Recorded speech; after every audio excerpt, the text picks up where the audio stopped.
Hello, what's up? Wait, where's my City Skylines? Lamau. I open. Okay, where is game capture? Girly, my City Skylines. Where is it? Yay. Okay, transition. Yay, what's up, guys? How's everyone doing? Okay, welcome back to City Skylines. We are starting. Okay, so finally we got some new updates from our great mighty lord Colossal Order. They blessed us with new stuff, and I tried to put some keys here, and yeah, the key is not keying right now. I'm like, I need to look into that. So let me do it like that.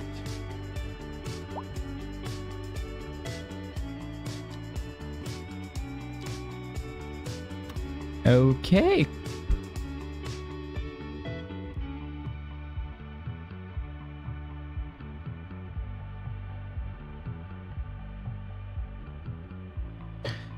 Let's just go. Okay, so today we have this new beautiful area. Okay. Oh, wait, what's that? What was that? Girly. Okay.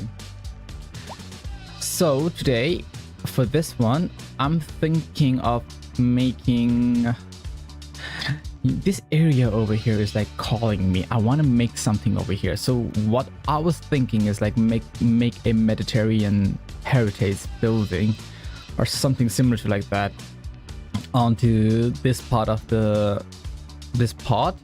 But I still have no idea how to go with this one, so I don't know. I don't know what I'm gonna do. But okay, let's just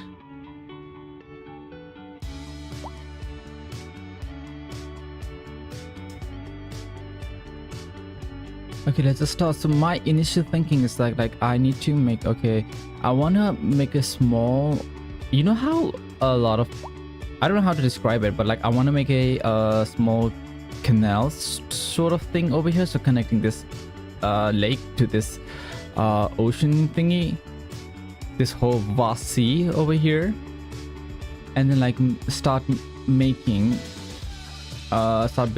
onto the edges over here. So that's what I'm gonna do in this round. So let me try to purchase this tile. If I think I do have enough money. I have enough money to spend, honey. Your boy got enough money. Nah, I don't have any money, but that's okay. That's okay. We will generate a lot of money. Don't worry about that. So before we start, I want to make a small key.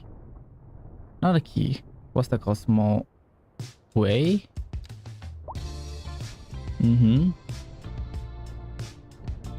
Like that and like that over here.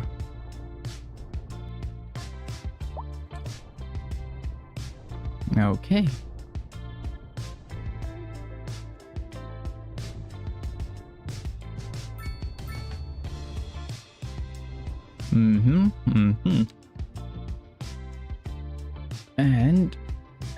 And I want to make a, which one should I go with? I think this layer or this layer. This layer is okay. So let me go with that layer and then go a little bit.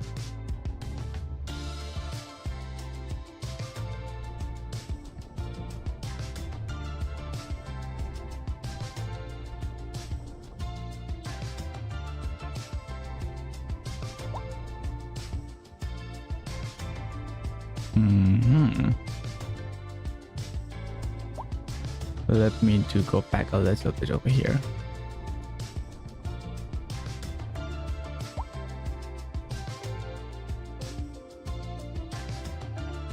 It's all okay, pineapple? Okay, thank you. Oh, do you think should I just change my chat to somewhere else? I think I need to like wait. Let me go to stream elements and like change my chat location. Oh, okay.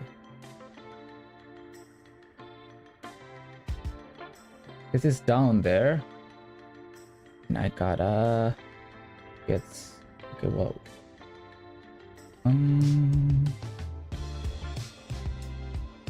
Overlays. Okay.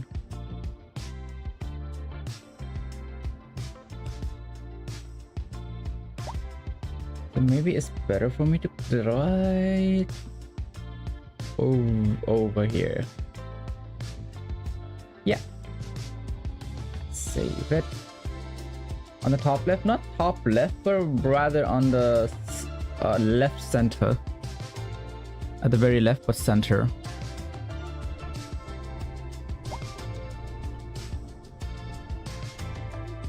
So let me terraform some of the area over here.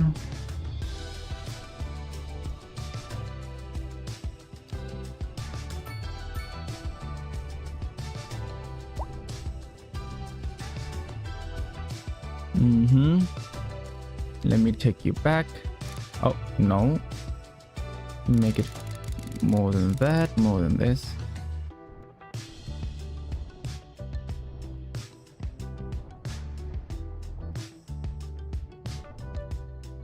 Oh, that thing still is coming here. Okay. For now, I know it doesn't look that much like I'm like making a huge chasm over here or something. Maybe top left instead of right. Oh, sorry. Yeah, I mean on the top right, not on the top left. I think that is okay. That position is okay. DJ Rango. That is okay. Don't worry. Episode of Community Quest.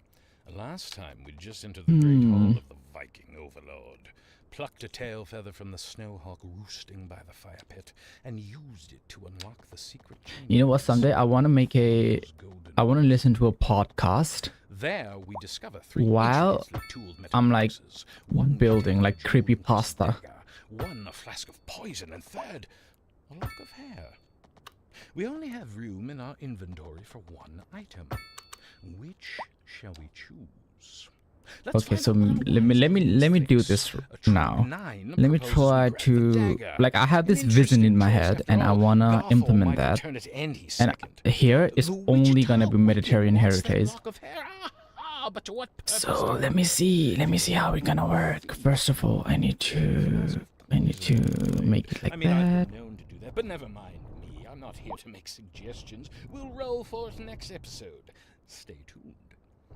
A housing shortage is driving up prices in the area. That's right, Glenda. But apparently that's not all good news. We're joined today by an expert guest, Professor Nutbutter. Welcome, Professor. So a housing shortage is bad for the people trying to move here, right? Okay. Not that much, not very much. But which are entirely apart from the actual rewards in let me try. Example, consider capital. One final question, Professor. Is the housing shortage going to make me richer? By certain metrics, perhaps yes, in the short term. Wrong button. But what we are discussing is the study of a statistical okay, you know what? Let me make this road a little bit straight. It is a question of priority. Yeah, please. That's blasphemy to make anything straight during Pride Month, but it's okay. Blasphemy. Okay, let me go over to this side. You can now let me. designer shoes while sipping a fancy local Charva mate. Or so my wife tells me. Oh my god, I've been listening to this radio so long that I can remember everything that they gotta say. We'll be back after this. New type of brain rot they introduced in my head. So maybe I need to make this a little bit.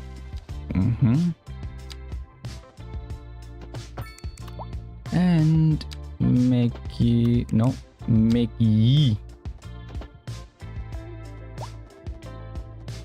yeah, like that. And maybe from here. Oh, I keep clicking wrong buttons. I'm forgetting my shortcuts. Okay. Let me put that over there. Okay. Where are my keys? Okay, finally found my keys. Okay, I need a little bit of terraforming. Make me terraform over to this side. You know what? I still changed my stream element like to go away after. How can I just do that? Disappear. 45 seconds to. Okay. Because I'm looking at my past VOD, and then those chat are like still there, and it's kind of annoying. Feels annoying. Let me just put you. Okay.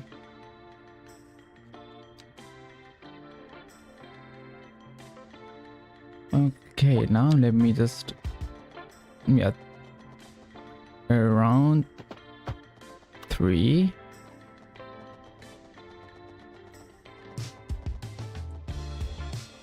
Like that.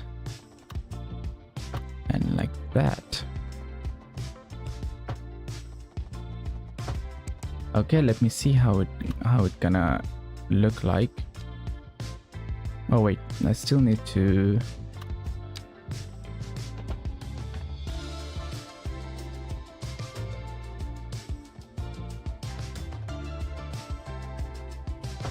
Okay.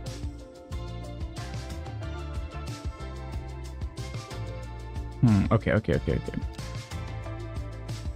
And then another road, maybe just gonna go from there, but let me fly from.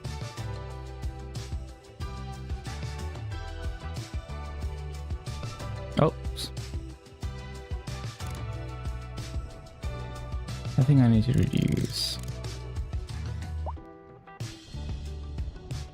Too much. Maybe up this. Wait, what? This is another key? Shouldn't you be the key? Wait, why aren't you showing now? Oh, wait, wrong button.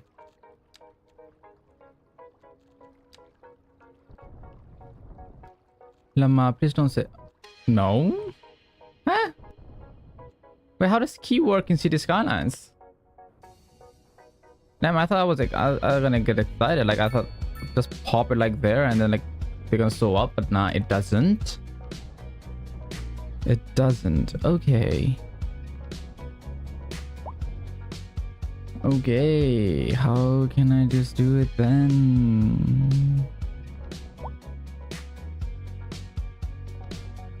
So maybe first of all, let me cut this part up and make this part a little bit like that, and then like redo this one again. Oh.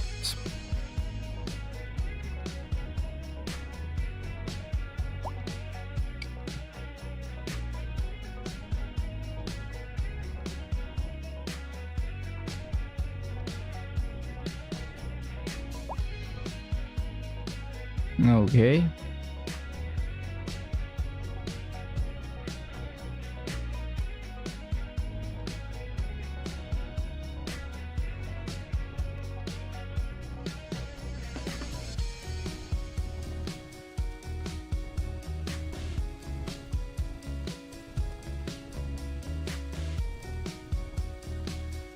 Maybe I need to redo this.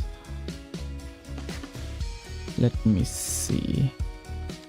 Let me see what you want from me.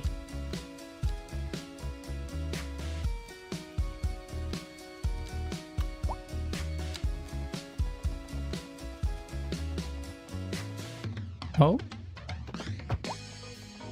Oh wait, so you do wanna. Sort of confused.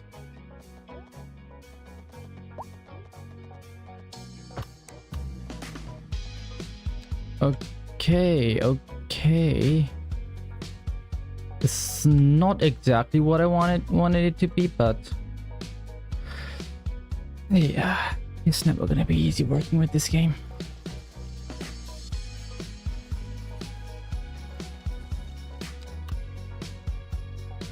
Okay.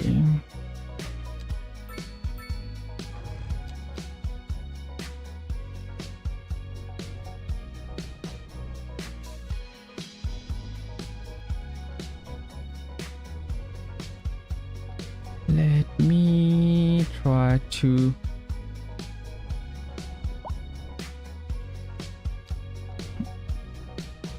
oops.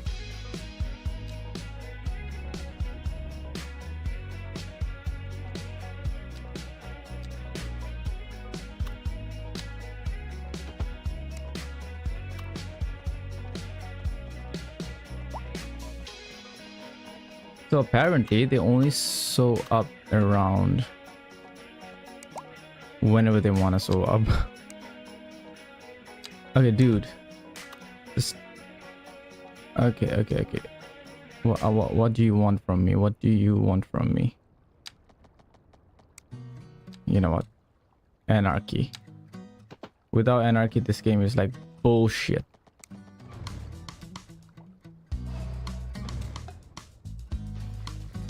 Let me go to... Okay. So, where is it?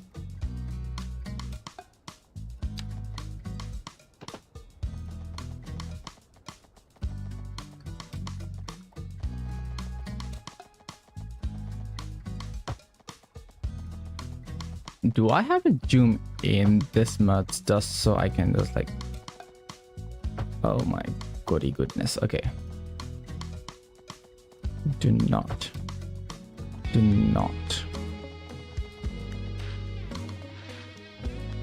What do you mean? Why isn't this connect? Why aren't you connecting? And what's happening? What's happening over here, dude? This is supposed to be a straight line.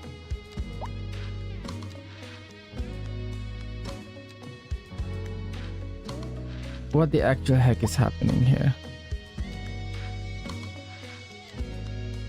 Where is it? This one, right?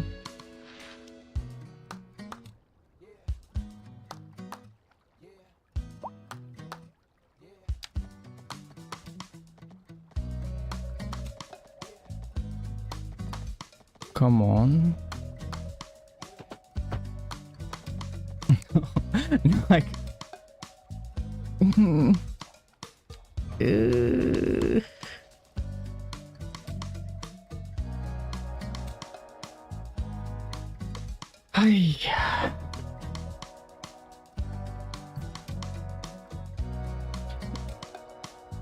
Wait, can I just make a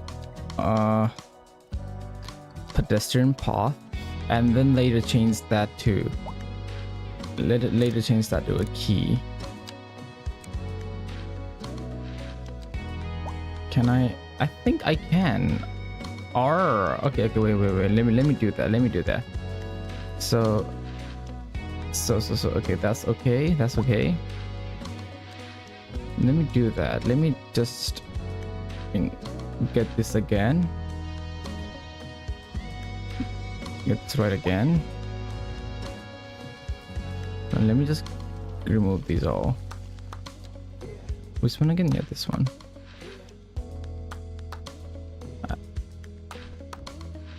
Let my brain work. I think I know how to deal with this key situation over here.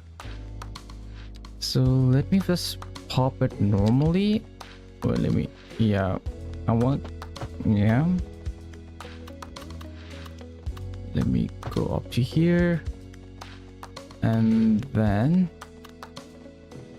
yeah, at least around here will be better.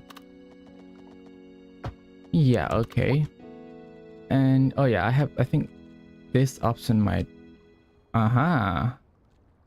So it's on the right? No, I need on the left side. Advisory has been issued for the yeah, okay, finally. Road conditions. Finally, I know how to do this one. If you must drive and try to stay off the streets until conditions improve. This has been a local public service announcement.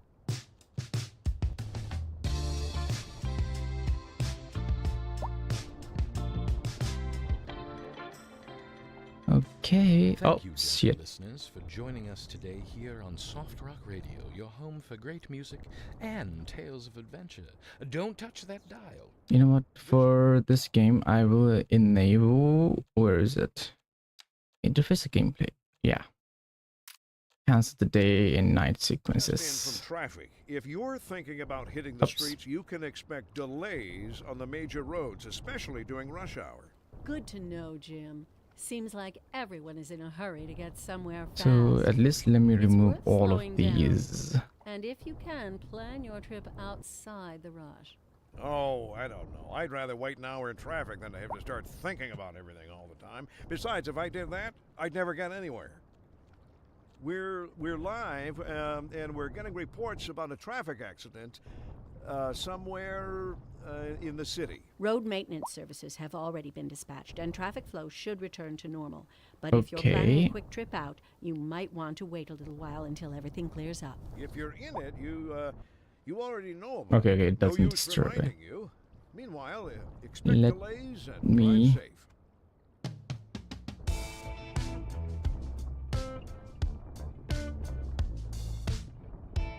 It's kind of weird that they don't have option for. Oh, oh.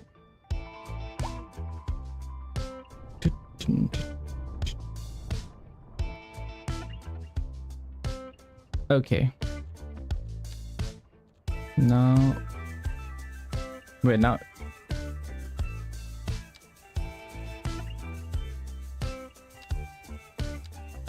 Wait, where are you? Whoa, whoa, whoa. So why it is what? Okay, this game doesn't know it's left and right like me in real life. Bro was saying that was left while it was on right. Dude, make up your mind.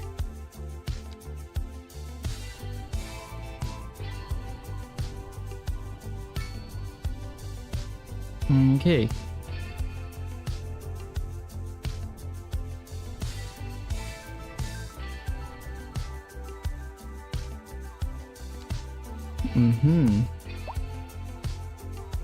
This hill over here is gonna be a little bit of tricky situation, but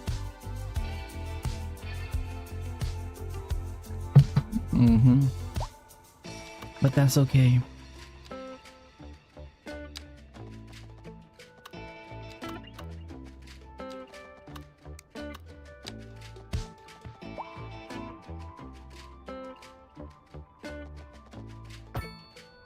Oh.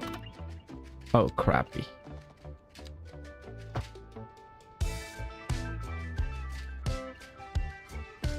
How big are these Mediterranean heritage building?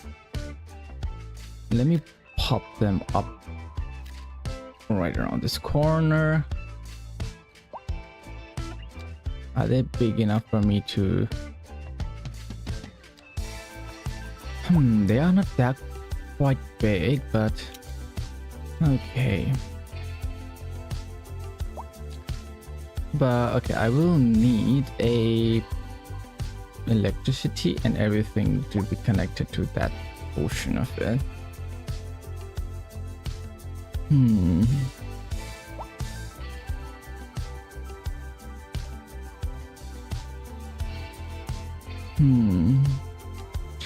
I also need to put down the railways train station. Which one is it? This one?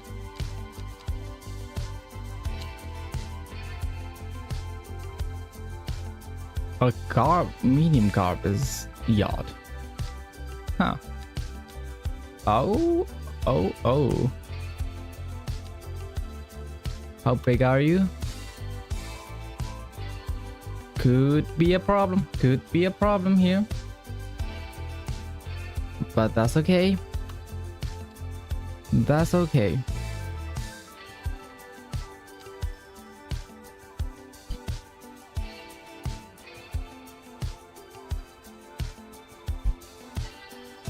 That is okay, okay.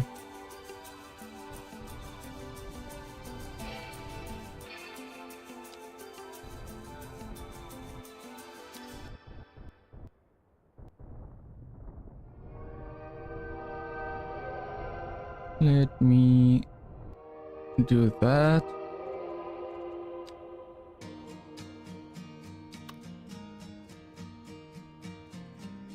You know what, let me put you on this side. And let me have this upgrade over to this side. Yeah.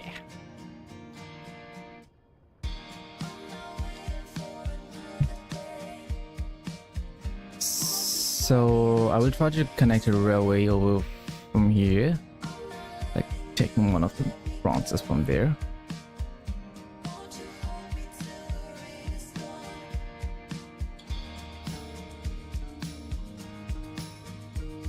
Okay. And I need... So mostly I think it will only go around 3 blocks, right? Yeah. So I think it is better for me to have like a road that is going from here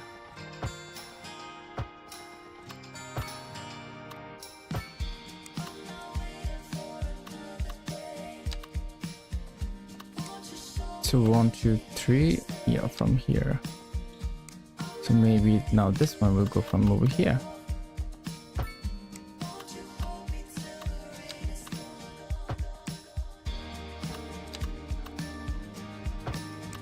Okay. Small teeth roads.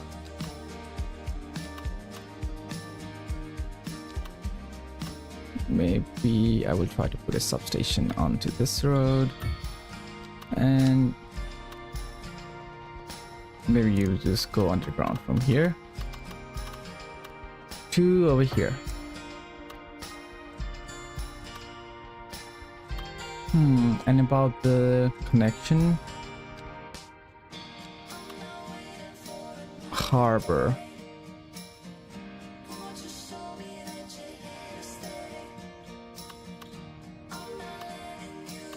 Can I even put this one over here?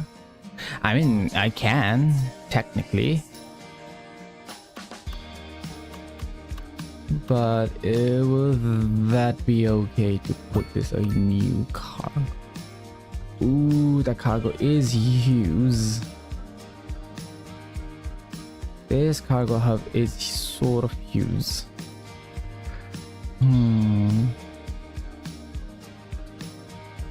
You know what, let me just delete. No, let me not delete this one, but let me try to move it over to this side, or maybe this side, maybe. Yeah, okay. Let me put you over there.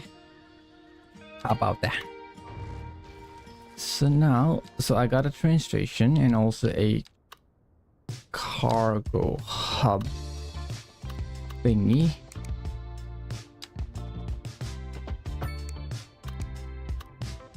So now I need to connect these two.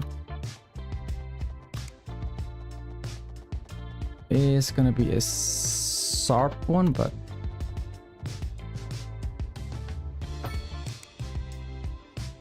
oh, no. That was way too sharp. Way too soft for my liking.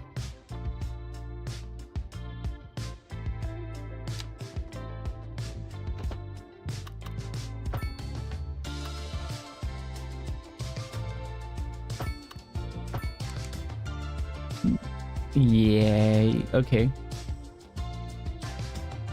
Now let me try to connect you with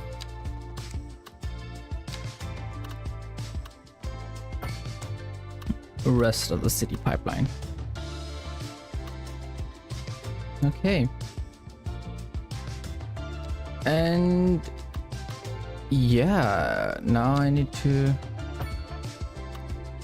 just need to, oops, I thought.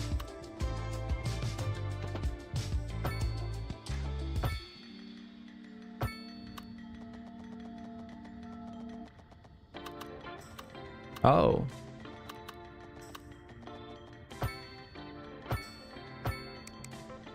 there aren't many, I guess.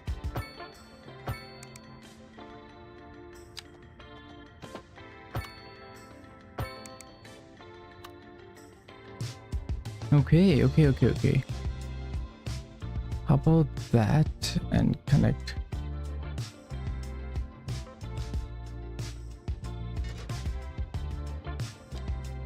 I think I will need another. Yeah.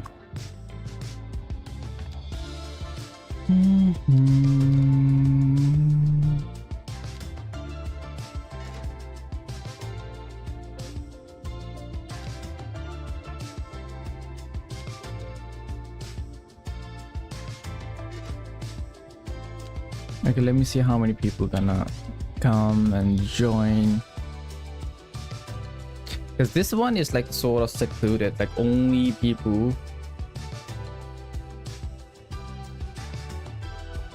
Like there is no road connection on this one yet. Because I don't know where should I pop the roads and everything. And also, before okay, this is my general layout, like how I gonna make my city, but where's my brush tool? I want you to be over here first. So yeah, I also want this to be a little bit hilly.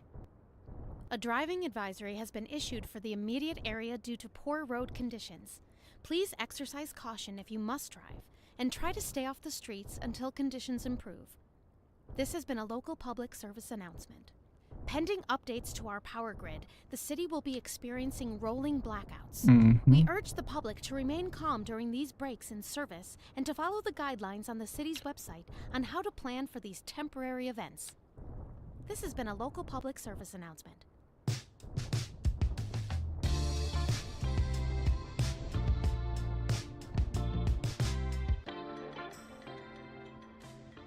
Say what you will about soft rock, it is exceptional for one thing. Tunneling. Okay. Give me sandstone over granite any day. Now I Housing need shortage to. is driving up prices in the area. That's right. Pepper. Why? But Wait, what? apparently that's not all good Oh. news. I'm like, Reported why today it by is an expert guest, going up? Okay. Professor Nutbutter. Welcome, Professor. Oops. So a housing shortage Yeah. is bad for the people trying to move here, right? Humans are programmed to desire certain representations within ideological reward structures, which are entirely apart from the actual rewards enjoyed. For example, consider capital. One final question, Professor. Is the Let housing me- shortage going to make me richer? By certain metrics, perhaps yes, in the short term. I like the sound of that. But what we are discussing is the study of a statistical abstraction and its effect on the human Thank psyche. you, Professor. It is a question of priorities. Okay, let me see how. Interesting news from the Long city's time. export division. Sources tell us that our city has more services than we know what to do with. And you know what that means, folks. It means we're not cutting things close enough. Well, no. The point is we're selling it and bringing money into local That's right. economy. You could almost say it's too much of a good thing. Or we could say that we're enjoying a positive trade balance and the economy is booming. More after this.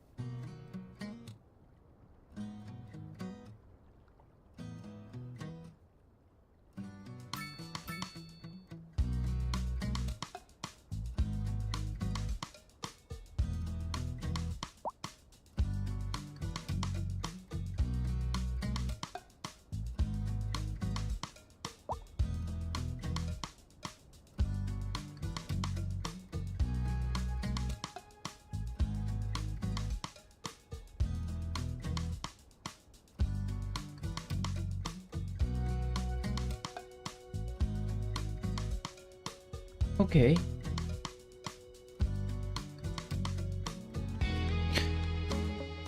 No, I just need to patiently wait for these buildings to like. You know what about? I just like. Oh my god, they don't wanna. That's okay. What about this? You guys don't wanna be big? Is that so? I don't get it. I don't get you.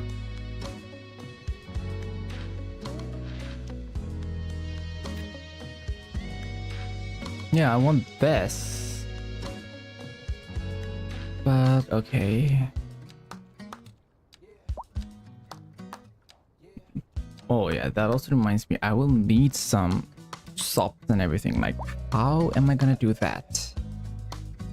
A trick question, mind you. Tricky situation. But maybe I can go do these. Sort of.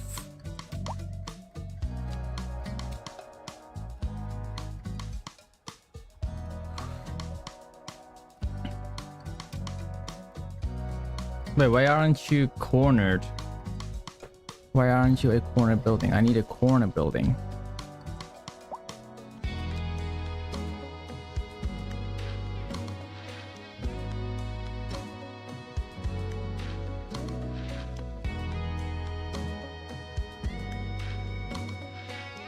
Okay.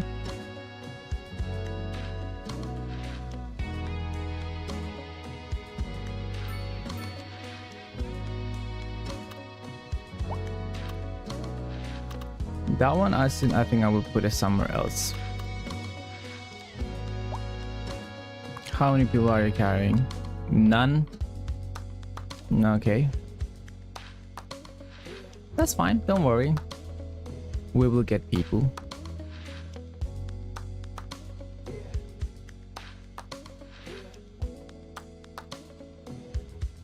How about these keys that I can implement?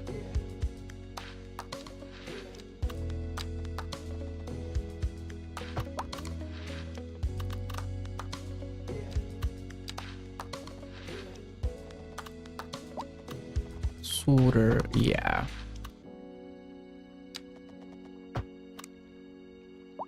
What are you doing? What are you doing? Oh, wrong button.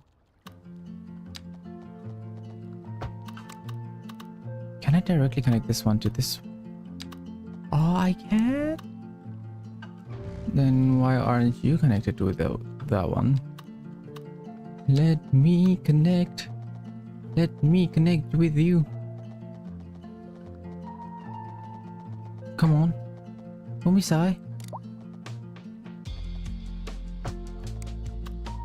Is it like... Okay, well, you know what? Let me just try to redo this one. I have never made any kind of... a duck? What was this called? A pier. Yeah, that's the word.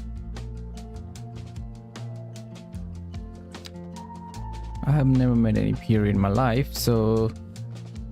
It's gonna be something new. And also exciting, maybe.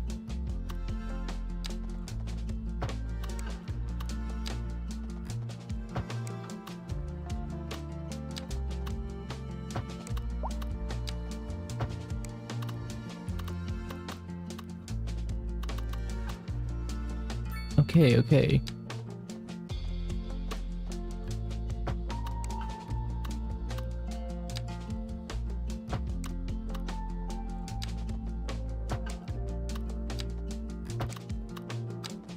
So I might need some...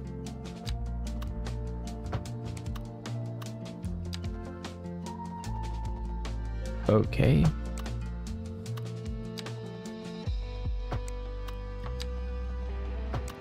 I'm just winging it at this point.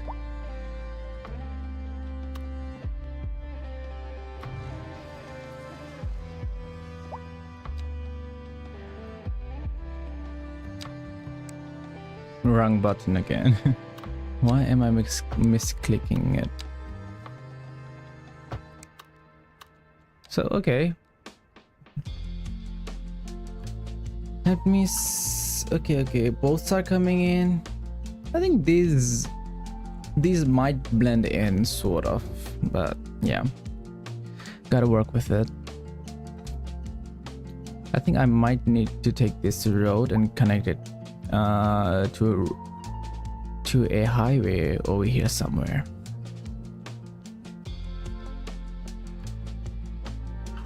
But for now, are there any smaller parks that I can implement?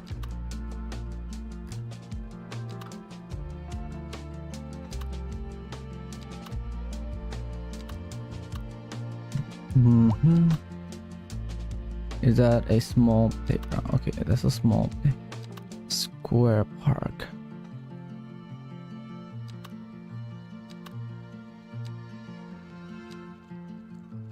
I will need something.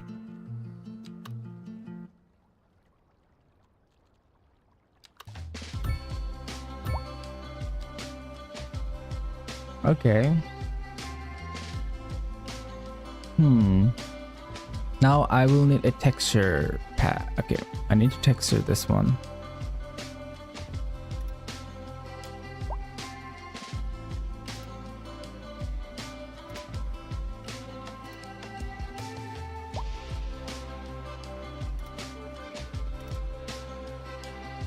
Okay. This is okay.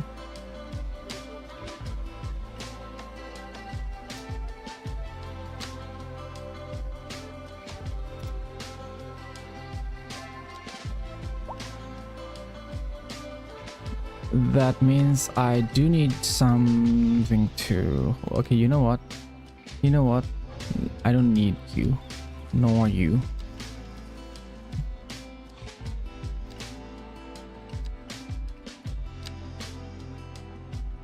But you come here with me up to here. And up to here. Yeah, like that. Okay, I need to fix this one.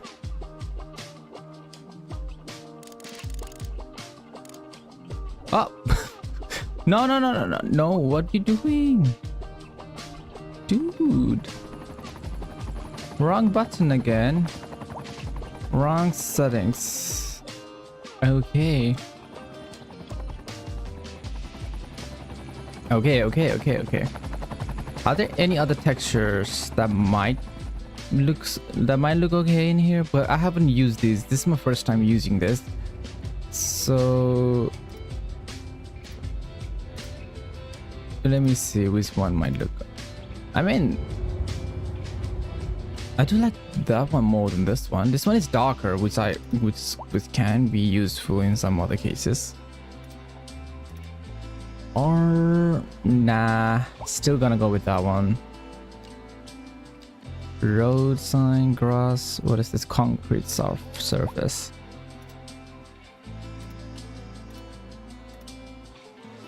Nah. Okay, what about another one? That is smooth. Way smooth. Oh, is this random?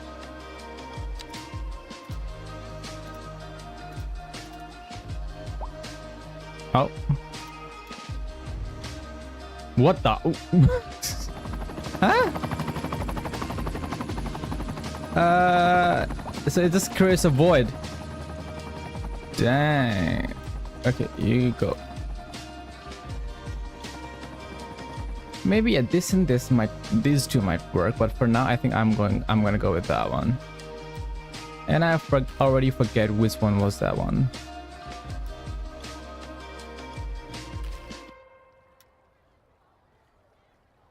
Come on, okay. Which one is texturing? This one, right? Yeah. Nope, not this one that I like. I think it's the first one that I liked. Oh yeah, it's the first one. Okay. I gotta remember that.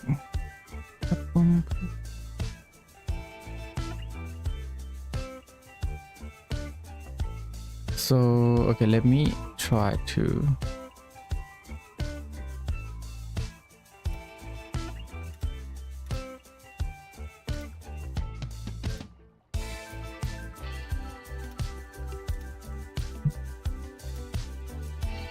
And also I will need a tree variant. I don't know what kind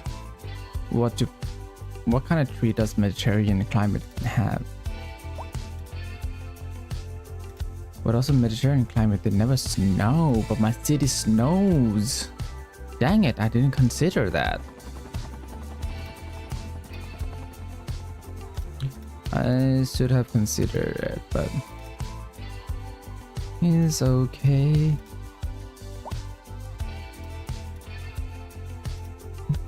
You know what? I'm gonna implement palm tree. How about that? Palm tree. That might work.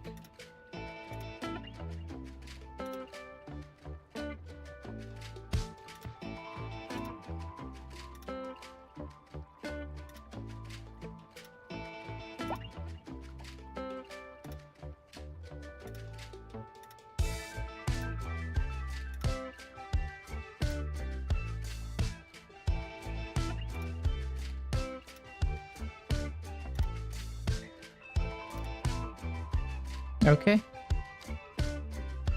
Okay. Okie dokes.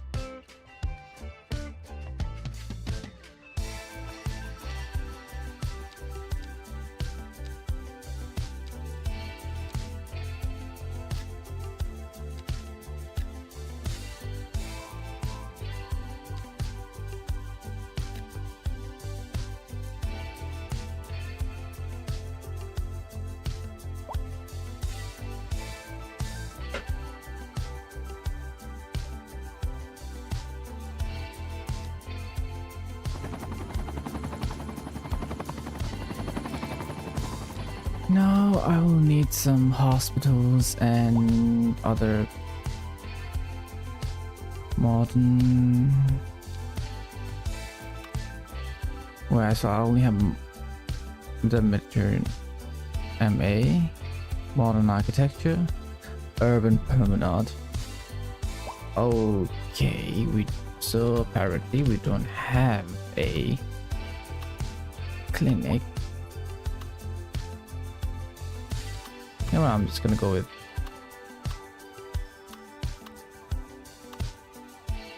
modern clinic. Okay. And what about police station? Yeah, police. We do have that police station.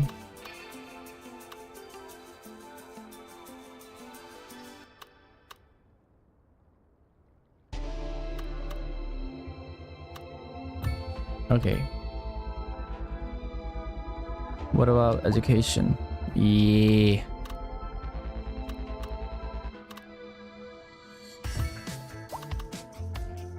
High school? MH. High school, okay. We do also have that in high school.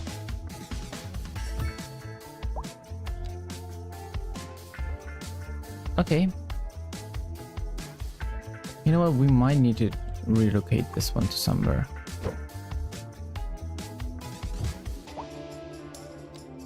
So I can just like add.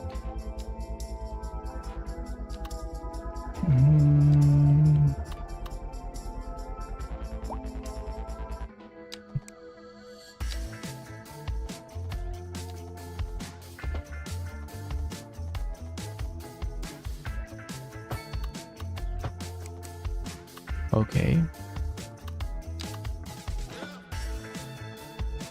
No. Let me not add them right now. Because I want this to be a little bit hilly.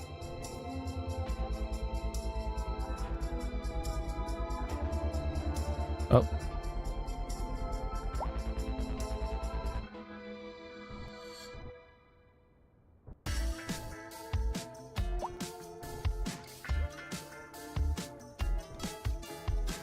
Oopsie.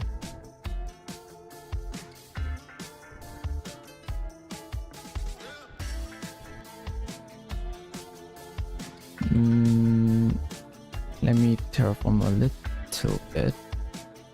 Okay, now let me try to smooth it out. Okay. Sort of getting into space. Safe, not space. What? What am I saying? Okay, I need to fix this one.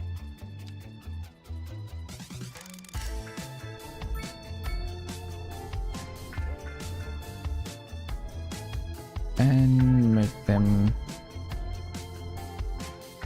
yeah.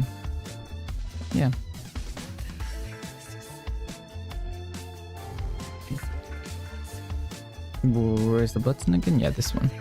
I was confusing my buttons in City Skylines, like, because some of them they kind of do similar function, and I was like, oh yeah, that's the one that I needed. And I'm like, nope. Like I want to have a pedestrian pathway, and I keep clicking the road button all the time, completely by mistake.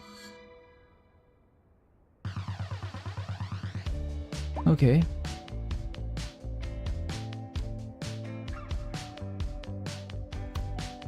Which one is it? This one.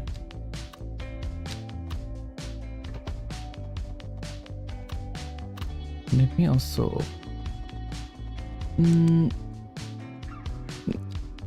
Let me try to bring you a little bit forward.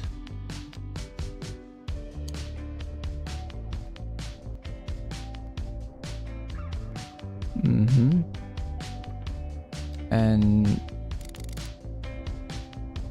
yes, and yeah, you know, the reason for this is Monaco, but I've never been to Monaco, and I don't know how the city vibes with the surrounding area. But from the pictures that I have seen, it's like it looks sort of like this. So I'm like, yeah, Monaco.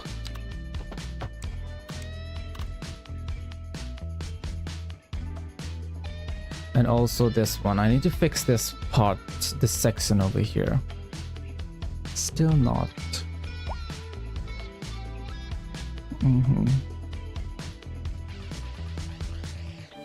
Oh, they have upgraded the texture. Okay, that's damn cool. Okay. Huh. Okay, that's cool. That's cool. People using it? Passants. Oh, there are people over here. People are coming in. But I need to. Okay.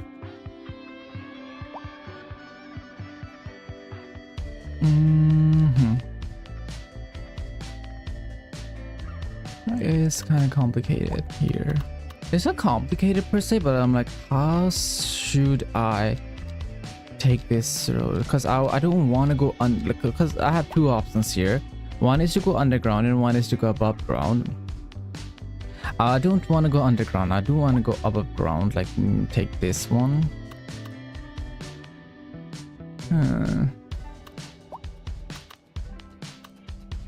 Let me terraform this one. Yay.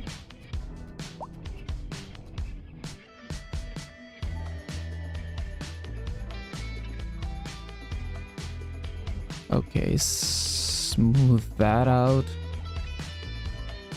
Oh my god, there are so many people walking. I'm sorry guys. Sorry guys, city is still under construction and you guys wanted to move here quicker.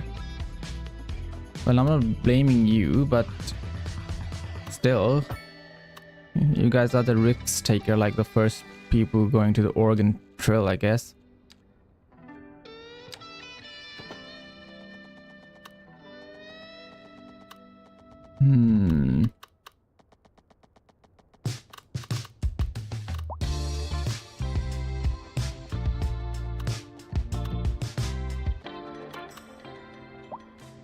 DJ Wranglebone with you on air today, broadcasting live from our studio. A sprawling complex deep, deep under the ground, where the chill, damp air brings goosebumps to every inch of uncovered skin. A sound engineer sits quietly dozing on the other side of a thick sheet of soundproof glass. Exits lie to the east and south. A foreboding door covered in cliffs blocks further passage northward. Maybe I can. There's a tiny hatch above. Never noticed that before. I suppose I could probably squirm my way through. Not the way I want it, but I'll be back soon. You're listening to Soft Rock Radio. And on to our main feature story. Oh, see. The commercial district is booming as the area is attracting more high-end stores, bringing the latest in luxury to our neighborhood. You can now shop for designer shoes while sipping a fancy local Jarva mate, or so my wife tells me. That's good for business and good for the community. Thanks, Jim. We'll be back after this. Local stargazers are in for a real treat tonight, as the aurora borealis is expected to light up the night sky. That's right, Jim. Don't forget to look up this evening. It promises to be quite a sight. Let me increase you by 10.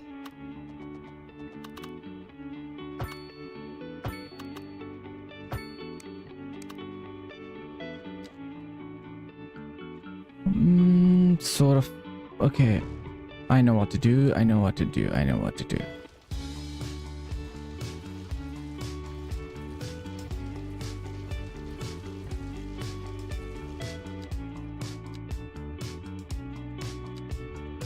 Where is it? Oh, yeah, this one.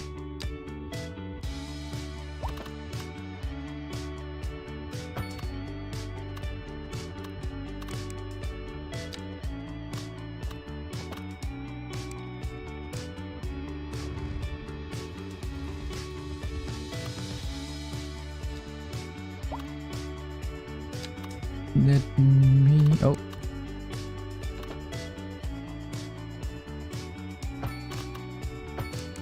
Okay, okay. I mean, yeah, but sort of that is a little bit. So let me.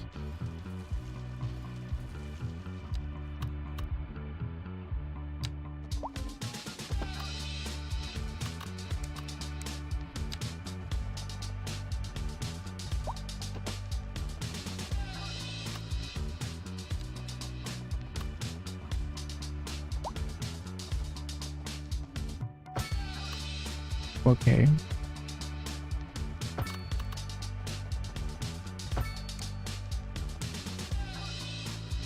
Okay.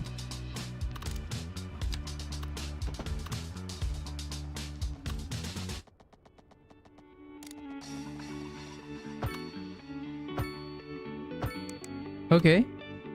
No, not okay. Not okay, Numpkins. This is not okay, but...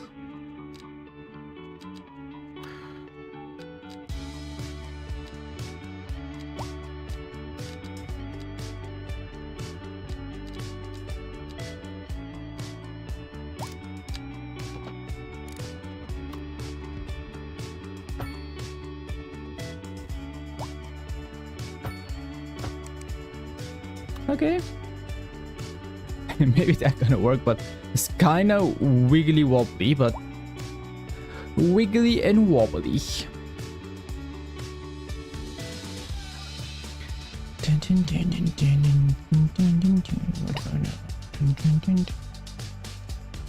Let me go with this one.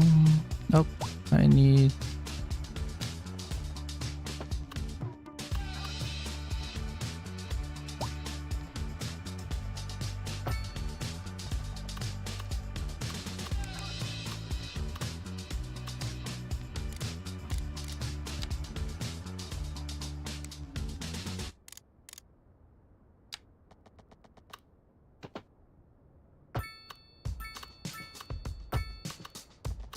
How can I?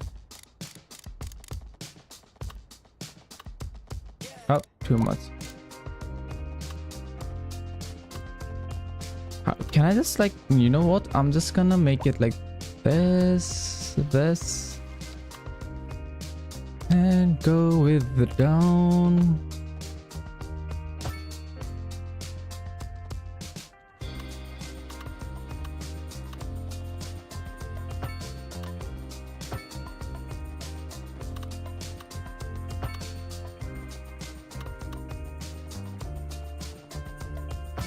Okay. I hope so that this works.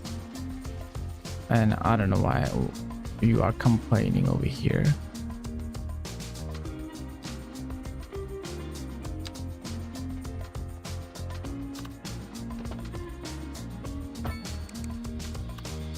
Okay.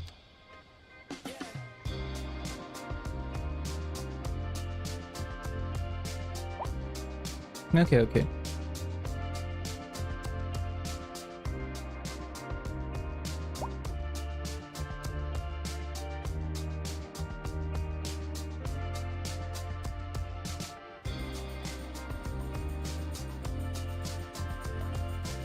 Now the question becomes how to join you guys together.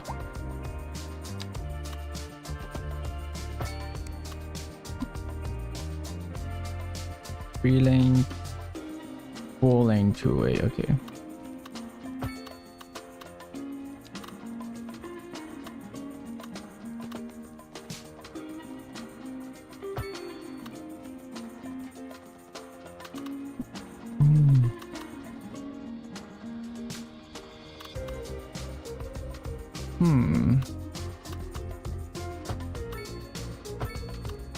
Let me join you there for a while.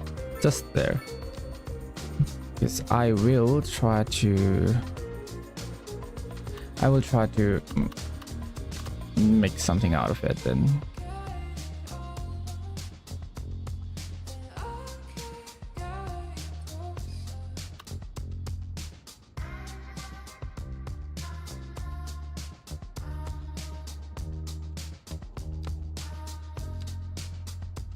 Where are my train stations?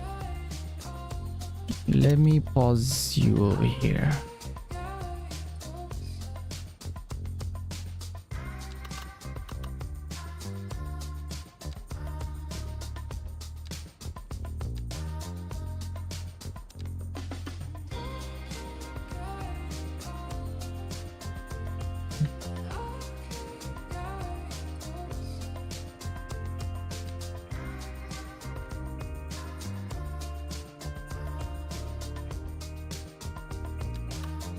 No.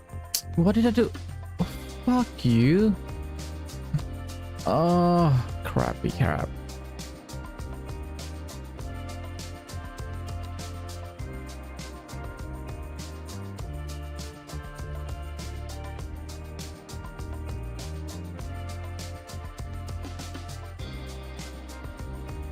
Okay. And this one is the new line that I want you to connect to. Ooh, I have options. So let me go connect to here.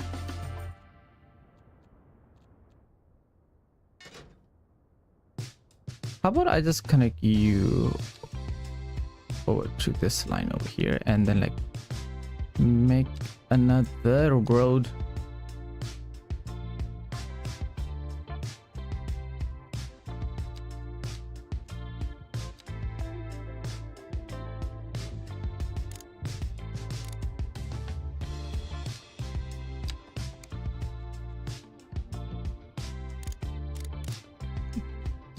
Why isn't oh, this is the that's the metro. I'm like, why isn't it connecting? They look the same to me. Actually, they are the thing are sort of the same, so that is kind of confusing, to be honest.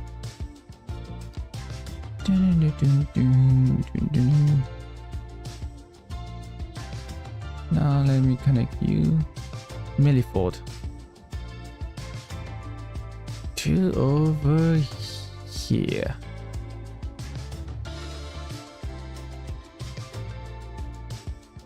Yeah, okay. Okay.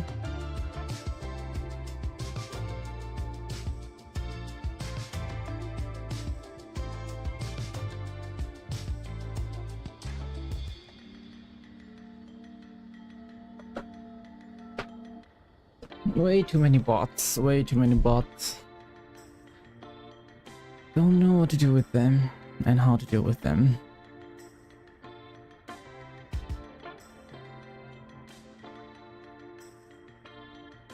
Okay,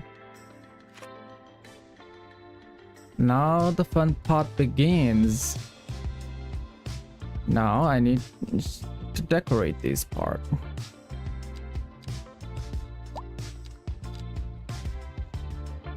Where is it?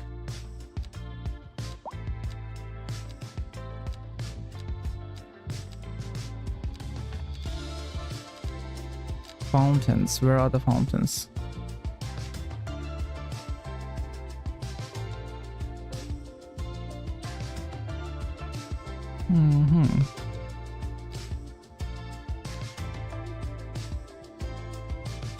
A boy. Okay. Lost fountains.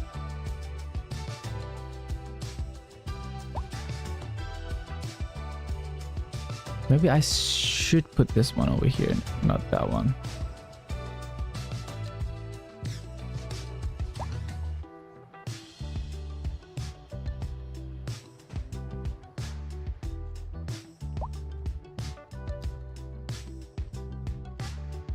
And this small fountain.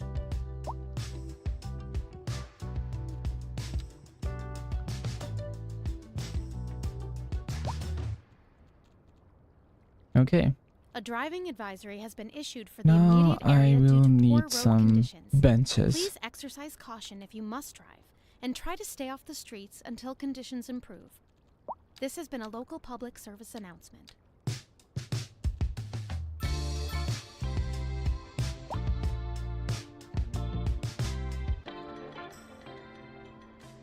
Thank you, gentle listeners, for joining us today here on Soft Rock Radio, your home for great music and tales. Where are my Don't benches? touch that dial. We're live, and we're getting reports about a traffic accident Here, bench.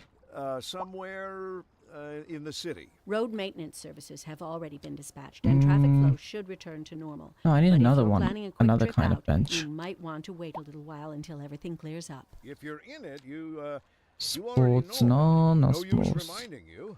Meanwhile, expect delays and drive safe. In local coverage, the tourism board just released their figures, and it's good news. Okay, all yeah, round.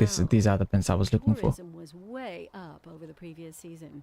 Pretty amazing, right, Jim? You bet, Glenda. I guess everybody is figuring out that this is the place to be. Yeah, okay.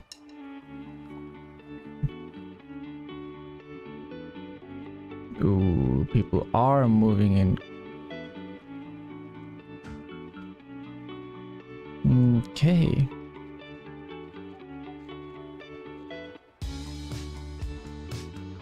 Should I also... Yeah, I think it is better if I just have another one on this side of the road too.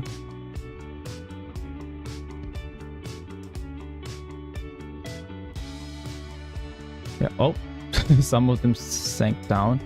I think it's because of the terrain over here. It's kind of wobbly with the key.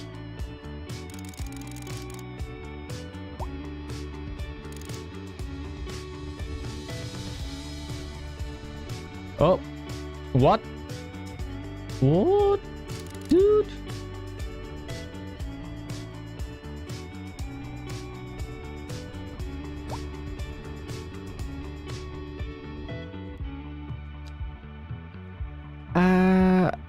Okay, I don't know how to fix these, so just ignore it. I don't know how to fix game glitches, something like that. But I was wondering if I can connect these. Please, please, please do not mess with my zoning, please. Okay, that's good, that's good. Please do not mess with my zoning and all. Oh, there are still another one, so let me... R. Okay, can I just... Can I not connect you? Are you gonna mess with my zone? No, okay, good, good, good, good.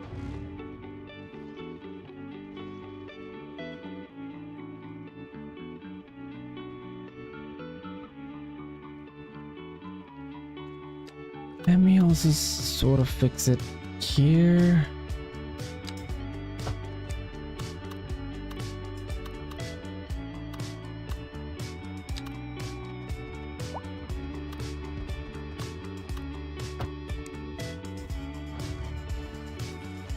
Okay.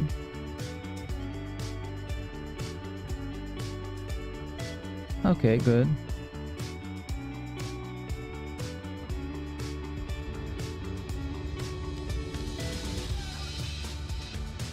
So what else can I use to decorate? Okay, wait.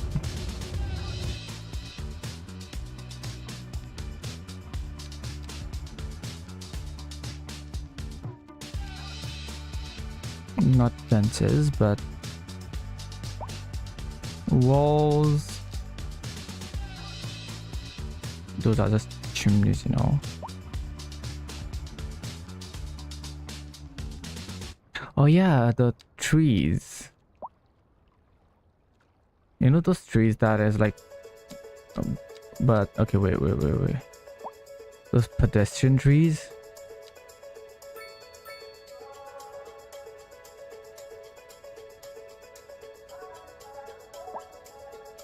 Where are they?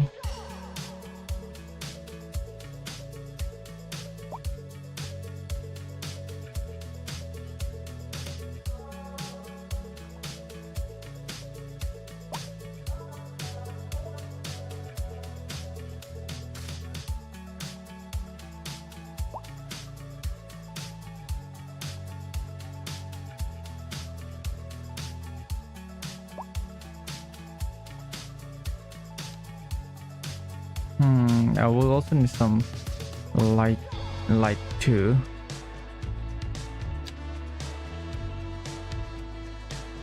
It's only 6 meters apart.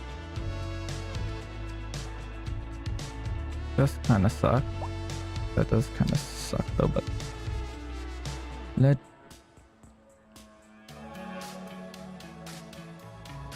is it a good idea to like put the light like that? Oh, I went way too back. Okay.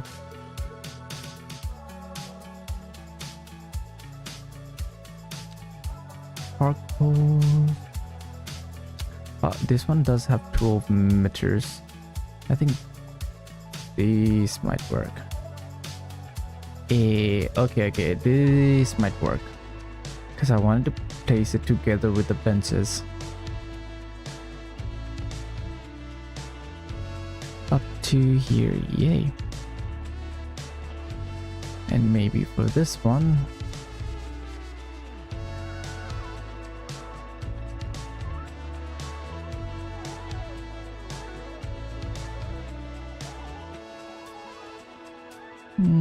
Some of them I just gotta delete them. And also I have why that one there.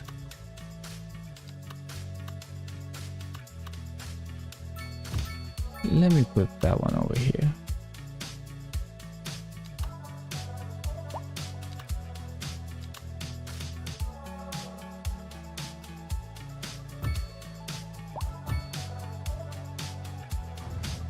Okay. They do blend in, but let me change this position. No, wrong button. How much? Okay, 1 tile distance. Okay.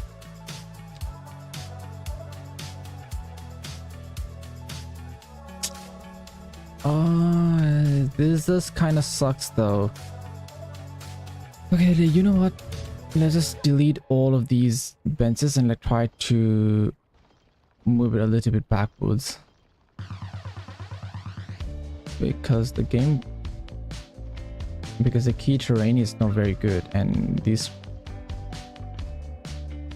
they are moving. Okay.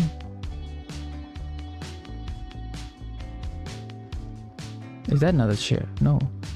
This one is like because I have connected these paths, so it's glitching over there. And I tried with the terrain management and everything, and it didn't fix the problem.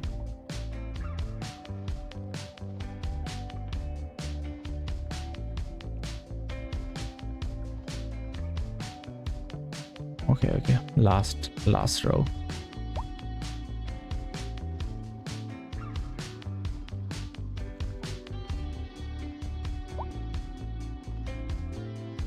Okay. It's good to see the people are walking in this path. That's good.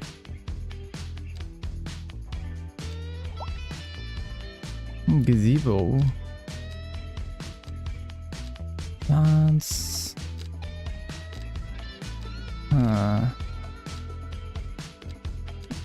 I mean, vending machines and everything. I don't think that's... Where is that? Yeah, this one, maybe. They might need to know the daily news and everything. Yes. Do you read news, ma'am? Here, read some news. We'll be versed in your global... whatever the hell.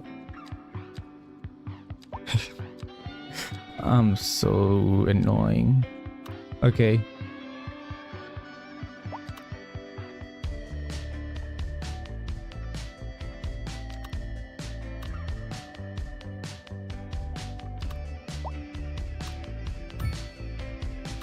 Let me...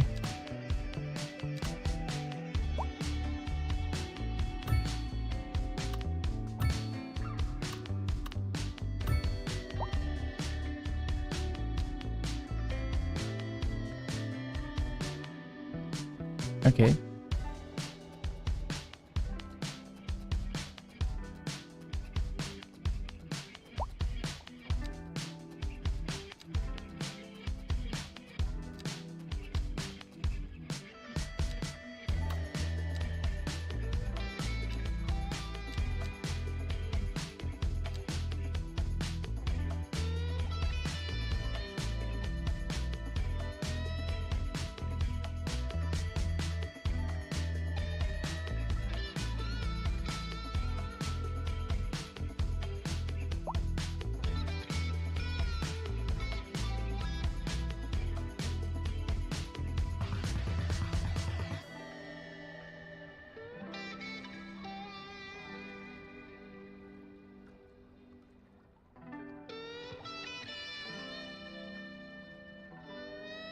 Okay.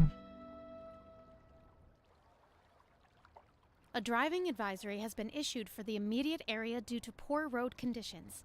Please exercise caution if you must drive, and try to stay off the streets until conditions improve. This has been a local public service announcement.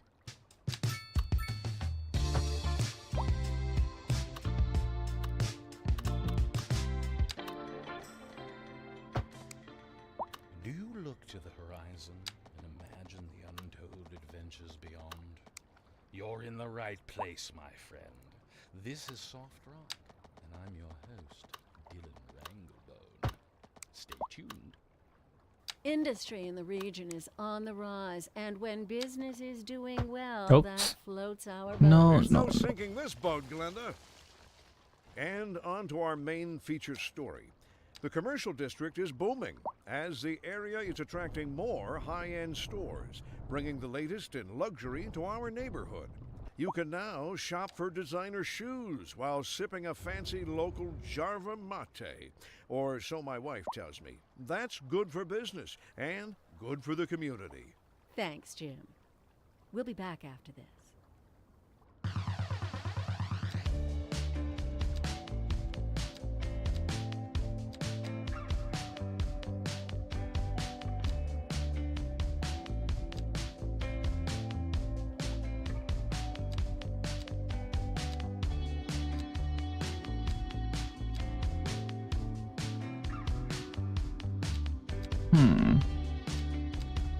Where are my benches?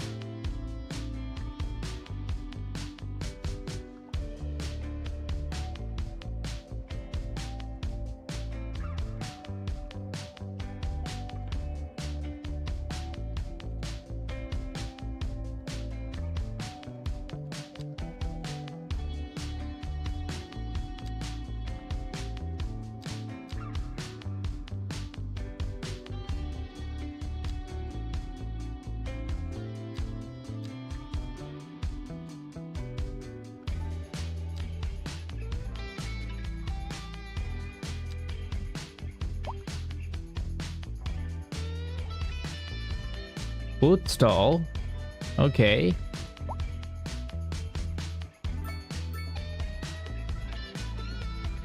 Let me try to implement them.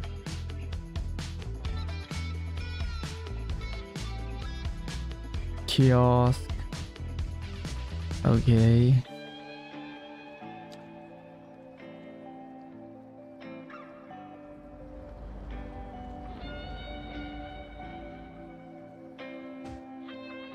Okay.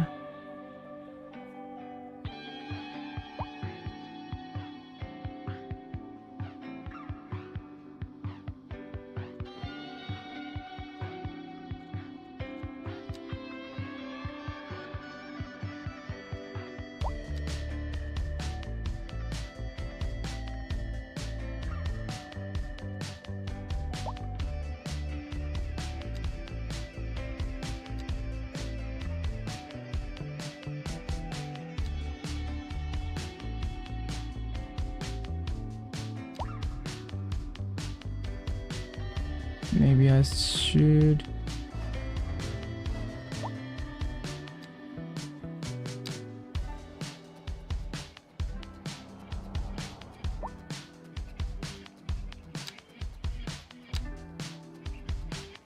This one goes down, okay.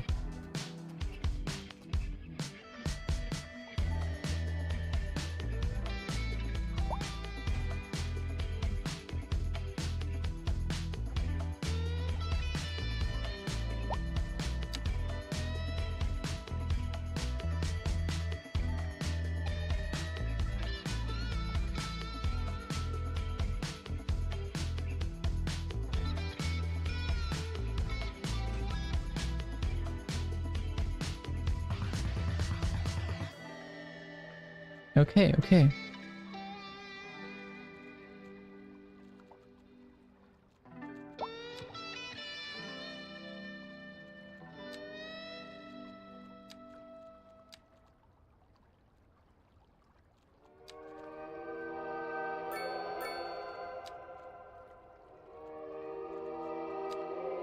Shall I listen to Creepypasta while I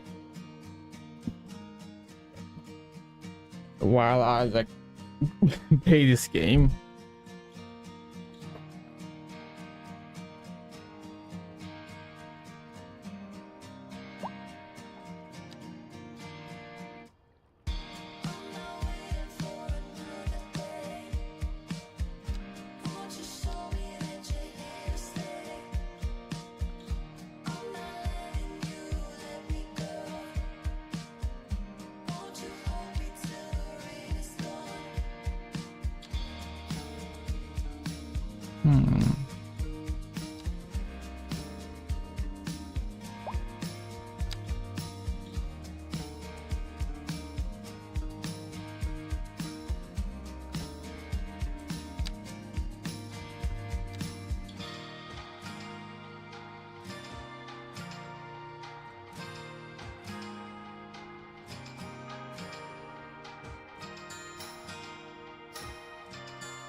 So where are the benches? I couldn't find them. Oh, United Mall. Okay. Okay. Freaking cool, I guess.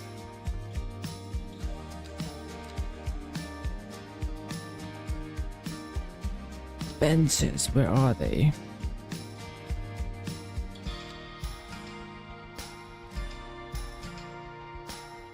Yeah, got him. Let me just go with this one.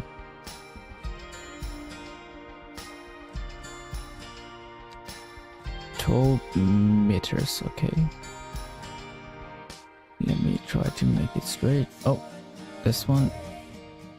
Okay.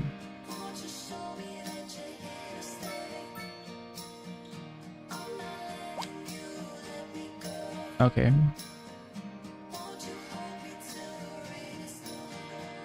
So let me put you up to here.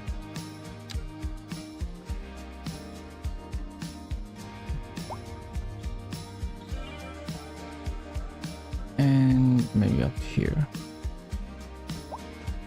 Okay.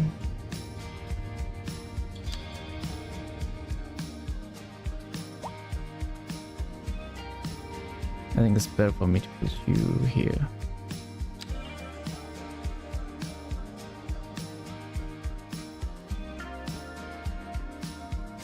Okay. Okay. Now it looks... Okay.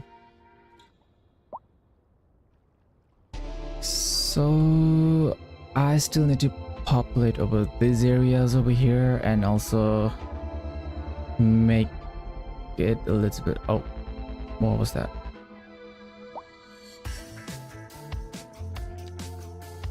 So let me try do that.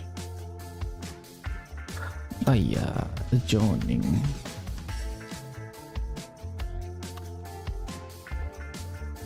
Joining doesn't want to get joined. Okay.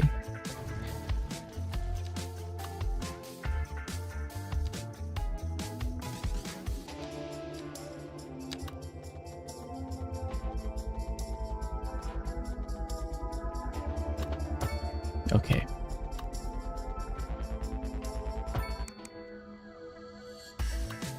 I think that will be okay.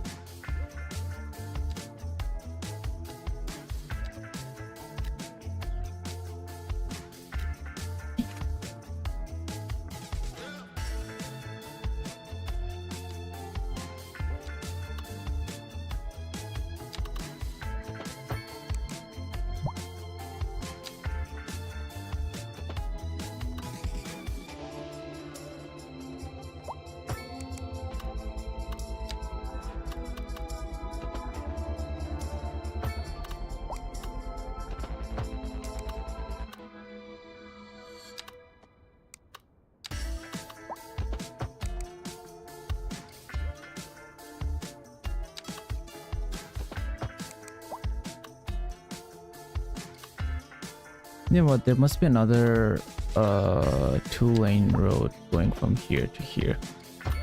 Yeah, and then delete this one.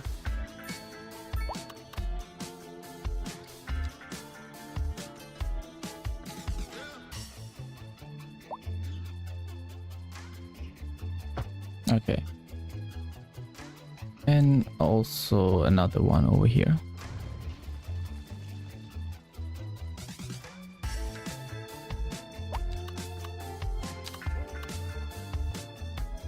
Help.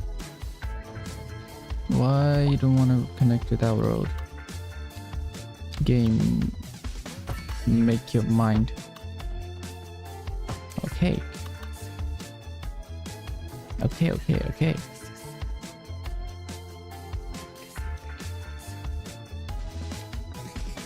Now the hilly part begins. So that means I need to place it in such a way that it feels organic. You know, like I have a I want to make this like a Monaco. I have never been there.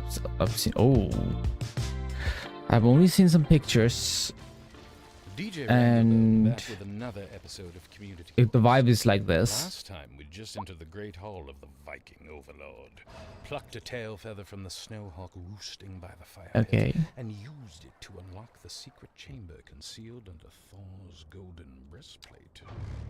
There we discover 3 intricately tooled metal boxes. One containing Where a is my dagger, one a flask of poison, and third, a lock of hair. We only have room in our inventory for 1 item. Which shall we choose?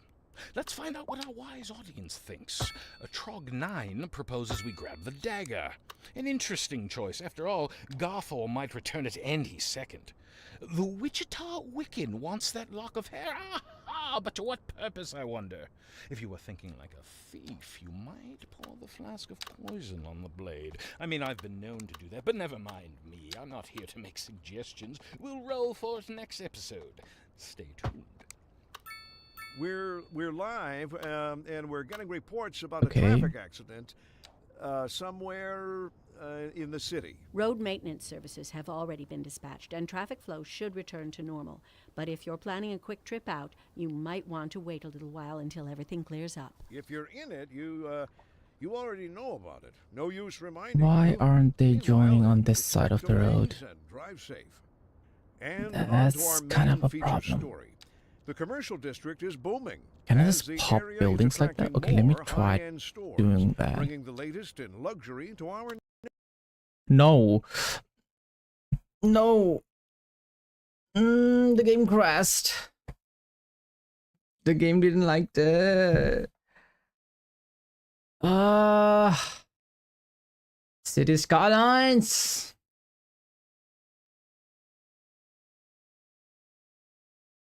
Okay.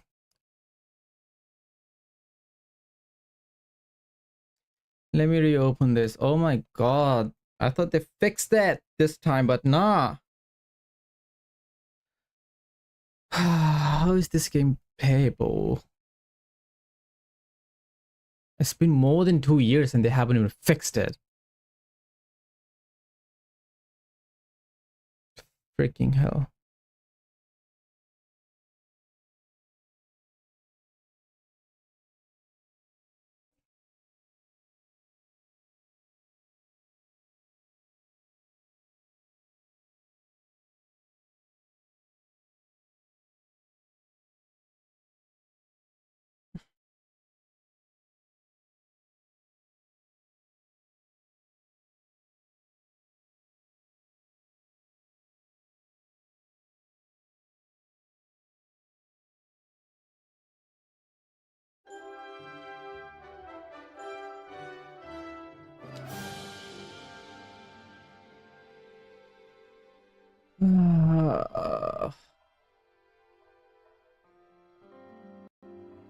I don't know when this was saved, but I'm freaking mad. It doesn't even want to load. Great.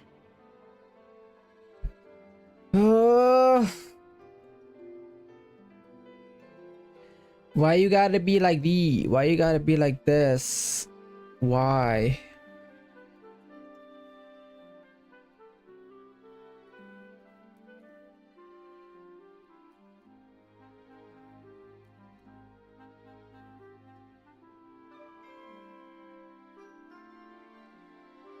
Yeah, but in the meantime, let me see if I can play Creepypasta.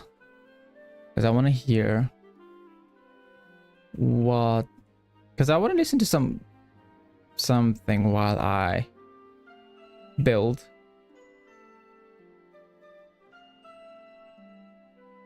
Today you'll...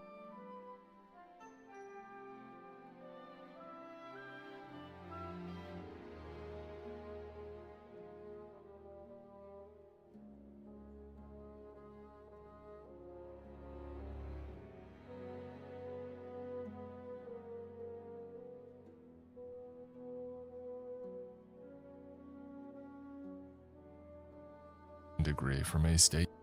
Okay, let's just listen to some I Creepypasta. never thought that I would be the kind of Well...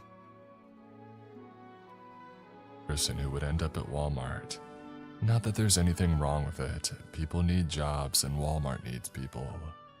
It's just that I always imagined myself doing something different with my life by 25. Maybe working at some trendy startup or finishing grad school. Instead, I found myself filling out an application for the overnight stocking position at Walmart, located on the outskirts of West Branch, a small town that barely registered on most maps. Life has a way of humbling you. After my mom got sick and the medical bills started piling up, my fancy graphic design degree from a state university meant nothing. What mattered was a steady paycheck and health insurance. Walmart offered both. The hiring process was surprisingly quick. I submitted my application on a Tuesday and had an interview on Thursday. And by the following Monday, I was watching orientation videos in a cramped back room that smelled like microwave popcorn and industrial cleaner. The HR lady, Brenda, was pleasant enough, if a bit robotic in her delivery of company policies and expectations. And the night shift isn't for everyone. she said, sliding a folder across the table to me. Hours are 10 p.m. to 7 a.m. 4 days a week. Okay. You'll be Let me responsible listen. for stocking shelves, organizing inventory, and the occasional customer assistance. Though honestly, we don't get many customers after midnight. I nodded, thinking about how I would need to completely flip my sleep schedule. But the extra $1.50 an hour for overnight work would make a difference in my mom's pharmaceutical costs. One more thing, Brenda said, her voice dropping slightly as she pulled out a single sheet of paper. It wasn't printed on Walmart letterhead like everything else had been. Instead, it was a plain white page with typed text. These are the special protocols for overnight staff at this location. Consider them additional store policies. The paper listed 5 rules. Rule 1. All overhead lights will dim at exactly 2:13 a.m. for approximately 17 minutes. Remain in your assigned section during this time. Do not use flashlights or phone lights. Rule 2. If you hear your name called over the intercom between midnight and 5 a.m., do not respond. Continue working. If the calling persists, hum any commercial jingle that you can remember. Rule 3. The family restroom near Sporting Goods is off limits to all night shift employees. Use only the facilities at the front of the store. Rule 4. If you encounter a customer who appears to be sleepwalking, inform a manager immediately using Walkie Channel 3. Do not touch them or block their path. Rule 5. If you find merchandise arranged in a perfect circle anywhere in the store, do not disturb it. Radio a manager with code phrase, section reset needed. I read the rules twice, waiting for Brenda to crack a smile and tell me that it was all a prank they played on new hires, but her expression remained serious. These are non-negotiable, she said firmly. Failure to comply with these protocols is grounds for immediate termination. Do you understand? Is this some kind of joke? I asked. Brenda's face hardened. No, it is not. These rules exist for the safety of our employees and our customers. Do you understand them? I nodded slowly. Yeah, I understand. Good. Sign at the bottom, please. I signed, feeling a flutter of unease. But I needed this job, and every workplace had its quirks, right? Maybe this was some weird corporate loss prevention strategy, or a way to deal with a particular breed of strange customer that shopped in the middle of the night. Okay. I was assigned to work with Mickey, a stocky guy in his 30s who had been with Walmart for nearly a decade. He would train me for my first week. You read the special rules? He asked as he showed me how to use the inventory scanner. Yeah, I replied. What's that all about? Some kind of security thing. Mickey glanced around before answering, despite the store being empty except for a few other night staff. Just follow them, okay? Don't ask too many questions. It's better that way. I wanted to press him for more information, but his closed-off body language made it clear the topic was finished. Instead, I focused on learning the scanner system and the proper way to stock shelves. My first few nights were uneventful. The work was physically demanding but straightforward. Unbox products, check inventory, stock shelves, break down cardboard. Repeat until shift end. The store had an eerie quality to it at night.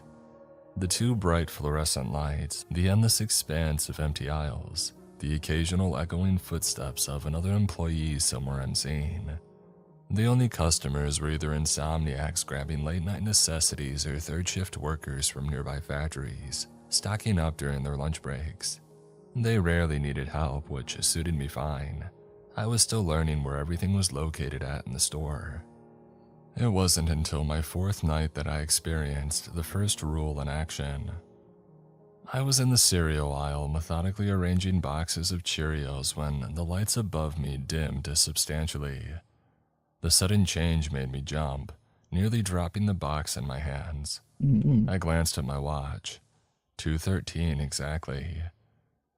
My first instinct was to pull out my phone for light, but Mickey's voice echoed in my head. Just follow them, okay? I stood frozen, barely able to make out the shapes of the cereal boxes. The entire store had taken on a twilight quality. Not pitch black, but dim enough that details were difficult to discern. I decided to continue working by feel, keeping my movement slow and measured. And that's when I heard it. Footsteps, heavy and deliberate, coming down the main aisle that intersected with mine. They had an odd cadence, like somebody dragging one foot slightly. I held my breath, listening as the footsteps grew closer. They stopped at the end of my aisle. I couldn't see clearly in the dim light, but I could make out a tall figure standing there. It appeared to be wearing the standard Walmart vest, but something was off about its proportions. The shoulders too broad, the head too small.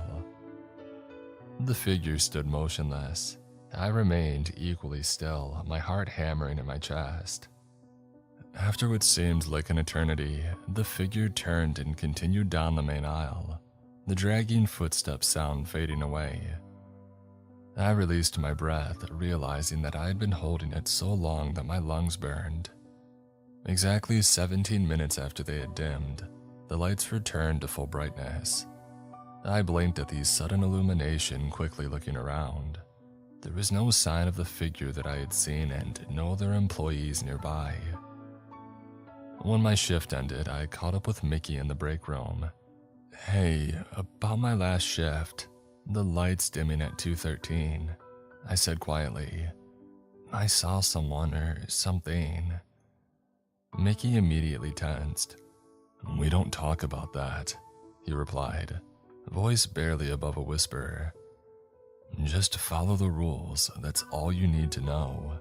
"But, listen," he cut me off, leaning in. "Everyone who works here has seen things, weird things. But the ones who make it are the ones who just follow the rules and mind their own business. Understood?"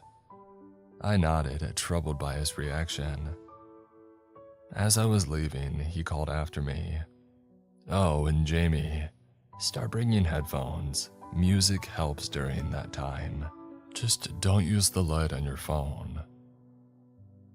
Over the next few weeks, I settled into the routine of night shift work. My body adjusted to sleeping during the day and I became more efficient at stalking. The rules remained a constant background presence in my mind, but nothing unusual happened. Until the intercom incident. It was a slow Tuesday night. We had a light truck delivery, so most of us had finished our stocking early and moved on to zoning, the process of pulling products to the front of shelves and making everything look neat and organized.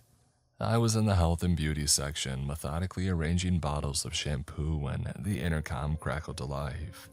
"Jamie." A woman's voice called, sweet and melodic. "Jamie, could you please come to the service desk? Jamie, to the service desk, please."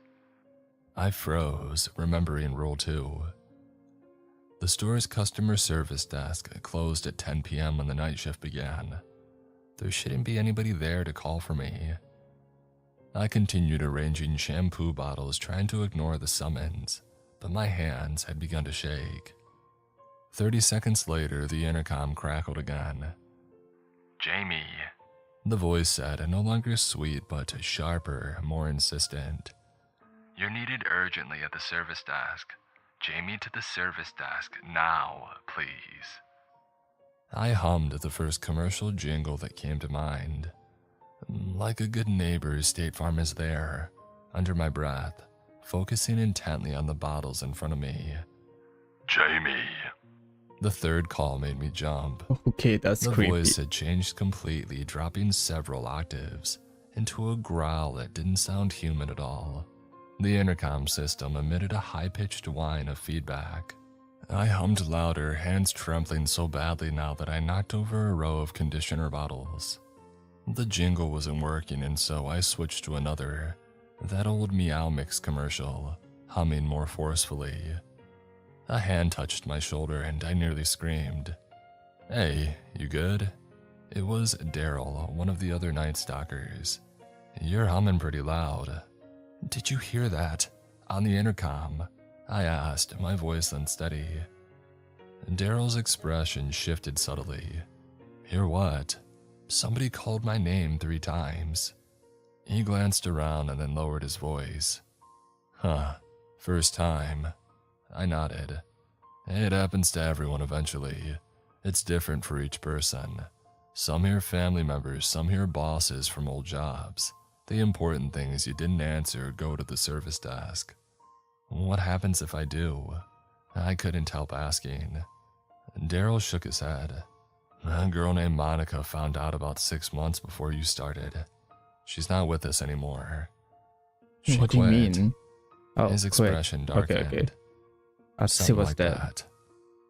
After Oh, that shift, I couldn't sleep despite the blackout curtains in my apartment. I kept hearing that final growling version of my name whenever I closed my eyes. Instead of forcing sleep, I opened my laptop and searched for information about the Walmart that I worked at. Most of the results were benign. Job postings, store hours, the occasional complaint about service on Yelp or Google. But on the 3rd page of results, I found a link to a local news article from 3 years ago. Missing Walmart employee case remains unsolved. The article was brief, describing how a night shift employee named Jack Alexander had disappeared during his shift. Security cameras showed him entering the family restroom near Sporting Goods at approximately 3:15, but there was no footage of him exiting. Police had found no signs of foul play and the case remained open but inactive due to the lack of evidence. The family restroom near Sporting Goods. Rule 3. I searched for more information about Monica, the employee that Daryl had mentioned, but I found nothing. Expanding my search to include missing persons in West Branch over the past year yielded no results for anybody by that name. I was about to give up when I noticed a community forum for local residents and a thread about local job opportunities. I found a comment from a user named Big Mama 82. Wow, what a name. Avoid the night shift at the Walmart on Route 75. My daughter worked there for 2 months and started having severe psychological issues. She claimed that the store was different at night and that something was hunting the employees. She quit after having a complete breakdown. It's been nearly a year of therapy and medication and she still wakes up screaming about the lights going out in circles on the floor. I closed my laptop, my mind racing. What exactly was going on at that Walmart? Were the rules actually protecting us from something, and if so, what?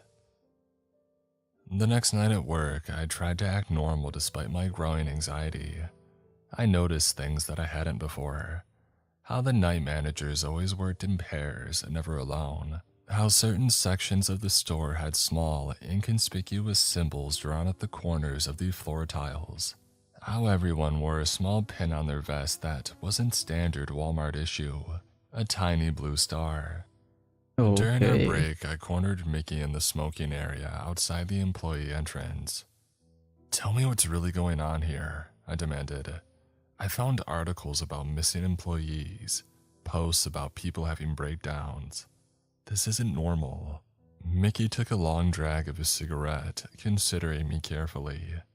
How long have you been here now? A month? 5 weeks? He nodded. And you've always followed the rules. Of course. You're doing better than most. Look, this location has issues. Been that way since they built it. What do you mean since they built it? Mickey dropped his cigarette, crushing it under his boot. You ever wonder why this place is so far from the center of town? Why they put a Walmart in the edge of that forest instead of closer to the highway exit where all the other retail is? I hadn't, but now I was curious. This land was cheap because nobody would develop it. Local tribes wouldn't go near it. Early settlers had avoided it. Even the logging companies skipped this patch when they cleared most of the surrounding forest. Why? Old stories, bad ground, thin places, he shrugged. Whatever you want to call it, all I know is corporate got a good deal, ignored the warnings, and now we have the rules. So these rules, they keep us safe from what exactly? Mickey fidgeted with his blue star pen. You ask too many questions, Jamie. That's how people get into trouble. Just follow the rules, collect your paycheck, and try not to think too much about the rest. That shift, I did the exact opposite, and I couldn't stop thinking about Mickey's warning as I restocked the dairy section. The coolers hummed monotonously, a sound that usually faded into background noise, but tonight it seemed ominous, almost like a distant whispering.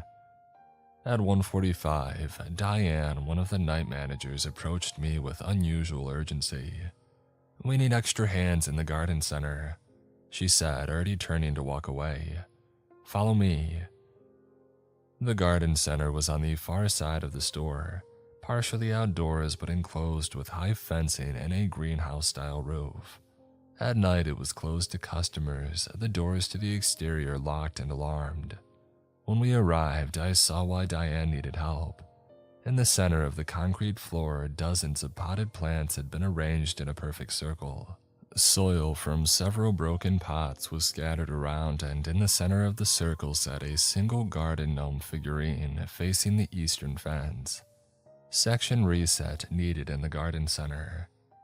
Within minutes, the other night manager, Leonard, arrived with a strange metal box. He wore thick gloves as he opened it, revealing what looked like coarse salt mixed with dried herbs. "Stand back," Leonard instructed, walking slowly around the circle of plants, sprinkling the mixture just outside its perimeter. Once complete, he placed a small white candle at 4 points around the circle, aligned with a compass's directions. I watched in disbelief as he lit each candle and then began speaking in a language that I didn't recognize, something guttural and ancient sounding. Diane noticed my expression. "First circle," she asked quietly. I nodded, unable to form words. "Somebody has to reset it before dawn or things get worse. Much worse," she explained. Who arranged the plants like this?" I finally managed to ask. Diane's expression was grim. "Not who, what?" After Leonard finished up with the strange ritual, he and Diane carefully dismantled the circle, making sure not to disturb the salt mixture. The plants were returned to their proper places, the broken pots and spilled soil cleaned up. The gnome figurine was placed in Leonard's metal box. "We'll need to monitor this section closely for the next few nights," Diane told me. "If you're assigned here, be extra vigilant and report anything unusual immediately." "What should I be looking for?" I asked. "Merchandise moving on its own, cold spots, the smell of wet earth even though nothing's been watered." She hesitated and then added, "And if you hear digging sounds from beyond the fence, radio immediately and leave the area." That night it marked a turning point. It became impossible to pretend that this was just a normal job with some crazy policies. Something was happening here, something beyond ordinary explanation. I started paying closer attention to my colleagues, noting their behaviors and reactions. Some, like Mickey, seemed resigned to the strangeness, accepting it as a part of the job. Others displayed various coping mechanisms. Trisha from Housewares wore religious symbols from at least 5 different faiths around her neck. Dennis from Electronics muttered protection prayers under his breath whenever he had to walk through certain sections alone. Lacey from Health and Beauty would only communicate through written notes between 1 a.m. and 4 a.m., claiming, "They can't track what you don't say out loud." I began keeping a journal, documenting these strange occurrences. Night 37. Lights dimmed at 2:13 as usual. Heard dragging footsteps again, but also a soft clicking sound, like fingernails on tile. Temperature in frozen foods dropped to near zero, causing frost to form on the outside of the freezer doors. Night 39. Found a perfect circle of cereal boxes in aisle 7. Followed protocol and called for reset. Leonard responded, performed the usual ritual. I noticed that he used different colored candles this time, black instead of white. Night 42. Someone called my name over the intercom again. It was a female voice, different from last time. When I didn't respond, I heard something that sounded like a child crying from the direction of the garden center. Night 45. The lights didn't come back on after the 17 minutes. Extended darkness lasted for an additional 3 minutes and 42 seconds. Multiple footsteps could be heard throughout the store. Diane was on walkie-talkie instructing everyone to stay perfectly still and close your eyes. I knew that I should quit. I mean, any rational person would have walked out after experiencing even a fraction of what I had witnessed. But the truth was, I couldn't afford to. My mother's condition had worsened, requiring more expensive treatments. The health insurance from Walmart was keeping her alive, and perversely, they had started giving me more hours and even a small promotion to night lead in grocery, which came with a $1 raise. It was as if the store, or whatever controlled it, was rewarding me for my compliance. 2 months into my employment, I was assigned to train a new hire named Chris. He was a college student taking a semester off, jovial and talkative. I liked him immediately, which made what had happened even worse. "So what's with the weird rules they gave us?" he asked as I showed him how to stock the frozen section. "Is it some kind of hazing thing?" "No," I said firmly. "Those rules are serious. You need to follow them exactly." Chris laughed.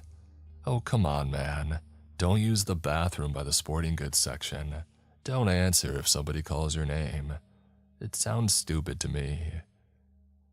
I stopped what I was doing and turned to face him directly. "Listen to me carefully. This isn't a joke. People have vanished from this store. Bad things happen when the rules are broken."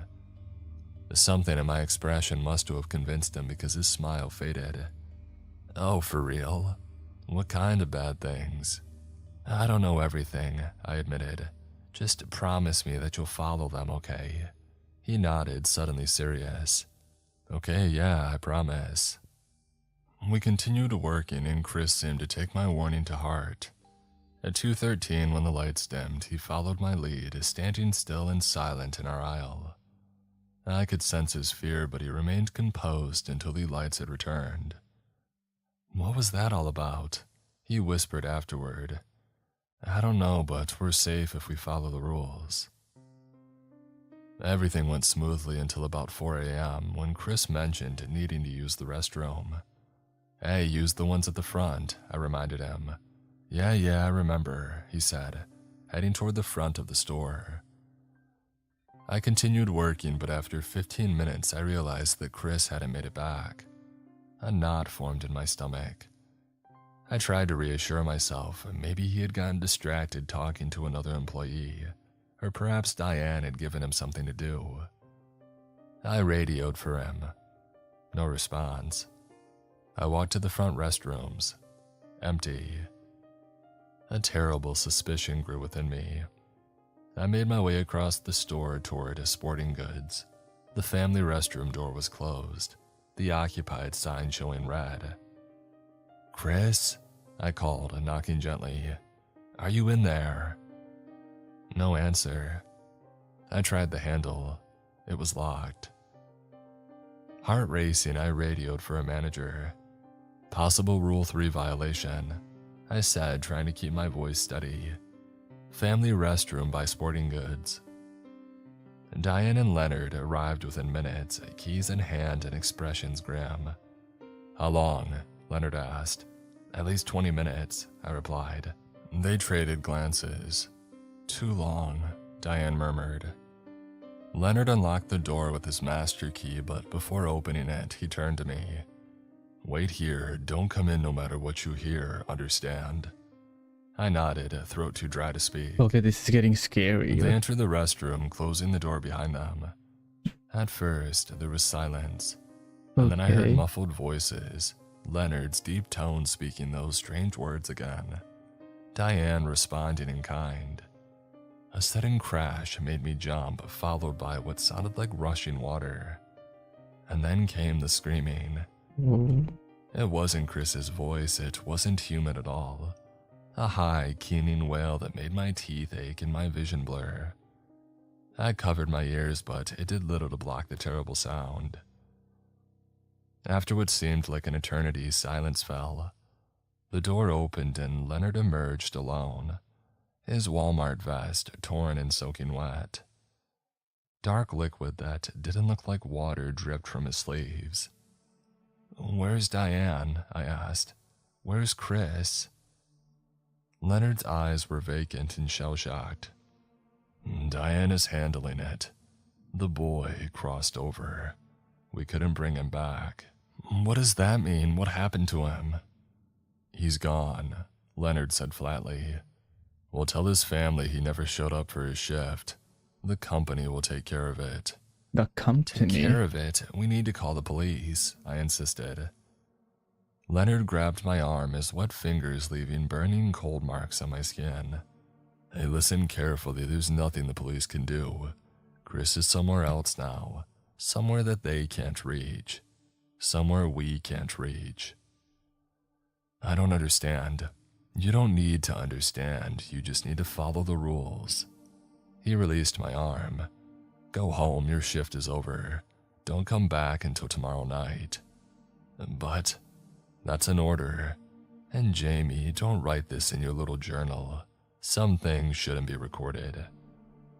I stared at him, shocked that he knew about my private journal.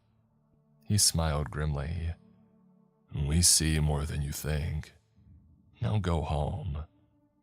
I didn't go home. Instead, I drove to the local library, which opened at around 9, and I used their computers to research the history of the land where Walmart was built. Most of the information was mundane. Property records showing the land had been sold to Walmart's parent company 15 years ago by a local farming family. Before that, it had been undeveloped for as long as records exist. But in the Historical Society's archives, I found references to the area in settlers' journals from the 1840s. They called it the hollow ground or the waiting place, and they avoided it entirely. One account described a trapper who had set up camp there disappearing, leaving behind only a perfect circle of his possessions around a cold fire pit. Indigenous histories were harder to find, but I discovered an interview with a local tribal elder from the 1970s who had mentioned the area as a thin ground, a place where the other side presses close, and spoke of ancient protocols to keep those who wait below from crossing over. By the time I left the library, my hands were shaking. The connections were too strong to ignore. The rules at Walmart weren't arbitrary. They were a modernized version of old protections against whatever existed in that place. I really should have quit then. I should have walked away and never looked back. But I still needed the money, and more than that, I needed answers. That night, I returned to work. Chris's disappearance had been handled exactly as Leonard had said. The official story was that he had never shown up for his shift and that he was marked as a no-call, no-show in the system. When I asked other employees about him, they either didn't remember him or pretended not to. Only Mickey acknowledged what had happened. "You were training him, right?" he asked during our break. "The kid who used the wrong bathroom." I nodded, relieved that somebody else remembered. "That's how it goes sometimes," Mickey said, his voice heavy with resignation. "The rules are there for a reason." "But what happened to him?" I pressed. "Leonard said that he crossed over. What does that mean?" Mickey was silent for a long moment. "You ever hear of liminal spaces? Thresholds between places?" I nodded. "This store, this whole lot is built on a place like that, a threshold. The rules keep us on this side. Break them and you might end up on the other side." "The other side of what?" "I don't know, man, and I don't want to know. Why do you ask so many questions?" He tapped his blue star pin. "Have the managers given you one of these yet?" I shook my head. They will soon. It's kind of a protection, an old symbol. Means that you're a part of the knowing ones." "The what?" Those who know and respect the rules, the ones who keep the balance. He glanced at the clock on the break room wall. Oh, break's almost over. Just be careful. I think you're already in deeper than you realize. Mickey was right. The next night, Leonard called me into the management office and presented me with a small blue star pen. You've been with us for 3 months now. You've seen things and you've followed the rules. It's time you became a full member of the night team. The pin looked ordinary enough, a 5-pointed star enameled in blue metal. But when I held it, it felt unusually heavy and cold to the touch. What exactly does this mean? I asked as I fastened it to my vest. It means you're one of us now, Leonard replied. It means you have certain responsibilities and certain protections. From what? Leonard's eyes narrowed slightly. Well, from the consequences of working here. The pin marks you as belonging to this side. As long as you wear it while you're in the store, you'll be less noticeable to what dwells beyond the threshold. And if I don't wear it, well then you're on your own. He slid a folder across the desk. These are your new duties. Study them carefully. The folder contained a more detailed version of the rules, plus some additional protocols. Extended Protocol 1. During light dimming at 2:13 to 2:30 a.m., employees must perform the acknowledgement. Stand still, eyes forward, and silently recite. I see only what is mine to see. I hear only what is mine to hear. I remain on this side of the veil. Extended Protocol 2. Blue star pins must be worn at all times while on the premises. If a pin is lost, exit the building immediately and report to management next shift. Extended Protocol 3. If a customer appears with completely black eyes or is speaking in multiple overlapping voices, direct them to the garden center and immediately alert management with code phrase, Special Assistance in Garden. Extended Protocol 4. Should you observe any employee violating the rules, do not intervene directly. Report to management immediately. Do not discuss the violation with the employee in question. Extended Protocol 5. In the event of a full threshold breach, announced as code white over the intercom, proceed immediately to the center of the store and form a circle with the other Blue Star employees. Remain in position until the all clear is given. I look up from the papers, my mouth dry. Has there ever been a full threshold breach? Leonard nodded grimly. And twice in the 15 years that this store has been open. Both times we contained it. Barely. Contained what? You don't want to know those details, Jamie. Trust me on that. He tapped the folder. Memorize these. Your life depends on it. And now that you're a Blue Star, you'll be expected to help with resets when needed. The circles, I said, like the plants in the garden center. Yes, among other things. Being a Blue Star employee changed things. Other night shift workers treated me differently, with a mixture of respect and wariness. I was included in conversations that would stop when non-Blue Star employees approached. Diane and Leonard assigned me to more sensitive areas of the store, places where incidents happened more often. I learned that certain sections were more problematic than others. Garden Center was the worst, being the closest to the exterior of the building and the forest beyond. Sporting goods with its hunting equipment and weapons was another hotspot. The family restroom was positioned as a confluence of what Leonard called threshold lines, invisible boundaries where the barrier between our world and whatever was on the other side grew thin. The work became more than just stocking shelves. I was taught how to recognize signs of threshold thinning, unexpected cold spots, electronic malfunctions, the smell of ozone or wet earth, merchandise that rearranged itself when nobody was looking. I learned to perform these minor resets, small rituals involving salt, iron filings, and specific words to strengthen the barrier when minor breaches occurred. These happened several times a week, Usually small manifestations like products arranged in patterns or strange writing appearing on bathroom mirrors. All the while, I kept thinking about Chris and the others who had disappeared. Were they dead? Or were they somewhere else, as Leonard had suggested? Was there any way to bring them back? I began researching more intensely during my off hours, diving into books about liminal spaces, threshold theory, and ancient barrier rituals. I found striking similarities between the protocols that we followed at Walmart and protective practices from dozens of cultures throughout history. My mother had noticed the change in me. "You look exhausted, honey," she said during one of my visits to her at the care facility. "Is that job working you too hard?" "I'm good, Mom," I lied. "Just adjusting to the night schedule is all." She took my hand, her fingers frail but her grip surprisingly strong. "No, there's something different about you. Something in your eyes." She leaned closer. "You're seeing things, aren't you? Things that shouldn't be there." My breath caught. "What? What do you mean?" She sighed, a sound heavy with secrets.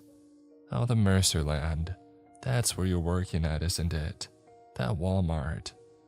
"You know about the Mercer property?" I asked, shocked. "Oh, everybody from the old families know," she replied.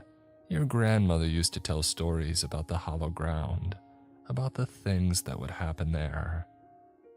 "Why didn't you say anything when I took the job?"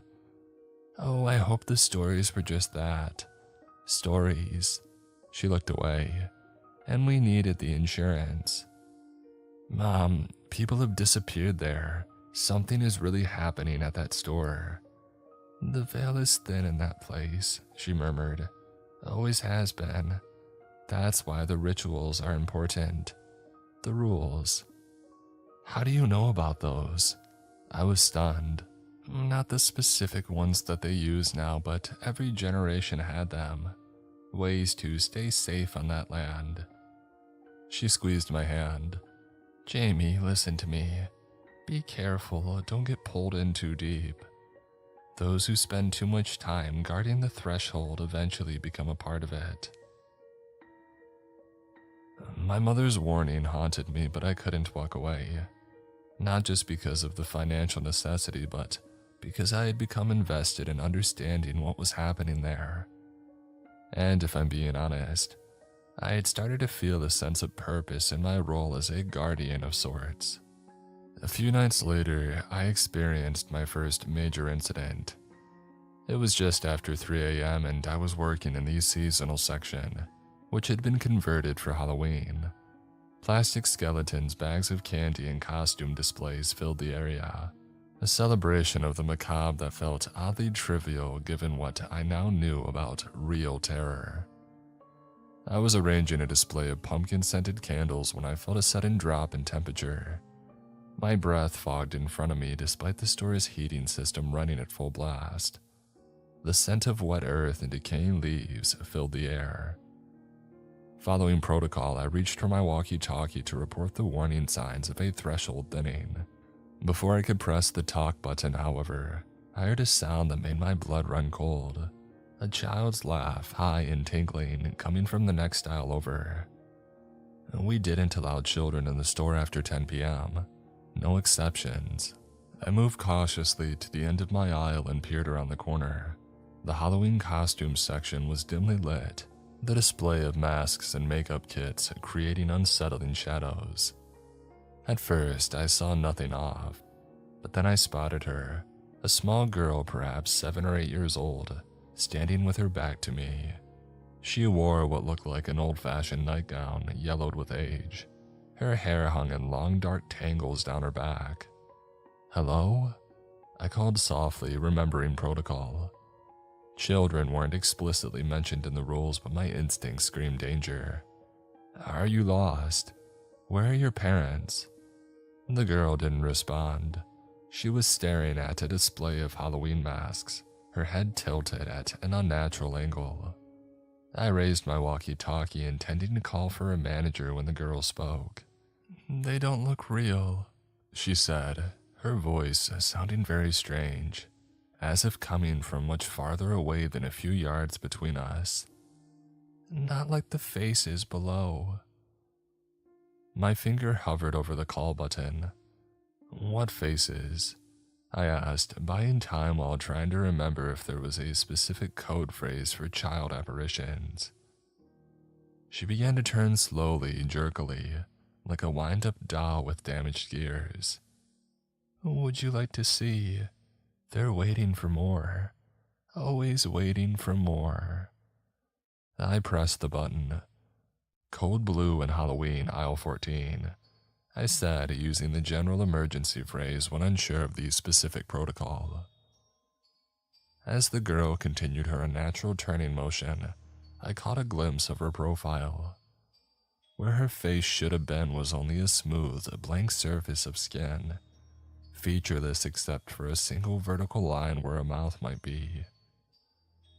I backed away, my training momentarily forgotten in the face of pure terror.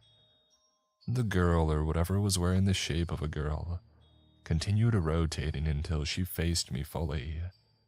The line where her mouth should be split open, widening impossibly into a gaping maw that stretched from where her hairline would be down to where her chin should end. From that cavernous opening came the child's laugh again, but it doubled and tripled upon itself, as if multiple children were laughing in imperfect unison. Jamie, the voices said together, we've been waiting for you. Don't you want to follow the rules? Rule number 6. When the children call, you must answer. That's not one of the rules, I said, continuing to back away. There are only 5 rules. The thing's head tilted even further, nearly touching its shoulder at an impossible angle. On your side, perhaps. Leonard appeared beside me so suddenly that I almost screamed. He grabbed my arm, his grip painfully tight, and thrust a small object into my hand. A tiny cloth bag filled with blue string. Throw it, he commanded. Now. I hurled the bag toward the child. When it hit the floor at the creature's feet, there was a sound like sizzling bacon and a flash of pale blue light. The temperature in the aisle instantly rose, and the smell of earth was replaced by the acrid scent of burnt air. The child thing convulsed once, the gaping mouth snapping shut, and then between one blink and the next it was gone, leaving only a small, perfect circle of frost on the linoleum floor where it had stood. What was that thing? Leonard's face was grim. A scout. They send them through sometimes, testing for weakness. He pulled out a small vial of what looked like salt and carefully poured it in a circle around the frost mark. This is the 3rd one this month. The barrier is wearing thin. What did you give me to throw? Iron filings, graveyard dirt, and St. John's wort. It's an old remedy. He finished the salt circle and straightened up. Hey, you did well. Not everyone keeps their wits when facing their first manifestation. It knew my name, I said, still shaken. Leonard nodded solemnly. Yeah, they always do. It's part of how they try to establish connection.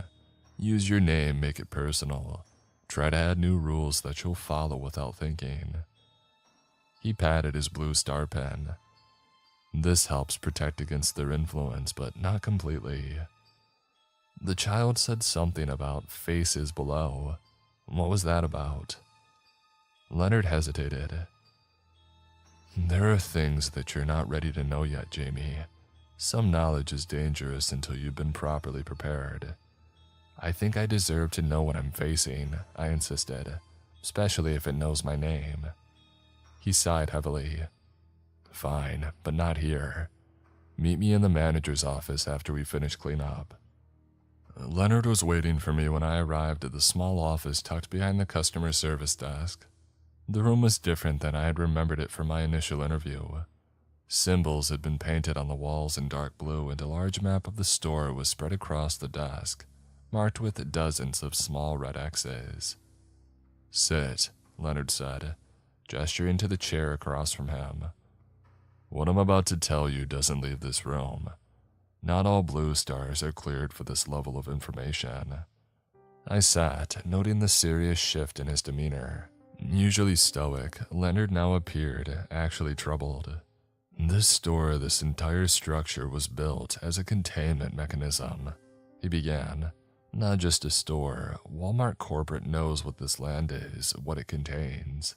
And that's a threshold, right? Yes, a weak point between worlds. He pointed to the map. These X mark the spot where the barrier is the thinnest. You've noticed that they cluster in certain areas, the garden center, sporting goods, the family restroom. I nodded. What you may not have realized is that they form a pattern. He traced lines connecting the X's. A circle with 5 points of particular weakness. I stared at the resulting pentagram shape, like a 5-pointed star. Exactly like the pins that we wear. The symbol serves as both a warning and protection. Leonard leaned back. The entity that spoke to you tonight is one of the many that exist on the other side. They want to cross over. To them, our world is nourishing. So the rules keep them from crossing. The rules keep us from inadvertently helping them cross. Each one addresses a specific vulnerability in the barrier. He ticked them off on his fingers. The dimming lights at 213. That's when the barrier naturally thins and they can see us better. We stay still and quiet to avoid drawing attention. And the names over the intercom. They can mimic voices and use these storage systems to call to us. Answering it acknowledges them, creates a connection that they can use to pull you partially across. The bathroom by sporting goods. It's positioned at a major weak point. Plus water, running water creates conduits that they can use. That's why we don't use that restroom. The sleepwalking customers. Leonard's expression darkened. Not customers at all. They're people who have been partially pulled across. Their consciousness is already on the other side, but their bodies remain here, caught between worlds. We don't interfere because touching them could pull you over too. And the circles of merchandise. They're attempts at creating portals. Circles have power. They're using our own products to create doorways. When we find them, we have to perform the reset ritual to close the potential opening before it stabilizes. I thought about this information, connecting it with my own experiences and research. The child thing had mentioned faces below. What did that mean? Leonard was silent for a long moment. The entities on the other side, they collect. Trophies, I suppose you could say. Faces are very prized. A chill ran through me as I thought of the featureless child with its gaping maw. From the people who disappear, like Chris. Yes, he wouldn't meet my eyes. The company knows the risks. It's why the pay and benefits are so good. It's why certain incidents are handled internally. This is insane, I said. Why not close the store, demolish it? Because the threshold would remain. Without the containment measures we have in place, it would grow, it would spread. The protocols don't just protect us, they protect everybody in West Branch. So we're the sacrificial lambs? I asked bitterly. No, we're the guardians. There's a difference in that. Leonard opened his desk drawer and removed an old leather-bound book. It's time you learn the deeper protocols, the ones that can save you if the worst happens. He placed the book in front of me. Its cover was unmarked, but the leather felt unusually warm to the touch, almost like skin. Study this, memorize the words and symbols. If you're ever caught in a full breach, this knowledge might be the only thing that brings you back. I took the book, feeling its weight, heavier than its size had suggested. Has anybody ever come back after being taken? Leonard's silence was answer enough. The book that Leonard gave me contained knowledge that both fascinated and terrified me. Written in multiple hands across generations, it documented the history of the hollow ground and the various entities that sought passage through the threshold. There were detailed accounts of manifestations dating back to the 1800s, rituals for strengthening the barrier and emergency protocols for different types of breaches. Some pages contained symbols that hurt my eyes to look at directly, while others featured diagrams of the land with notations in languages that I couldn't identify. The most disturbing section detailed what happened to those who had crossed over, willingly or not. According to the book, they didn't simply die. They were absorbed, their consciousness and physical forms separated and repurposed. The entities on the other side couldn't create their own bodies to cross over, so they needed ours. I read the book during my off hours, trying to process the nightmare reality that I had stumbled into. My work performance suffered as I struggled with sleep deprivation and constant anxiety. The only consolation was that my mother's treatments were working. She was showing signs of improvement, which meant my sacrifice was at least accomplishing something good. One afternoon, I awoke from a fitful sleep to find a text message from Diane. Emergency meeting tonight, all blue stars at 9 p.m. before shift. I arrived at the store an hour early, finding the parking lot unusually empty except for employee vehicles. The night crew was gathered in the training room, all 18 Blue Star members looking tense and uncertain. Leonard and Diane stood at the front, their expressions grave. Behind them was a whiteboard covered with symbols from the book, along with a timeline of some sort. "Thank you all for coming," Leonard began once everybody had settled. "We're facing an unprecedented situation. The barrier has been weakening steadily for months, and our standard measures aren't stabilizing it anymore." Murmurs spread through the room. Diane raised her hand for silence. "We've recorded 17 minor breaches in the past week alone," she continued. "The corporate containment team has analyzed the data and believes we're approaching a potential full threshold breach." The room went quiet. I felt Mickey tense beside me. "When?" somebody asked. "Tomorrow night, October 31st. Of course, Halloween, the day when the veil between worlds was traditionally the thinnest. We'll be implementing Emergency Protocol Omega," Diane said, pointing to a complex symbol on the whiteboard. "Every blue star will be positioned at strategic points throughout the store. The building will be closed to customers from 8 p.m. onward, under the pretense of inventory." "What about non-Blue Star employees?" I asked. "They've been given the night off," Leonard answered. "This operation involves only initiated guardians." He distributed maps showing our assigned positions. I was placed in sporting goods near the family restroom, one of the major weak points. "Each of you will maintain your position regardless of what you see or hear," Diane instructed. "You'll be provided with barrier kits containing salt, iron, and other necessities. Under no circumstances are you to leave your assigned area until the all clear is given. And if the barrier fails completely..." Mickey asked the question that everybody was thinking. Leonard's face was grim.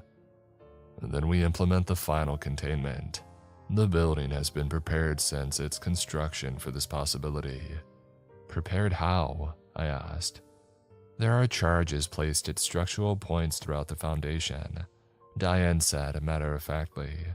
"In the event of a complete breach, the entire building will be collapsed inward, sealing the threshold with concrete and steel." Shocked silence followed her statement. "With us inside?" somebody finally asked. Leonard nodded. "If it comes to that, yes. Better 18 souls than the thousands who would be taken if the threshold entities established a permanent foothold in our world." I looked around the room, seeing the same realization dawn on every face. We weren't just night stalkers or sales associates. We were the last line of defense in a war that most people didn't even know was being fought. And we might not survive our next shift. I spent what might be my last day putting my affairs in order as best I could. I visited my mother, telling her that I loved her without revealing what was happening. I wrote letters to the few friends I had, vague explanations that wouldn't reveal the truth but might provide some closure. I made sure that my rent was paid through the end of the month. As the sun set, I drove to the Walmart one last time. The parking lot was empty except for the employee vehicles, the store's exterior lights dimmer than usual. A sign on the door read, "Closed for inventory" in large red letters. Inside, the atmosphere was tense. Blue Star employees moved purposefully, setting up barrier materials at their assigned positions. Leonard and Diane were distributing small cloth bags similar to the one that had banished the child entity. Iron fillings, silver shavings, salt and herbs. Leonard explained as he handed me mine. Last resort if something manifests directly in your zone. Use it only if absolutely necessary. We have a limited supply. In addition to the bag, I received a small blue candle, a vial of clear liquid that smelled strongly of sage, and a piece of paper with words written in that strange language. Memorize these, Diane instructed. If the primary barrier fails, these words will be your personal protection. Speak them while visualizing a shield of blue light surrounding you. How will we know if the barrier is failing? I asked. You'll know, she replied grimly. Trust me. At exactly 11:30, we all took our positions. I stood in my assigned spot near the family restroom, the barrier materials arranged in a small semicircle before me. From here, I could see down several aisles, but not to the other Blue Star positions. We were intentionally spaced to cover maximum area. At 11:45, the store's regular lighting shut off, replaced by emergency lights that cast everything in a dim blue glow. Over the intercom, Leonard's voice recited words from the book, a strengthening ritual that all of us silently joined, touching our Blue Star pins as we did. Midnight approached. I checked my watch nervously, wondering what exactly would happen when the clock struck 12 on Halloween night in a store built on a threshold between worlds. The answer came with a violent shudder that ran through the entire building. The floor beneath me vibrated, shelves rattling as products tumbled down. The emergency lights flickered wildly, and for a moment, I thought that I saw something in the flashes of darkness, shapes moving in the spaces where the light couldn't make it. My walkie-talkie crackled. Hold positions, Leonard's voice commanded. The first barrier is holding. The shaking subsided, but the air had changed. It felt heavier, charged with static electricity that made the hairs on my arms stand on end. The smell of wet earth and decay filled the store, stronger than I had ever experienced it before. And then came the whispers. Hundreds of them overlapping, coming from everywhere and nowhere at once. I couldn't make out words, just a constant serration that made my teeth ache and my vision blur at the edges. Something moved at the periphery of my sight, a dark shape sliding along the floor of the aisle to my left. When I turned to look directly at it, it vanished, only to reappear in another spot when I looked away. My walkie-talkie crackled again. Zone 7 reporting manifestation, came Mickey's tense voice. Multiple shadow forms in the garden center. Zone 4 manifestation confirmed, another voice added. Temperature dropping rapidly in electronics.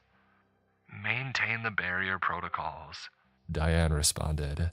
Do not engage unless they enter your immediate area. I watched as the shadows grew bolder, sliding closer, taking more defined shape with each passing minute. They reminded me of people, or rather the negative space where people should be. Darkness given form and purpose. At 12:17, the first scream came over the walkie-talkie. They're in through Zone 9. There. The transmission cut off abruptly. Zone 9 report, Leonard demanded, but silence answered him. Another voice broke in, panicked. Something's happening to the floor and housewares. Oh God, it's opening up. I wanted desperately to see what was happening in other parts of the store, but I knew leaving my position would weaken the overall barrier. I stood firm, watching as the shadows in my section grew more numerous and substantial. At 12:30, everything changed. The emergency lights failed completely, plunging the store into absolute darkness. In that moment of blindness, I felt something brush against my face. cold, damp, like wet leather. I jerked back, nearly falling, and I fumbled for my flashlight despite the rules about using lights. Before I could turn it on, the emergency lights flickered back to life, revealing what was in front of me. The floor in the center of my zone had changed. The standard white tiles were now a deep, unnatural black that didn't reflect light. And worse, the blackness seemed to have depth, as if I was looking down into an abyss rather than at a solid floor. And from that darkness, something was emerging. It rose slowly, a mass of shifting shapes that never quite settled into a single form. One moment it appeared human-like, and the next it was a writhing collection of limbs and appendages that made no sense. The only constant was the faces. Dozens of them this pressing feeling outwards intense. from the mass like masks. I was embedded so in sucked clay. into the story, I Their forgot I was expressions frozen in streaming. terror or pain. With sick horror, I recognized one of them. Chris, his eyes wide and mouth open in a silent scream. The entity continued rising, more and more of it emerging from the impossible depth in the floor. As it towered over me, reaching nearly to the ceiling, I heard Leonard's voice over the walkie-talkie, calm but urgent. Full breach confirmed. Initiate final containment. I repeat, initiate final containment. This was it. The building would be collapsed, sealing us in with these things forever. But before I could process my imminent doom, I heard another sound. My mother's voice, clear as day, cutting through the chaos. Jamie, remember what I told you about the threshold? It wasn't coming from the intercom or my walkie-talkie. It seemed to be speaking directly into my mind. What had she told me? That those who guard the threshold eventually become a part of it. But she had said something else. Something about the old families and their knowledge. The massive entity before me extended what might have been an arm, ending in something between a hand and a claw. As it reached for me, I saw the blue star pin glowing with an intense light, holding the appendage at bay. But the protection was failing, the light dimming as the creature pressed forward. The hollow ground doesn't just take Jamie, it connects. Those caught between can always find their way home if they remember one thing. Thresholds work both ways. That's it. If they could come through to our side then. Acting on instinct and desperate hope, I grabbed my barrier supplies and threw them not at the entity but into the black depth in the floor. I followed with the blue candle lit by the electric blue light of my fading pen. The effect was immediate and catastrophic. The blackness in the floor pulsed and the creature before me let out a sound that defied description. Part scream, part thunderclap, part the rending of reality itself. The pull was instant and overwhelming. The entity began to be dragged back toward the opening, its form distorting as it struggled against the suction. All around the store I could hear similar sounds as the breach began to reverse. But I was being pulled too. My feet slid on the smooth floor as the threshold's gravity seized me. I grabbed a shelf, holding on with all my strength as the vortex tried to claim me. Jamie! Leonard appeared at the end of the aisle, fear on his face as he saw what was happening. Let go of the shelf. The final containment has been triggered. You only have seconds to get out. The building had begun to shake violently. Not from the breach, but from the charges placed in the foundation. The collapse was beginning.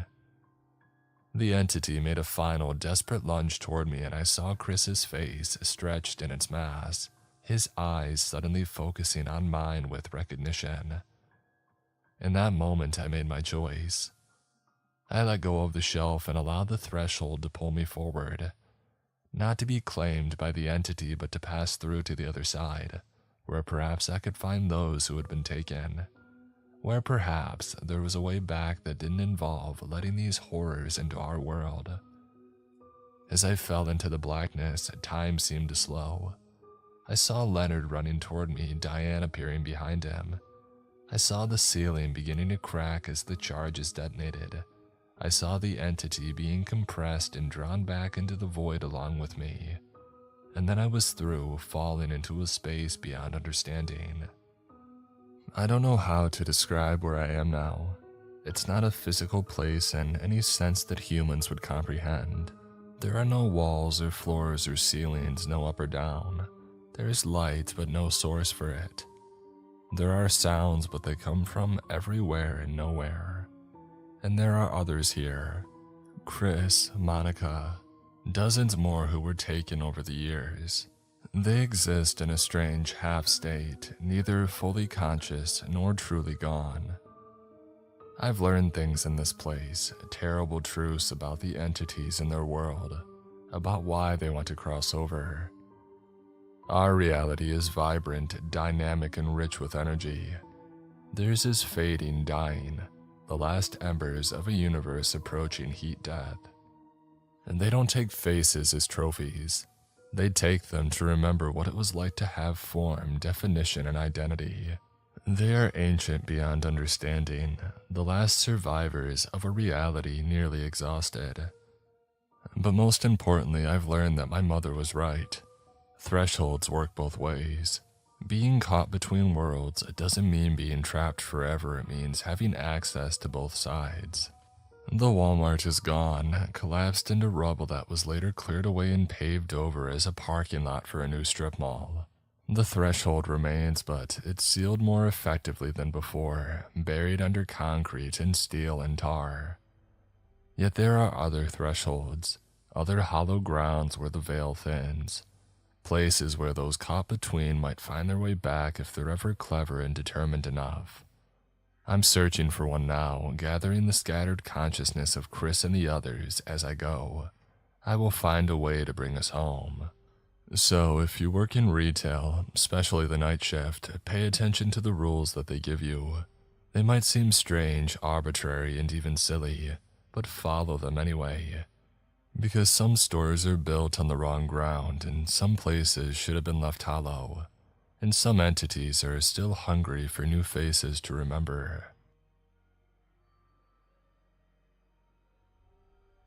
Ooh, okay, finally, damn. That was kind of creepy. Yeah, this was a creepypasta. It's by Mr. Creeps. Yeah, that is okay.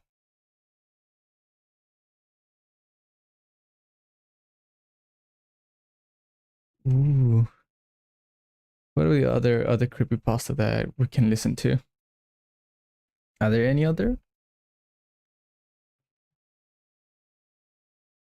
Where is this? I got a job working the night shift at McDonald's.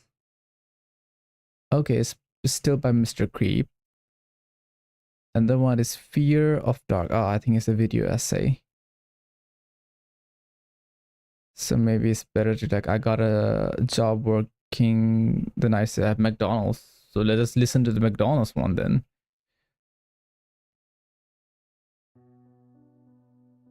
Looking back, I should have known that something was wrong from the start.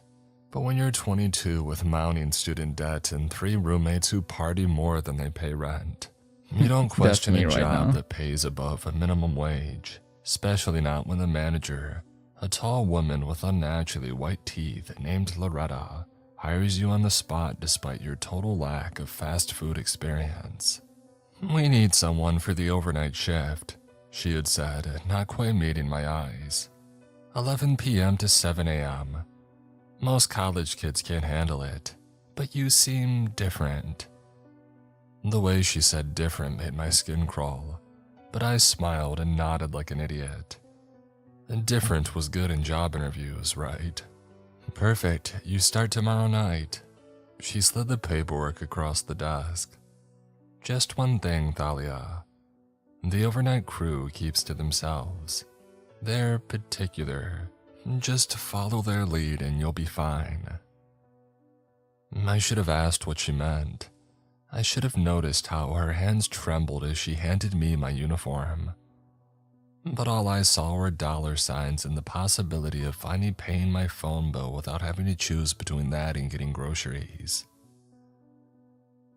The first night started normally enough.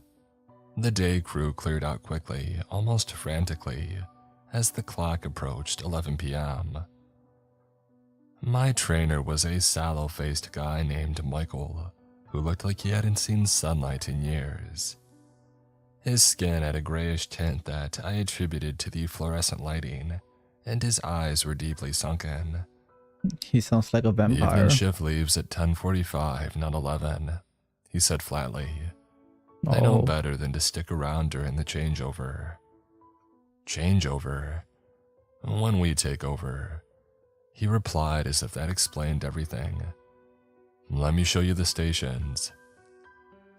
The tour was brief and utilitarian. Grill station, fryer station, drive-through register. A standard Mickey D's layout. But Michael kept looking at his watch, rushing through instructions until we had reached the back hallway. Bathrooms here, employee locker room there, break room, and this. He gestured to a reinforced metal door that I had never seen in any other McDonald's. Is the freezer. We don't go in there at night. Ever. Okay, Before it I sounds could ask similar to the why, last another story. employee had emerged from the break room. But let's listen. She was petite with hair so black it seemed to absorb the light, cropped into a severe bob. This the new girl? She asked, looking me up and down with undisguised suspicion. Yep, Dahlia, meet Vanessa. She runs the front counter overnight. Vanessa nodded curtly. Loretta hired you directly for nights. Yeah, I interviewed yesterday and... Yeah, figures, she interrupted. Did Michael explain the rules yet? Michael checked his watch again and grimaced. No time, it's 10:58. Places, everyone. Vanessa grabbed my arm, her fingers digging in with surprising strength. Listen carefully. Never go into the freezer at night. Never let anybody in after 3:13 in the morning, no matter what they say. Okay. Always answer the drive-thru on the first buzz. If somebody orders a meal that's not on the menu, just make it anyway. And for God's sake, if you What do you hear mean, make knocking it from anyway inside from the the bathroom meal? stalls, don't answer. My She sounds nervous laugh uptight. died in my throat when I saw her expression. Wait, you're serious? Okay. I'm dead serious. Oops. People who don't follow the rules don't last. She released my arm and headed toward the front counter. This I turned to place ask also have Michael rules more like the last questions, time. but he was already at the drive-thru, headset on, staring intently at the empty lot outside. So this was some kind of hazing ritual for the new girl. Fine, I could play along. College orientation had been worse. The first hour passed uneventfully. We had a few late-night customers, truckers mostly, ordering coffee and egg McMuffins that Michael prepared with mechanical efficiency. I worked the register, following Vanessa's lead. She barely spoke, only responding to customers, and even then in clipped and rehearsed phrases. At midnight, the flow of customers had stopped abruptly. 1 minute the drive-thru had 3 vehicles waiting, the next, nothing. Vanessa checked her watch. The midnight lull, she said. Good time for a bathroom break if you need it. I didn't, but something in her tone made me think that I should take the opportunity. Sure, back in a minute. The employee restroom was surprisingly clean for a fast food joint, but freezing cold. My breath fogged in front of me despite the May heat outside.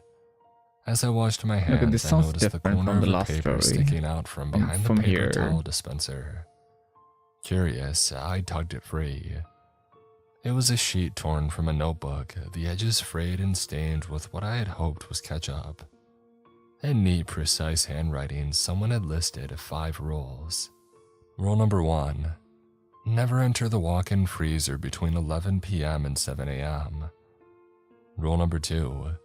No customers inside the restaurant after 3:13. Okay, this place also have rules. Rule number 3. Damn. Answer the drive-thru in 1 buzz. Rule number 4. Make any order exactly as requested, even if it's not on the menu. Rule number 5. If you hear knocking from inside a bathroom stall, ignore it. If you hear your name, run. Okay, At why the does this bottom sound in similar to different the last handwriting. story? Please believe these, I didn't. Loretta lied about the turnover rate. I stared at the paper, heart suddenly pounding. It was identical to what Vanessa had told me, but seeing it written down with that desperate plea made it feel less like a prank and more like a warning. Had previous employees left this? A sharp rap on the door made me jump. "Talia, you okay in there?" It was Michael. I shoved the paper into my pocket. "Yeah, coming." When I returned, something had changed. The restaurant felt colder, the lights dimmer somehow. Vanessa stood rigidly at the counter, staring out at the front doors. Michael was back at the drive-thru, but his posture was tense, alert. "Everything normal?" Vanessa asked, eyeing me. "Sure," I lied. "Why wouldn't it be?" "Good. Take over for Michael at the drive-thru. He needs to prep more meat." I tried not to show my confusion. We hadn't had an order in 20 minutes and the holding trays were full. But I nodded and took the headset from Michael. His fingers were ice cold when they brushed mine. "Remember," he whispered, "first buzz." The drive-thru remained quiet until 1:27 a.m. I know the exact time because I had been checking the clock every few minutes, watching the seconds tick by in the dim glow of the monitor. When the buzzer finally sounded, I nearly leapt out of my skin but managed to hit the response button immediately. "Welcome to McDonald's, can I take your order?" Silence. Static crackled through the headset, and then a voice, low and wet, like somebody speaking through a mouthful of liquid. "McRib." I froze. The McRib was seasonal and definitely not on the current menu, but I remembered Rule 4 and swallowed hard. "One McRib, anything else?" More static and then, "No bun, raw, with extra sauce." My stomach turned. "One McRib, no bun, raw, extra sauce." Okay, I don't know why that's funny. "Hurry." I relayed the order to Michael, who nodded grimly and disappeared into the back without comment. When he returned, he carried a tray with what looked like raw meat slathered in dark sauce. I couldn't bring myself to look too closely. "Drive to the second window," I instructed, and the vehicle, an ancient station wagon with windows so darkly tinted that they seemed to swallow up the light, it crept forward. When it reached the window, I saw the driver was wearing some kind of mask or hood that obscured their face entirely. Gloved hands extended from the window, palms up, waiting. Michael reached past me and handed over the tray. The driver made a sound, not quite a thank you, more like a wet gurgle, and drove off without paying. "Did they?" I began. "Night regulars don't pay," Vanessa called from the front. "Store policy." I wanted to argue that no such policy could possibly exist, but the look that Michael gave me, equal parts warning and fear, kept me silent. The next order came at 2:15. This one was for bone meal and salt, deep fried, with a large coffee, black. Again, Michael prepared it without question, producing a paper bag filled with what looked like breaded white pebbles. The customer, a tall and thin figure on foot at the drive-thru window, whose face I couldn't see beneath a wide-brimmed hat, tapped the glass 3 times before taking the order and melting into the darkness beyond the parking lot lights. By 3 a.m., I was fighting the urge to grab my things and run. The only thing stopping me was the growing certainty that whatever rules governed this place, breaking them would be worse than enduring my shift. "Almost closing time," Vanessa announced, checking her watch. "Closing? I thought we were 24/7. Michael and Vanessa exchanged glances. "Inside dining closes at 3:13, Michael explained carefully. "The drive-thru stays open." "That's an odd time," I said, trying to keep my voice casual. "It's precisely when we need to be locked up," Vanessa replied. She moved to the front door and hovered by the locks. At 3:12, the front door swung open. A man walked in, normal-looking, middle-aged, in a rumpled business suit. He smiled apologetically. "Sorry, I know that you're about to close. I just need a coffee for the road." Vanessa's face drained of what little color it had. Michael stepped back from the drive-thru window, eyes fixed on the clock. 3:12:47. I moved toward the register. "I can help you." Vanessa's hand clamped onto my arm. "No," she hissed. The man's smile widened, showing too many teeth. "I just need a coffee, black, for the road." "We're closed," Vanessa stated flatly, positioning herself between me and the counter. The man tilted his head at an unnatural Vanessa angle. is not a best then. "The sign says that you close at 3:13. It's only 3:12 and," he checked his watch, 52 seconds. Something was wrong with his movements, jerky and too fluid all at the same time. His eyes never blinked. I'm sorry, the game crashed. Let me reopen it. "Please leave," Michael said, his voice surprisingly steady. "We can't serve you." The man's face contorted, the pleasant expression sliding off like melting wax. At least I'm enjoying "I'm the a story. customer," he said, his voice deepening, resonating oddly in the empty restaurant. "You have to serve me, it's company policy." The clock on the wall read 3:13:01. Vanessa lunged for the door, turning the deadbolt with a decisive click. "We're closed." The man, if he was still a man, slammed his palms against the counter. The impact left dark, wet prints on the laminate. "Serve me," he bellowed, his jaw unhinging slightly with each word. "No customers inside after 3:13, Michael recited, backing toward the grill. "Store policy." The man went very still. He stared at us with eyes that had gone completely black, and then smiled again, a horrible, stretching thing that split his face almost to the ears. "New girl doesn't know the rules yet," he said, his voice suddenly gentle and reasonable. He turned to me. "Do you, Thalia?" I felt cold sweat bead on my forehead. I hadn't worn a name tag yet. I hadn't introduced myself. "I know enough," I managed to say, though my voice quivered. The man, the thing, stepped toward me, movements now jerky like a marionette with tangled strings. "Do you know what happened to the last person who worked here? Before you?"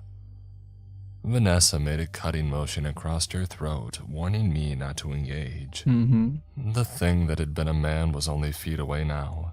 This close, I could smell it, like meat left too long in the sun. Like spoiled jerky? milk and pennies. Oh. She didn't follow the rules. It continued conversationally. She let me in at 3:14. She made an exception just once. Okay, I don't know why changing this building makes Michael this had building vanished into upset. the back. Vanessa remained frozen by the door. "What happened to her?" I whispered despite myself. The thing grinned wider, jaw dislocating further with an audible pop. "Why don't you ask her yourself?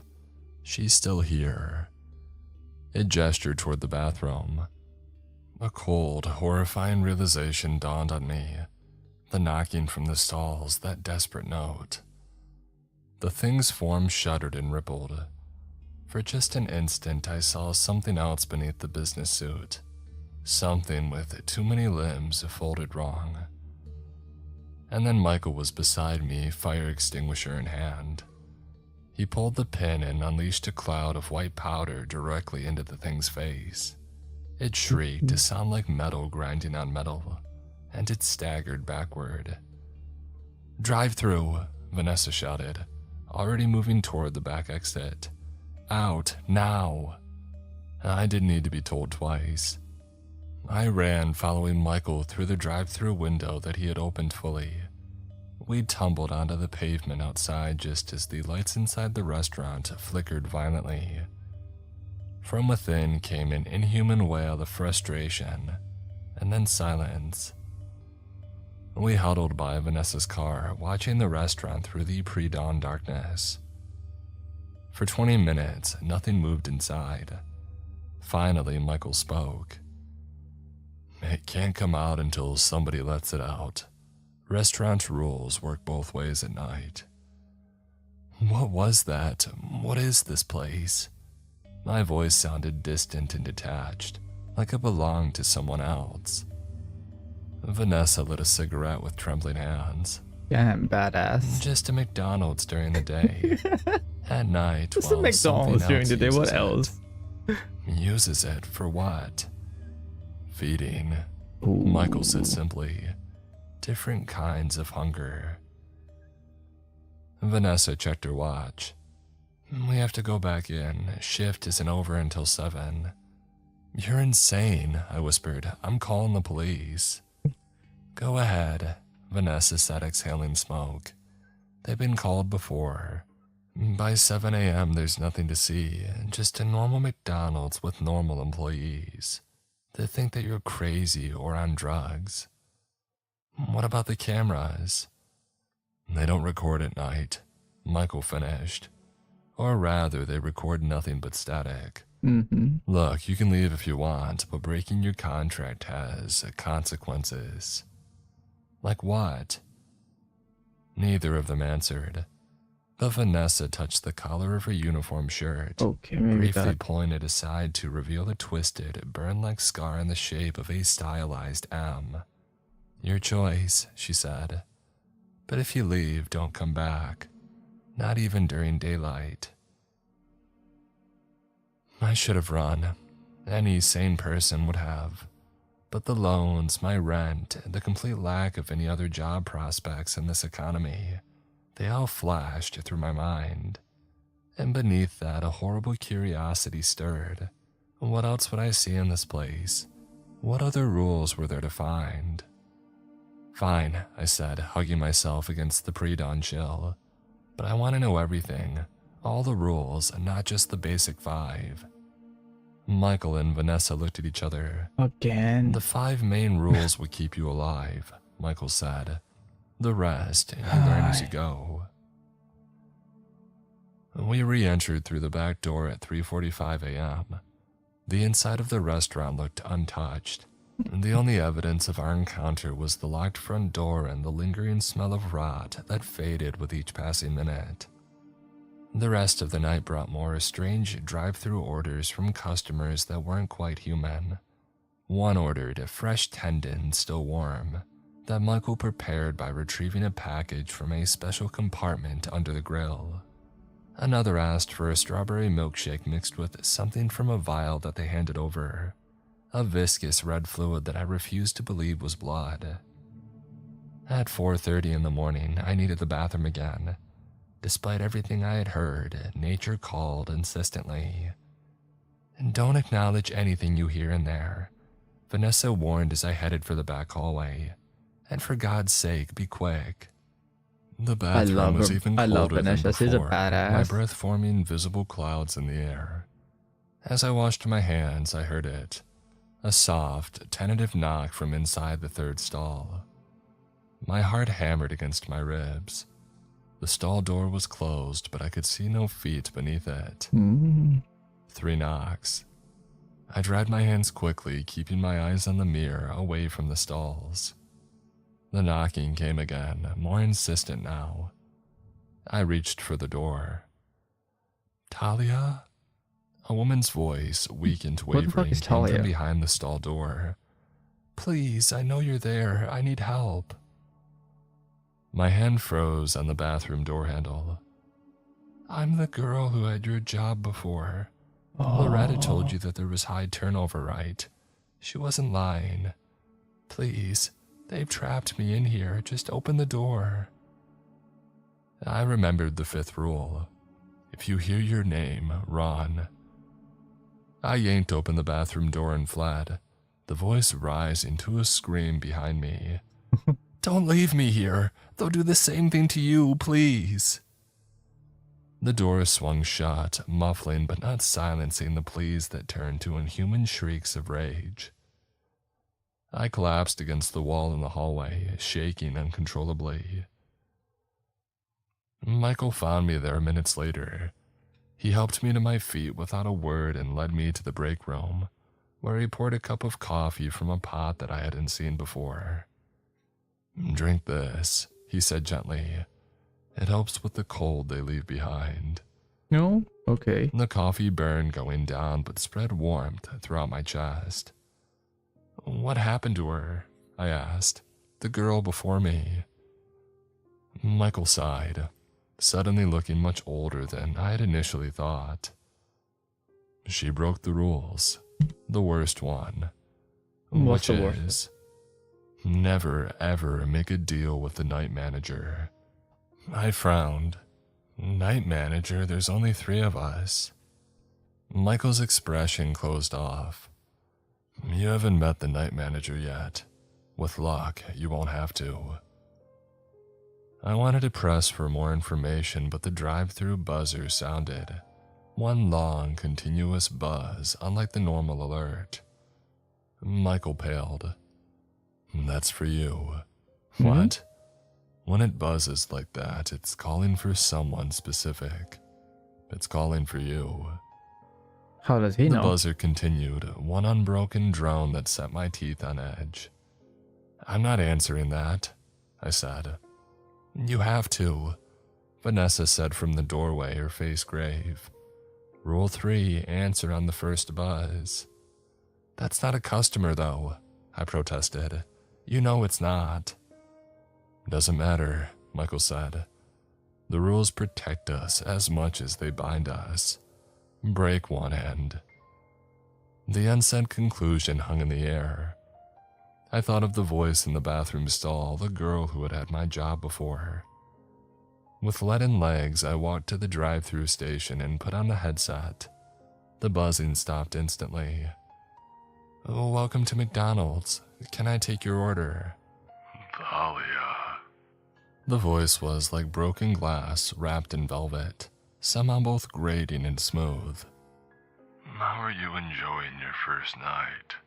Ooh. I swallowed hard. "Can I take your order?" A low chuckle. "So professional. I'm not here to order. I'm here That sounds to like a introduce quip. myself. I'm Norris, the night manager." Oh, Through the drive-through window, I could see nothing but darkness where a vehicle should be. the night Yet manager's the here. voice came through crystal clear.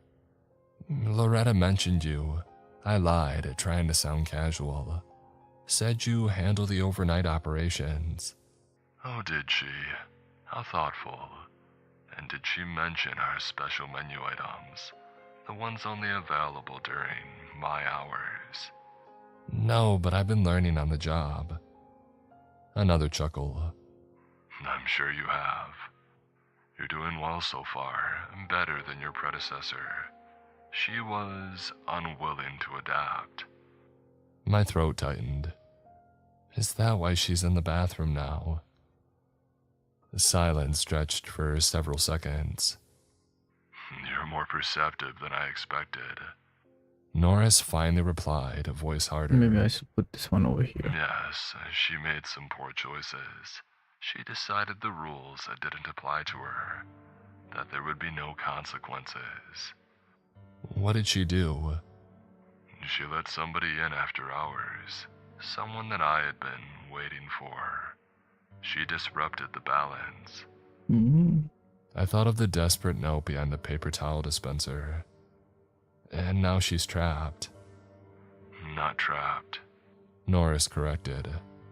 "Transformed. She's becoming something new, something that belongs to the night shift permanently." Bile rose in my throat. "What do you want from me?" "For now, just obedience.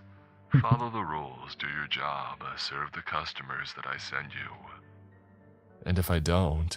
I challenged, fear making me reckless. The temperature around me plummeted. My breath clouded heavily in front of me. Through the window, I thought that I saw something move in the darkness. A tall, thin shape with too many angles.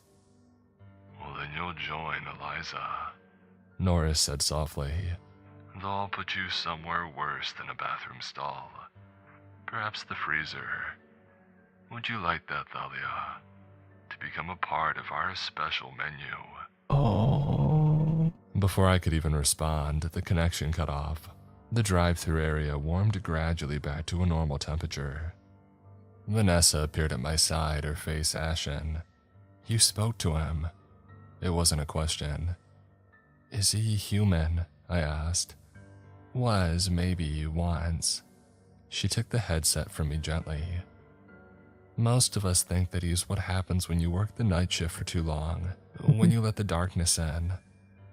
How long have you been working here? She didn't meet my eyes. 3 years. And Michael, 5. I stared at her. How is that possible? Norris made it sound like most people don't last. They don't, she admitted, but some of us adapt. She rolled up her sleeves slowly. In the harsh light, her skin had an almost translucent quality. The veins beneath were dark, almost black.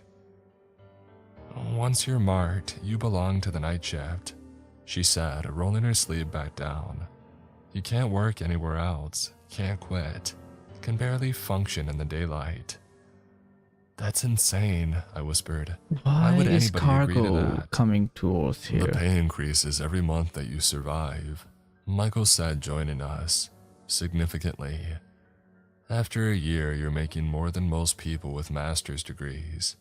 After 3, he gestured at Vanessa. Well, Vanessa owns 3 houses now, all paid off. Vanessa's bitter laugh held no humor. Yeah, a fat lot of good they do me. I can only leave this place between 7 a.m. and 10 a.m. before the sunlight becomes too painful.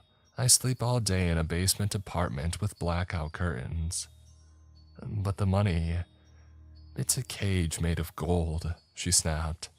You'll understand soon enough. The rest of the shift passed in tense silence. The unusual orders continued. A Happy Meal with the toy replaced by a small cloth doll that seemed to twitch in my hands. A cup of ice that steamed and hissed when handed over. A bag of fries that Michael prepared by placing an empty container under the heat lamp for exactly 7 minutes and 13 seconds, after which it was somehow full. At 6:30 a.m., Michael began the opening preparations. Vanessa counted the register, though I hadn't seen a single customer pay all night. The day crew arrives at 6:55, she informed me. We'll be gone before they enter. No interaction between shifts, that's another rule. But my car... Take the bus today, Michael advised. Come back for your car this evening before your shift starts. At exactly 6:54, we exited through the back door. Dawn was breaking, the sky lightening to a pale gray. Vanessa winced and put on dark sunglasses despite the dim light. You survived night 1, Michael said, attempting a smile that didn't reach his eyes. Congrats. Do I come back tonight? I asked, realizing that I didn't know the schedule. That depends, Vanessa said, already walking briskly toward a bus stop. Depends on Did what? Norris say your name 3 times? I thought back to the conversation. No, just once. Then you're expected back, Michael confirmed. 10:45 p.m., not a minute later. And if I don't show up? His expression darkened. Don't test that theory. I spent the day in a daze, alternating between convincing myself that I had imagined everything and panicking about returning. I called in sick to my morning class, slept fitfully for a few hours, and dreaded returning to work that night. But by 10:30 p.m., I was sitting in my car in the parking lot, debating whether to drive away and never look back. But the memory of Vanessa's scar and the voice from the bathroom stall kept me frozen in indecision until I saw Michael and Vanessa arrive. They nodded to me as if nothing unusual had happened the night before, as if we worked at a completely normal McDonald's. I followed them inside just as the evening crew was finishing cleanup. The evening manager, a balding man who refused to make eye contact with any of us, briefed Michael quickly on inventory and practically ran for the exit at 10:44. "So you're ready for night 2? Michael asked, handing me a headset. No, I wasn't ready. I would never be ready. But I nodded anyway and took my position at the drive-thru. The shift began much like the previous night. Strange orders from strange customers that we fulfilled without question. At 1 a.m., something banged on the locked front door. A tall, emaciated figure in a trench coat that hung oddly on its frame. Vanessa pretended not to hear despite the increasingly violent impacts that should have shattered the glass. At 2:15 a.m., a new type of customer appeared at the drive-thru window. Normal looking at first glance, a middle-aged woman in a sedan. But when she turned to take her order, a cheeseburger with the meat removed and replaced with something Michael had retrieved from the back. Her face was completely smooth where eyes should have been. Through it all, I bit back my questions and followed instructions, focusing on surviving until 7 a.m. At 3, we prepared for the incoming lockdown. Michael pulled me aside. "There's something else that you should know. Something about tonight specifically." "What?" I asked, dread pooling in my stomach. "The night manager makes rounds on the second night. Inspects new employees." "Inspects? What does that mean?" Before he could answer, the freezer door, the one that we were never supposed to open at night, creaked. Vanessa's head snapped up from where she was cleaning the front counter. "It's starting. Places, everyone." Oh. The freezer door swung open slowly, releasing a cloud of frigid air that smelled of metal and raw meat. From within the mist stepped a figure so tall that it had to duck through the doorway. Norris, the night manager. He wore a McDonald's uniform that might have been normal once but now seemed constructed of shadows more than fabric. His name tag gleamed in the light. Norris, night manager, serving since 1955. But it was his face that made my heart stutter. It was almost human, handsome even, in a sharp, angular way except for the eyes. They were solid white, pupilless, and seemed to reflect light rather than absorb it.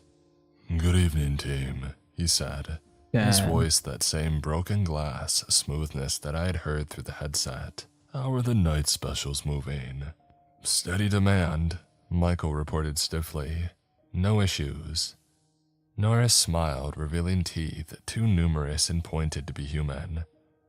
"Excellent. And our new team member, Talia, yes?" I managed a jerky nod, unable to form words. He approached, moving with an unsettling fluidity, as if his joints worked differently than human anatomy had allowed. Up close, his skin had a waxy quality, too perfect and smooth. "I always personally evaluate new hires on their second night," he said, circling me slowly, "to ensure they're suitable for our unique working environment." I could feel cold radiating from him, like standing next to an open freezer. "She's doing well," Vanessa offered quickly. "A fast learner." Norris's white eyes flickered to Vanessa briefly. "I'm sure she is, but the evaluation has protocols." He reached into his pocket and withdrew what looked like a standard McDonald's order pad, but when he opened it, the pages were covered in symbols I didn't recognize, twisting and squirming marks that hurt my eyes to look at directly. "Just a few questions. First, have you told anyone about your experiences here?" "No," I answered truthfully. "Do you intend to?" I hesitated and his white eyes narrowed. "No," I lied. "Who would believe me anyway?" He smiled again, the expression never reaching those horrible eyes. "Indeed, who would?" "Next question. Are you willing to serve all customers according to their needs without judgment or question? The image of the smooth-faced woman flashed in my mind, along with all the other not quite human customers that we had served. Yes, I said, the lie coming easier this time. Even if their needs conflict with your moral sensibilities. I swallowed hard. What do you mean? Norris's smile widened impossibly. Some of our customers have special dietary requirements. Requirements that might seem unorthodox to someone with conventional ethics. My blood ran cold as I remembered the raw McRib, the steaming ice, the Happy Meal with the twitching doll. I follow the menu, I said carefully, whatever that includes. He nodded approvingly. Final question, and this one requires absolute honesty. He leaned closer, his cold breath washing over my face. Do you fear me? The question hung in the air between us. Michael and Vanessa had gone completely still, watching the exchange with undisguised attention.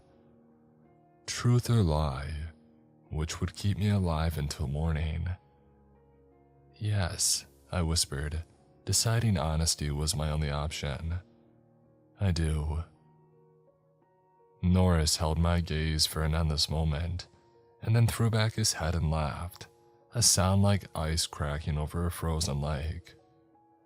Good, he exclaimed. Fear is appropriate. Fear is respectful. It's the ones who don't fear me that make unfortunate decisions. He snapped the order pad closed and returned it to his pocket. You passed the preliminary evaluation. Now for the practical portion. Practical? I echoed weakly. Every new hire must demonstrate their commitment to our establishment, he explained. A simple task, really. You'll prepare a special order for me. He gestured toward the grill. Beside it, I now noticed a small door that I hadn't seen before. Or perhaps it hadn't existed until now. It was old wood, worn and stained, with a small sliding panel at eye level. In there, Norris instructed, you'll find the ingredients for my meal. Follow the recipe card exactly. No substitutions and no questions. I'll help, Michael offered quickly, stepping forward. But Norris's hand shot out, gripping Michael's shoulder with long and pale fingers. No, she does this alone. That's the test. The small wooden door creaked open on its own. Beyond it, I could see only darkness. You have 15 minutes, Norris said, releasing Michael. Don't disappoint me. My legs moved woodenly toward the door, every instinct screaming at me to run in the opposite direction. But where would I go? What would follow me? I stepped through the doorway and found myself in a space that couldn't possibly fit within the McDonald's floor plan. It was a cramped, windowless kitchen that looked decades old, with rust-stained appliances and yellowed linoleum floors. The walls were covered in a greasy film that glistened in the dim light of a single bare bulb swinging overhead. The door clicked shut behind me with a finality that made my stomach drop. On a butcher block lay a recipe card, yellowed with age and spotted with dark stains. Beside it sat an arrangement of ingredients that made bile rise in my throat. Raw meat of some kind, dark and glistening, a pile of small curved bones, a jar of thick and viscous fluid that moved slightly when I approached it, a loaf of bread that was somehow moldy and perfectly fresh at the same time, and worst of all, a small cloth bundle tied with twine that pulsed rhythmically, like a beating heart. The recipe card bore a McDonald's logo that I had never seen before, older with sharper angles, the golden arches looking more like horns. The instructions were handwritten in faded ink. Night manager special for evaluation purposes only. Combine ingredients in precise order. Speak no words during preparation. What is made here stays here. I got to work. I sliced the meat, arranged the bones into a pattern, poured the fluid in a specific zigzagging line, toasted the bread until it smelled like copper. The cloth bundle was last. The instructions said to place it in the center, untie the twine and cover it with the remaining fluid. As I reached for it, the pulsing increased in tempo, like it was frightened. My hand trembled as I lifted it. It was warm to the touch and yielded slightly under my fingers. The twine was knotted in an intricate pattern that I had to study for several minutes before unraveling. As the last knot came loose, the cloth fell open, revealing nothing that I could comprehend. My mind simply refused to process what lay in the bundle. It was as if my consciousness had skipped forward, protecting itself. One moment I was untying the bundle, and the next, I was placing the completed meal on a serving tray. The preparation somehow finished, though I had no memory of the final steps. The tray now held what looked superficially like a standard McDonald's meal, a sandwich, fries, and a drink. But the colors were wrong, the textures were off, and when I lifted the tray, the contents shifted in ways that didn't seem right. The door swung open on its own. Norris waited outside, white eyes gleaming with anticipation. Michael and Vanessa stood well back, their expressions a mixture of pity and relief. "Right on time," Norris said, consulting a pocket watch that ticked backwards. "Let's see what you prepared." I held out the tray, desperate to be rid of it. He examined the contents critically, lifting the top of the sandwich to inspect what lay beneath. Something there squirmed. "Excellent knife work. Clean edges, a proper pattern alignment. And you completed the binding without damaging the core. Impressive for a novice." He took the tray from my shaking hands. "You pass. You may continue your employment here." "What did I just make?" I whispered. Norris's smile stretched wider than his face should have allowed. "Nothing you need to concern yourself with. Just another menu item, one that satisfies a very particular hunger." He turned toward the freezer door, which creaked open at his approach. "I'll be conducting periodic evaluations. For now, continue serving our night customers. I have other matters to attend to." "Wait," I called, surprising myself. "What happens during the day here? Is it really just a normal McDonald's?" Norris paused at the freezer threshold. "During the day, this is simply a fast food restaurant. At night, it's something else." He glanced over his shoulder, pupilless eyes reflecting in the light. "Not all franchises are created equal. Some serve different masters." With that strange statement, he stepped into the freezer, the meal in hand. The heavy door swung shut behind him with a definitive thunk. The rest of the night continued with its parade of unsettling customers and strange orders. By the time that daylight approached, I had made a decision. Whatever consequences might come, I couldn't return for a third night. Not after what I had done in that hidden kitchen. As we prepared to leave before the day shift had arrived, I pulled Michael aside.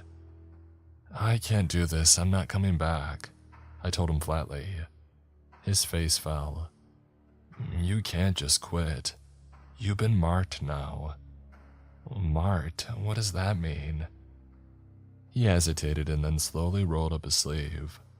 Like Vanessa, his veins were darkened, but there was something else. A faint pattern on his skin, similar to the arrangement that I had made with the bones during the food preparation. "Once you prepare food for them, you're connected. The longer you work here, the stronger that connection becomes, and eventually you can't leave. The sunlight burns and normal food tastes like ash, and you can only find peace in the restaurant during the night. That's insane. I've only worked 2 shifts. It can't be too late. It starts immediately, Vanessa said, joining our conversation. Haven't you noticed you're already turning paler? Your eyes have already changed a little. I grabbed my phone and switched to the camera. My reflection did show subtle but undeniable signs. My skin almost seemed waxy, my eyes a shade lighter, with unusual reflectivity. No, this can't be happening, I murmured. It already has, Michael said gently. But listen, hey, it's not all that bad. The pay really is exceptional. After 6 months, you'll have enough to pay off those loans. After a year, you could buy a house outright. But at what cost? I demanded. Becoming like Norris eventually. Vanessa and Michael looked at each other uncomfortably. We don't know exactly how he became what he is, Vanessa admitted. The rumors say that he was the first night shift worker when this relocation rebuilt after a fire. That he made a deal with whatever came through when the new restaurant was constructed over the old foundations. What was here before? Originally, I mean. Michael shrugged. County records say nothing, but the older residents talk about an old slaughterhouse that burned down in the 50s. Supposedly, there was some kind of accident or a ritual that went wrong. The morning light was strengthening outside. Vanessa winced visibly and put on her glasses. We need to go, she insisted. Day crew arrives in a minute. As we hurried towards the back exit, I made my final decision. I'm going to find a way out of this. There has to be some way to break the connection. Michael grabbed my arm, his expression deadly serious. Don't. Others have tried. They either came crawling back, half dead from withdrawal, or they disappeared entirely. And Norris, he takes special interest in those who try to leave. The next night started normally enough, if anything about our shift could be called normal. The same procession of inhuman customers with their strange orders, that same bone-deep cold that pervaded the restaurant after midnight, the lockdown at 3. I waited for my opportunity, volunteering to clean the kitchen while Michael manned the drive-thru and Vanessa handled the front counter. During a slow period at around 4 a.m., I slipped into the back storage, allegedly to restock napkins and straws. The restaurant's emergency protocols were posted on the wall, including the location of fire extinguishers, emergency exits, and the gas shutoff valve. It would be simple enough. Open the gas line, create a spark, and flee before the place went up into flames. Insurance would cover the loss and they would rebuild. And hopefully whatever existed in this place would be gone when they rebuilt it. I found the main gas valve behind a panel near the water heater.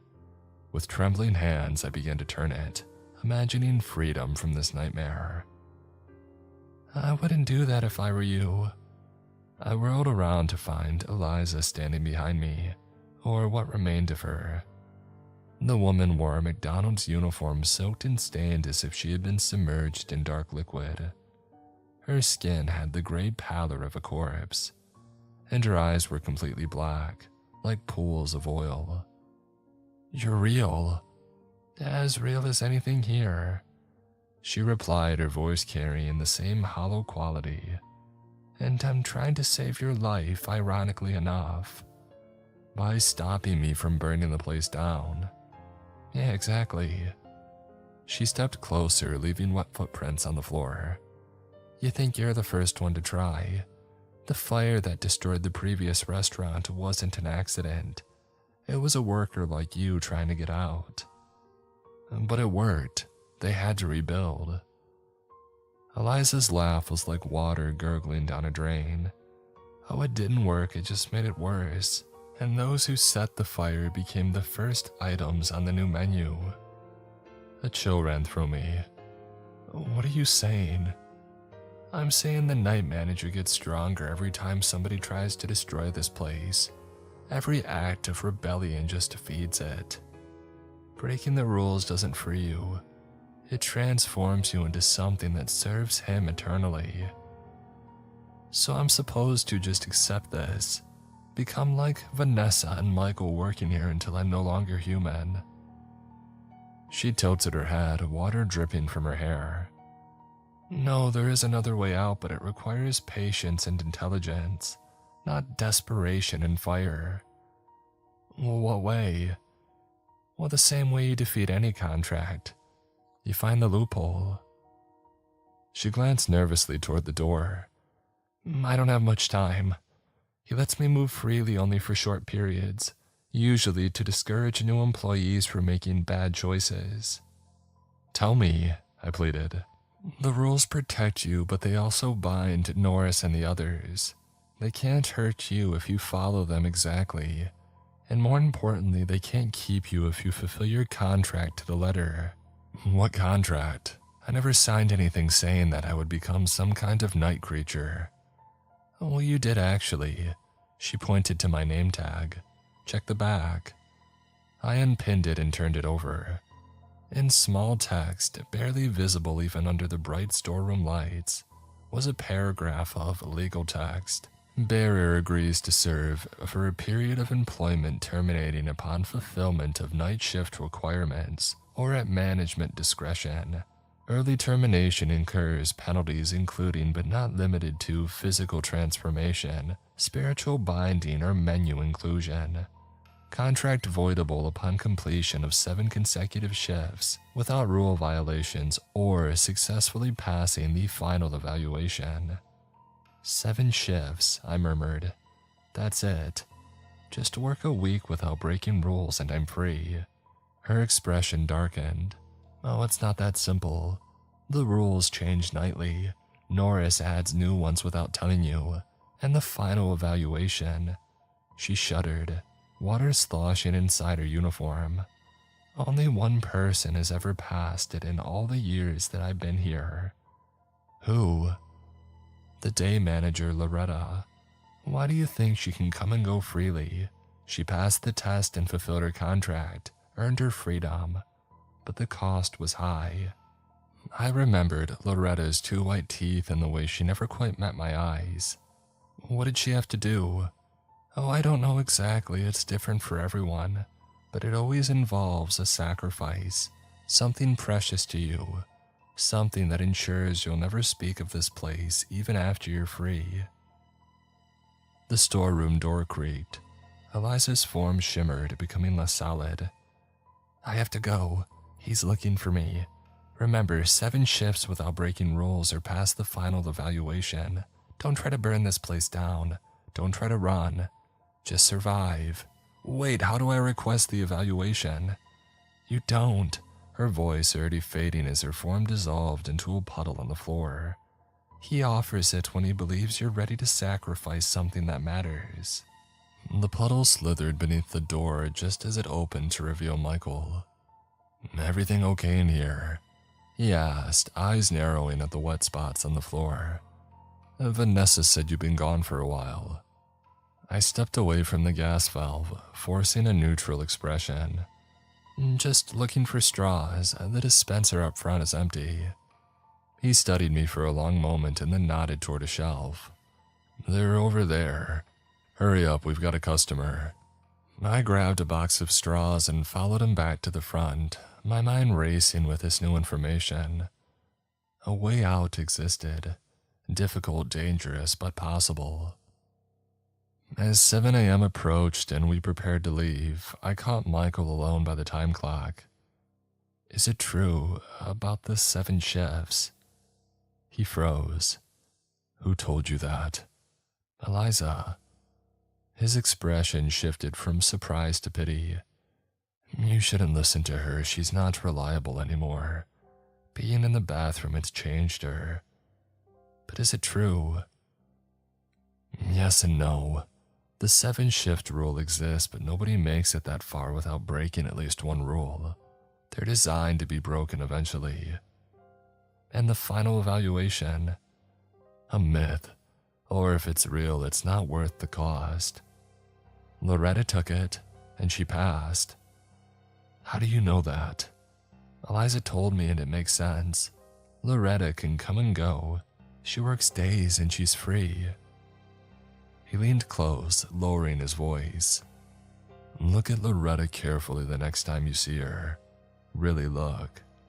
Then decide if what she gave up was worth her freedom. On my 4th night, something changed. A new employee arrived. A young man named Devin with curly brown hair and an earnest smile. Loretta had hired him directly for the night shift, just as she had me. She's training you tonight, Michael told Devin, nodding toward me. Talia knows the ropes now. I felt sick. Had I already been here long enough to be trusted with new recruits? Was I becoming like Michael and Vanessa? When we were alone, I gave Devin the real orientation, explaining the 5 main rules in detail, then warning him about Norris, even telling him about these 7-shift escape clause. You believe all this? He asked, his skepticism understandable but dangerous. Yeah, just wait until 3:13, then tell me what you believe.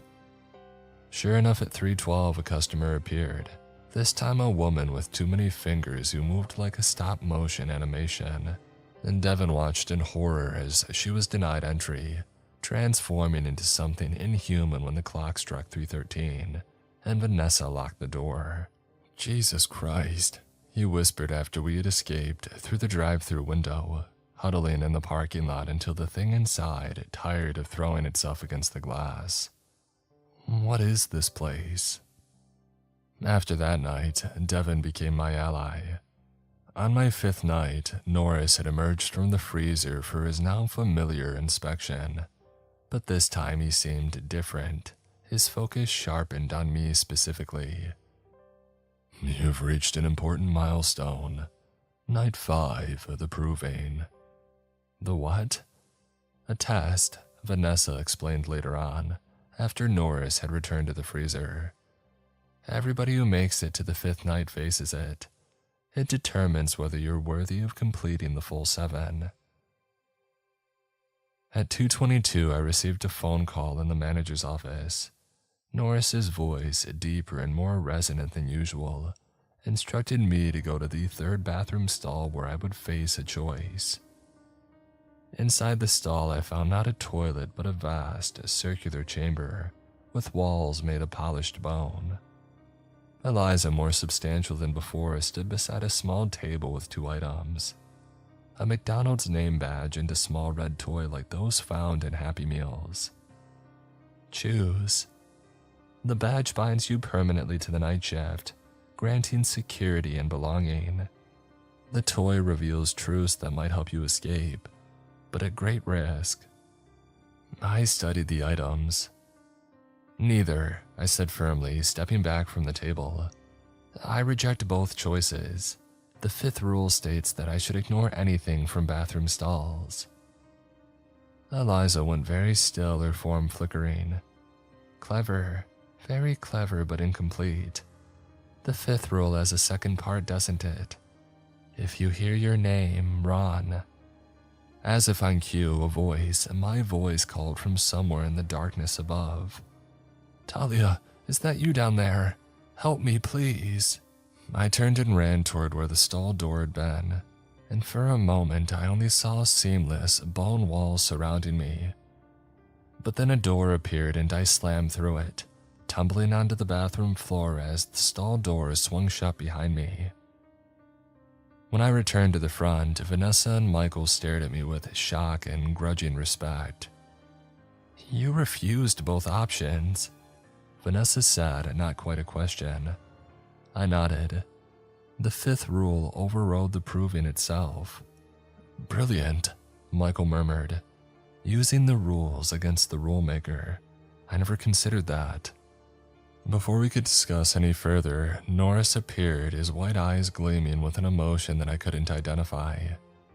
Congrats. Few reach this stage, fewer still by such unconventional means. I followed the rules. Indeed you did, more precisely than I anticipated. The final evaluation awaits you tomorrow night. Your 6th shift. Come alone. What about my 7th? The contract specifies 7 shifts without rule violation. The final evaluation supersedes that requirement. Pass and your contract is fulfilled regardless of shift count. Fail. His expression left no doubt about the consequences. I arrived at my 6th shift to find the restaurant dark and empty. No Michael, no Vanessa, not even the evening crew cleaning up. Only a single light burned in the manager's office. Inside sat Norris, not in his usual distorted McDonald's uniform, but a crisp business suit that seemed to absorb rather than reflect light. On the desk before him lay an antique pocket watch, a small silver knife and a contract printed on parchment-like paper. The final evaluation, he began once I was seated across from him, is a sacred tradition, a transition point between servitude and something else. What exactly am I being evaluated on?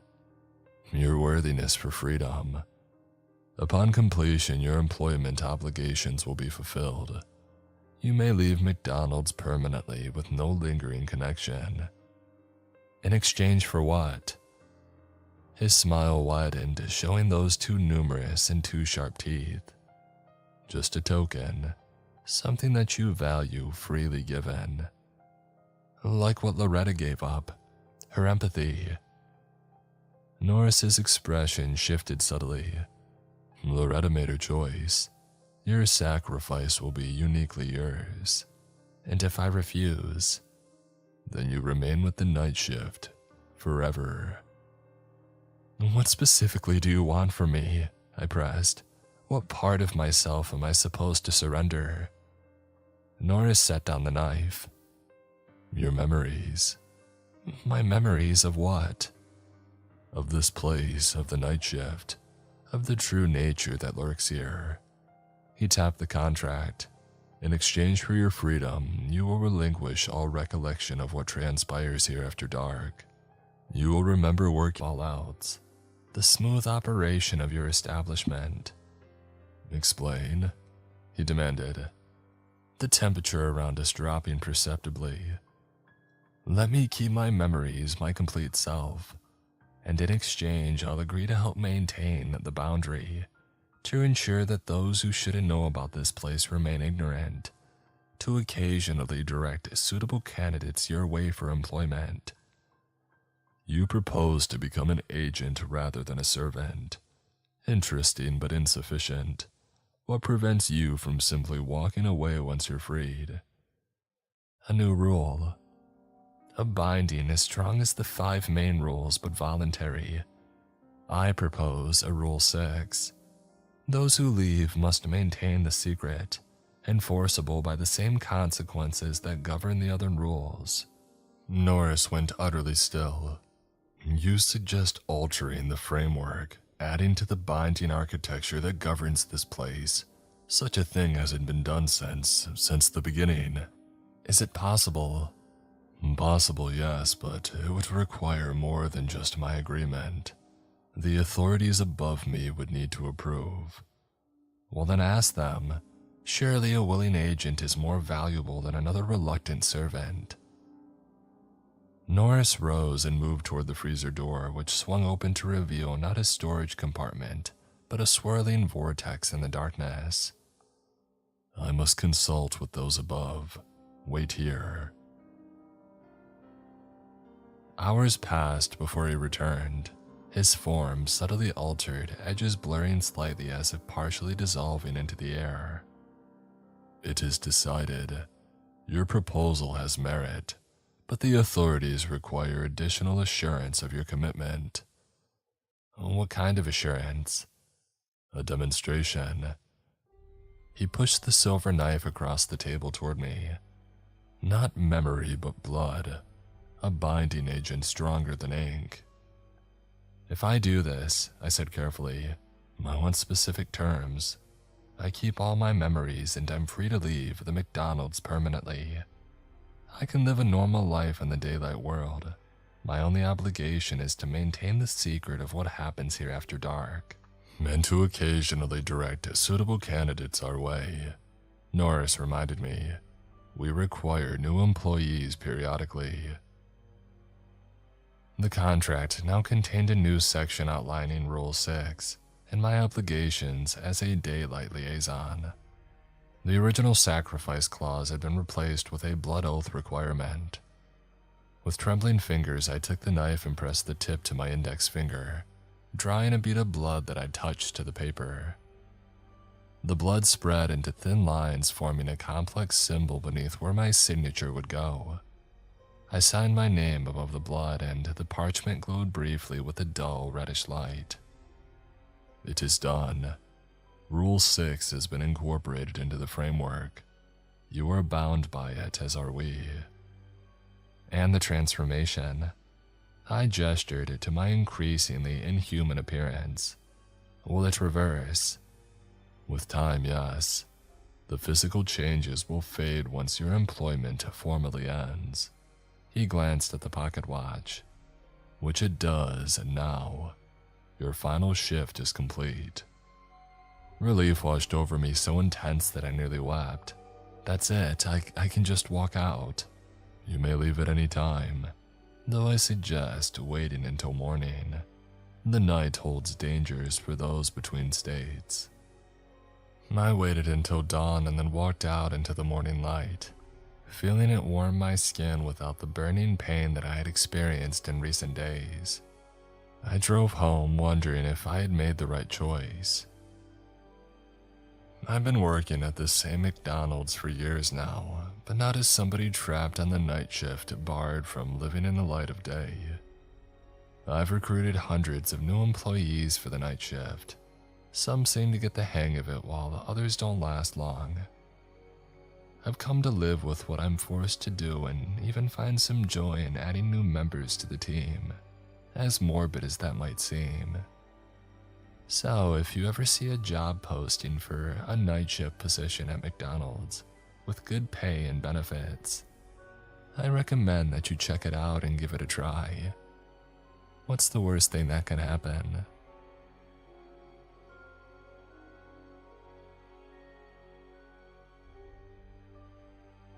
Oh damn, okay. that kind of made me sleepy though, but okay, that was cool. Are there any other that we can listen to? I work at a gas station. It's the same one. I travel all over the world to listen to stories. That's another one. Mr. Creep is pumping up new and exciting stuff. Okay. What's the recent one? I discover a bridge at I discovered a bridge at the edge of the mountains where the footprints. Okay, why the titles are getting longer? I discovered a bridge at the edge of the mountains where the footprints only ever go halfway across. I explore the abandoned places, and there are reasons why they're empty. Oh, this is 3 hours. My friend and I broke into an abandoned hospital. Okay, let's just listen to this one then. My friends and I broke into an abandoned hospital. Let's go. Mr. Creep presents. I'm honestly not exactly sure where I should start with this. It's something that I've kept silent about for over half a decade at this point, both because of the vow that my friends and I made that night, and honestly because it's been the only way I've been able to stay relatively sane since then. I already wake up almost nightly, covered in a literal sheet of sweat with my heart racing from the nightmares. That's what I spent the last several years telling myself.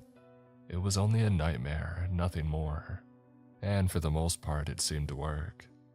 That was until a week ago, when I saw something which shattered that illusion into a million pieces. But I'm getting a little ahead of myself, I guess. I should start from the beginning. You see, I lived in a medium-sized coastal town in the Pacific Northwest, one which had been around since the 1850s at least, one which had developed many tales of supernatural occurrences all over it.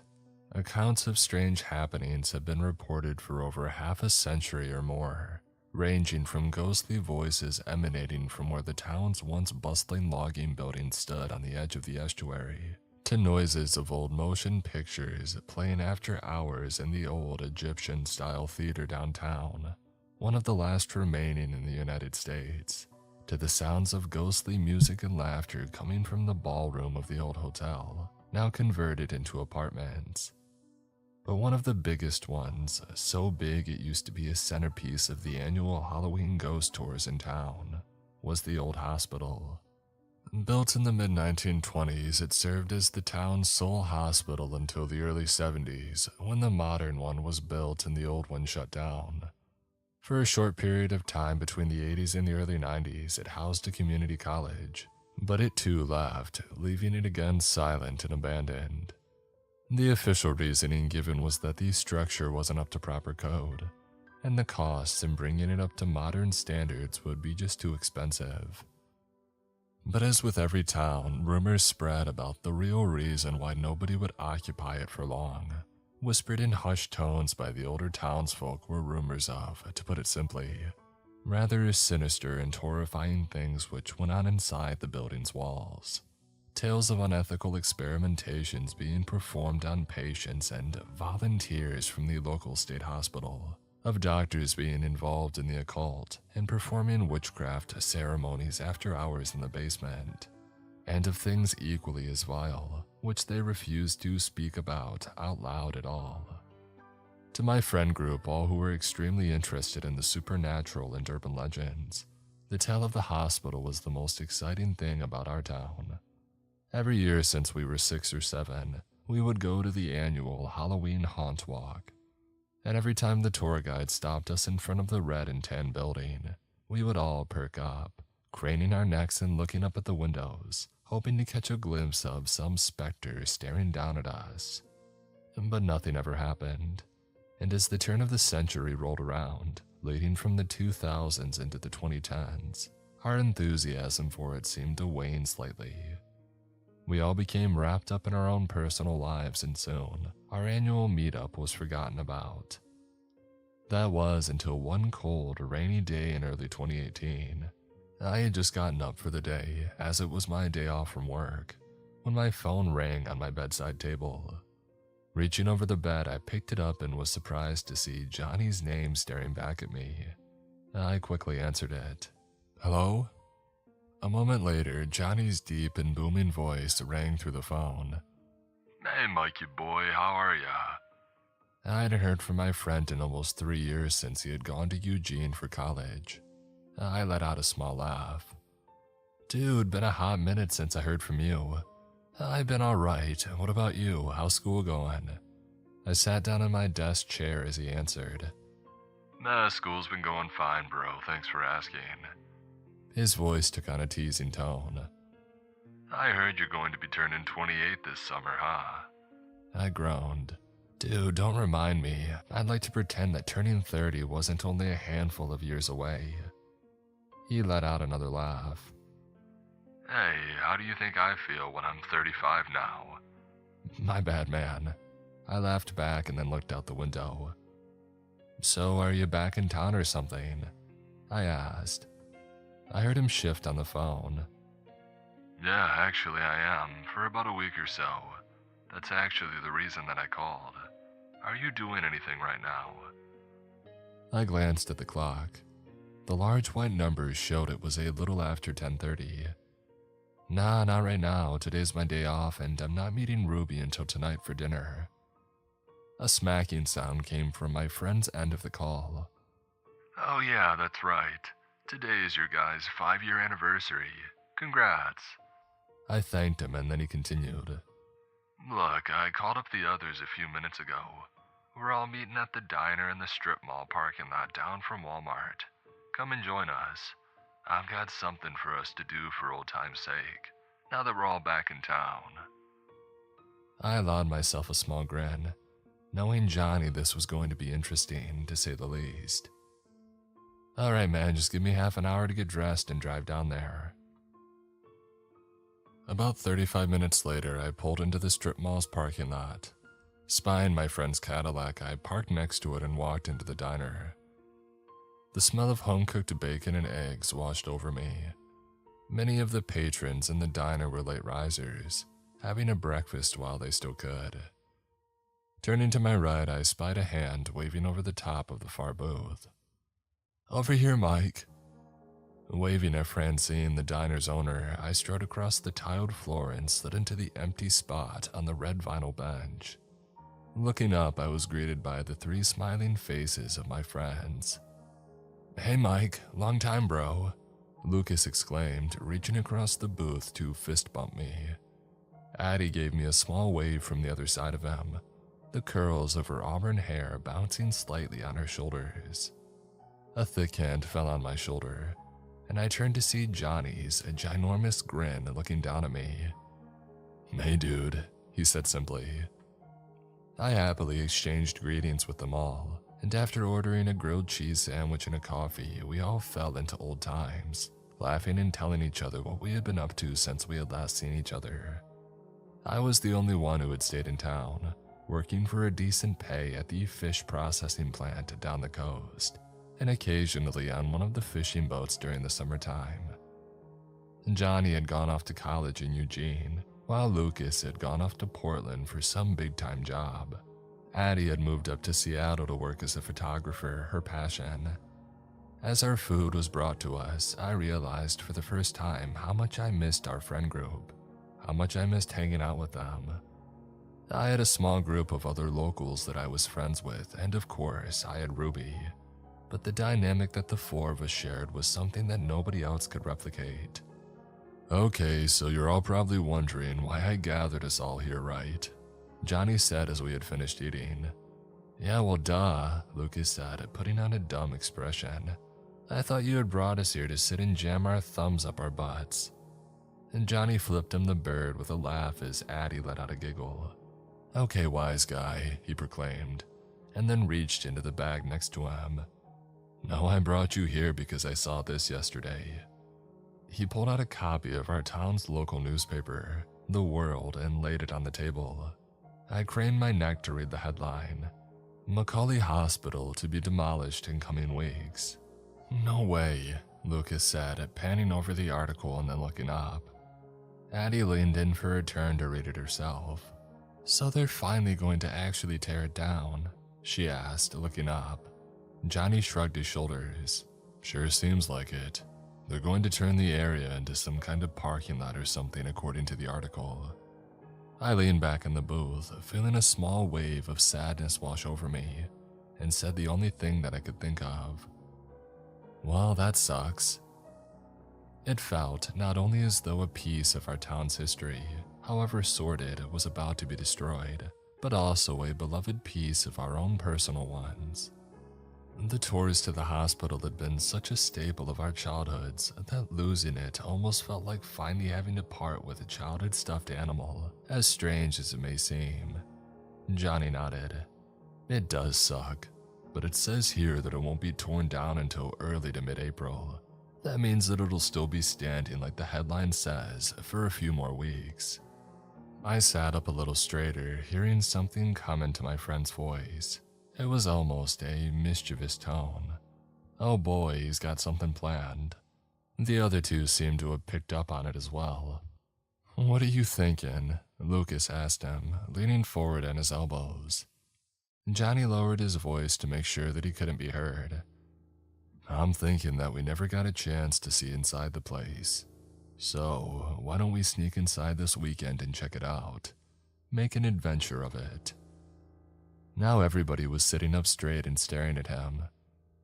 "You're serious?" Addie asked quietly. "Has a heart attack," he proclaimed. I let out a soft laugh. "Dude, you are still as nuts as ever." He looked at me, giving his trademark grin. "Don't you know it, man," he said. "What about the cops, though?" Lucas asked him. "You know the town's been chasing the homeless out of there for years. and they'll likely be on guard these next few weeks until it's rubble. Johnny kept grinning. I know for a fact that there'll be other places this weekend, seeing as how it's Easter on Sunday. We'll have about a 2-hour window Saturday night where we can slip inside, look around, and slip out again without being caught. He looked around at us. So what about it? One last hurrah, one last adventure with the hospital, to mark the end of an era. For a second there was no answer, and then Lucas let out a soft laugh of his own. Why not? I'm in. Johnny turned to look at Addie, who shrugged, giving a small smile of her own. I'm in. This is the last time we'll have the chance to see the place anyways. I always wanted to see the inside. I became aware that everybody was now looking at me, waiting for me to give my answer. Mike? Johnny asked. For the slightest of seconds, a small part of me said that it was a bad idea, especially with how gung-ho the cops in town could be. But then I pushed it away. This might be one of the last memories that we'll have together, before our lives truly move apart. You'll regret this if you turn it down, man. Sure, why not? I said, grinning. Yeah, I'm in. And with that, the plan was set. Later that night, as I went on my anniversary date with Ruby, I pushed the plan out of my mind, allowing myself to get lost in her beautiful blue eyes and brown hair, everything else seeming to drift away. But as I lay in bed, hearing her softly breathing next to me, I stared up at the darkened ceiling above me and wondered what I had gotten myself into. The rest of the week seemed to pass by in a blur, and before I knew it, Saturday had arrived. As the afternoon drew on, I made a trip to my local mercantile store, picking up a few items I felt that I would need for our adventure. Finally, as the last remnants of daylight faded from the sky, I drove from my side of town to the other, where the others were waiting for me. As I turned onto Commercial Ave, the headlights of my Ford Taurus bounced off the faded and peeling tan and red paint, reflecting back in the glass of the hospital. And then I passed it, driving a little further down the street and parking across from the town park. And getting out of the car, I retrieved my items from the trunk and walked back towards the meeting spot. Many lights were still on in the neighborhood houses, and I let out a silent prayer that nobody would gaze out of their windows and see us. The chilly spring air whipped at my face as I crossed the street, until I was standing quite literally in the shadow of the 4-story building. I stopped and looked up at it, finally for the first time in my life appreciating how big it was. It stretched up and away from me, seeming almost imposing in the gathering darkness. It almost looks like a slumbering beast in the gloom, one which could wake up at any moment.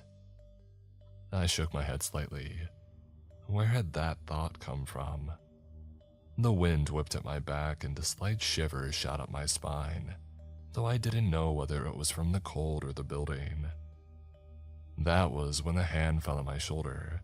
I about jumped a foot off the ground, choking off the cry that had bubbled up in my throat. Behind me, I heard a quiet laugh and whirled around to see Johnny giving me that grin. "Oh, come on, man," I hissed at him, though I let out a soft laugh of relief. "What, did I scare you?" He joked, nudging my shoulder, and then motioned towards the back of the building. "Come on, the others are waiting around back." He noticed my bag and gestured to it. "What do you got in there?" I unzipped it, opening it up to show him. A pair of gloves so I don't cut myself in the glass or metal, a flashlight so we can see where we're going, and I pulled a camcorder out of the bag. That to document it. He let out a low whistle. "And that is why we always rely on you, my man. You always come prepared." And with that, he led me around to the back of the hospital. Lucas and Addie were indeed waiting for us near a rear window. I saw with a small measure of disapproval that somebody, likely Johnny or Lucas, had broken the glass out. "So, who's going first?" Johnny whispered, looking around. "I guess I'll do it." Lucas whispered back after a second. He cleared away the remaining fragments of broken glass and then boosted himself up and over the window ledge until he had disappeared inside. A moment later, he stuck his head back out. "Hey, it's all right, come on in," he said, a huge smile already formed on his face. And Johnny helped Addie up next and then slid up and inside himself.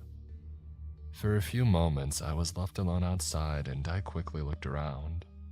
The woods which stood behind the hospital slid away into the darkness, and I noticed for the first time how there was no sound of animals calling, no rustle of elk sliding through the woods, no owls, nothing. The realization made another shiver slide up my spine, though I couldn't tell again why. I scoffed. "Come on, it's barely out of winter, Michael. Most animals aren't even out yet. Stop spooking yourself over some stupid stuff." And with that, I reached up and grabbed the window ledge, pulling myself up and sliding inside. The first thing I noticed when I stood up was just how musty it seemed to be.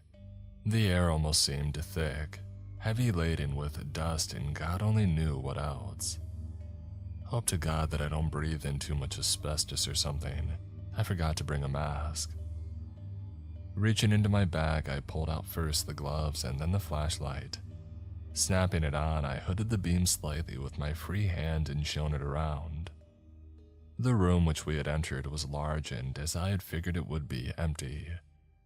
The same tan color which adorned the outside of the building graced the walls in here, though the floors seemed to be tiled. I could only guess what purpose it had served in the days of it being a hospital, as it had closed long before I had been born. It could be a room for administrative purposes, or it could have been a patient room. I'll never know. That's when I noticed that I was alone in the room. What the?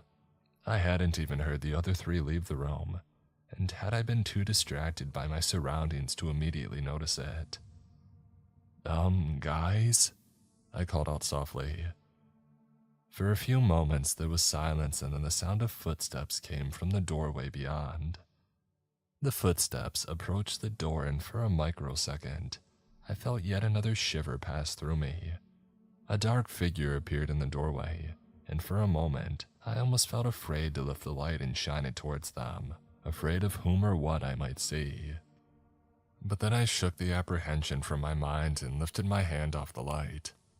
Johnny gazed at me, an even wider grin than usual spread ear to ear. He waved for me to follow him. "Come on," he whispered. "This place is freaking bonkers." I hurried behind him, stepping out of the room into a long corridor which stretched away from us and out of sight. The other two were waiting for us, and we all now began to grin like idiots as we collectively felt like we had as teenagers, when we would sneak into the movie theater to watch an R-rated flick at 14 or 15. It was the thrill of being somewhere that we weren't supposed to be, and it brought back the feeling of being younger and, admittedly, more full of life. "So, where do you want to start?" Addie asked us. "There are 4 floors to check out plus the basement, and we've only got a small amount of time for all of it." And Johnny rubbed the stubble of hair on his chin. "I'm thinking we start from here and then move to the upper floors. We'll leave the basement for last." Looking around, we all nodded our heads, agreeing with the plan. I pulled out the camcorder and handed it to Addie. "You're the best at filming out of all of us," I told her, "so you record everything." For the next 35 to 40 minutes, we slowly moved from room to room and from floor to floor.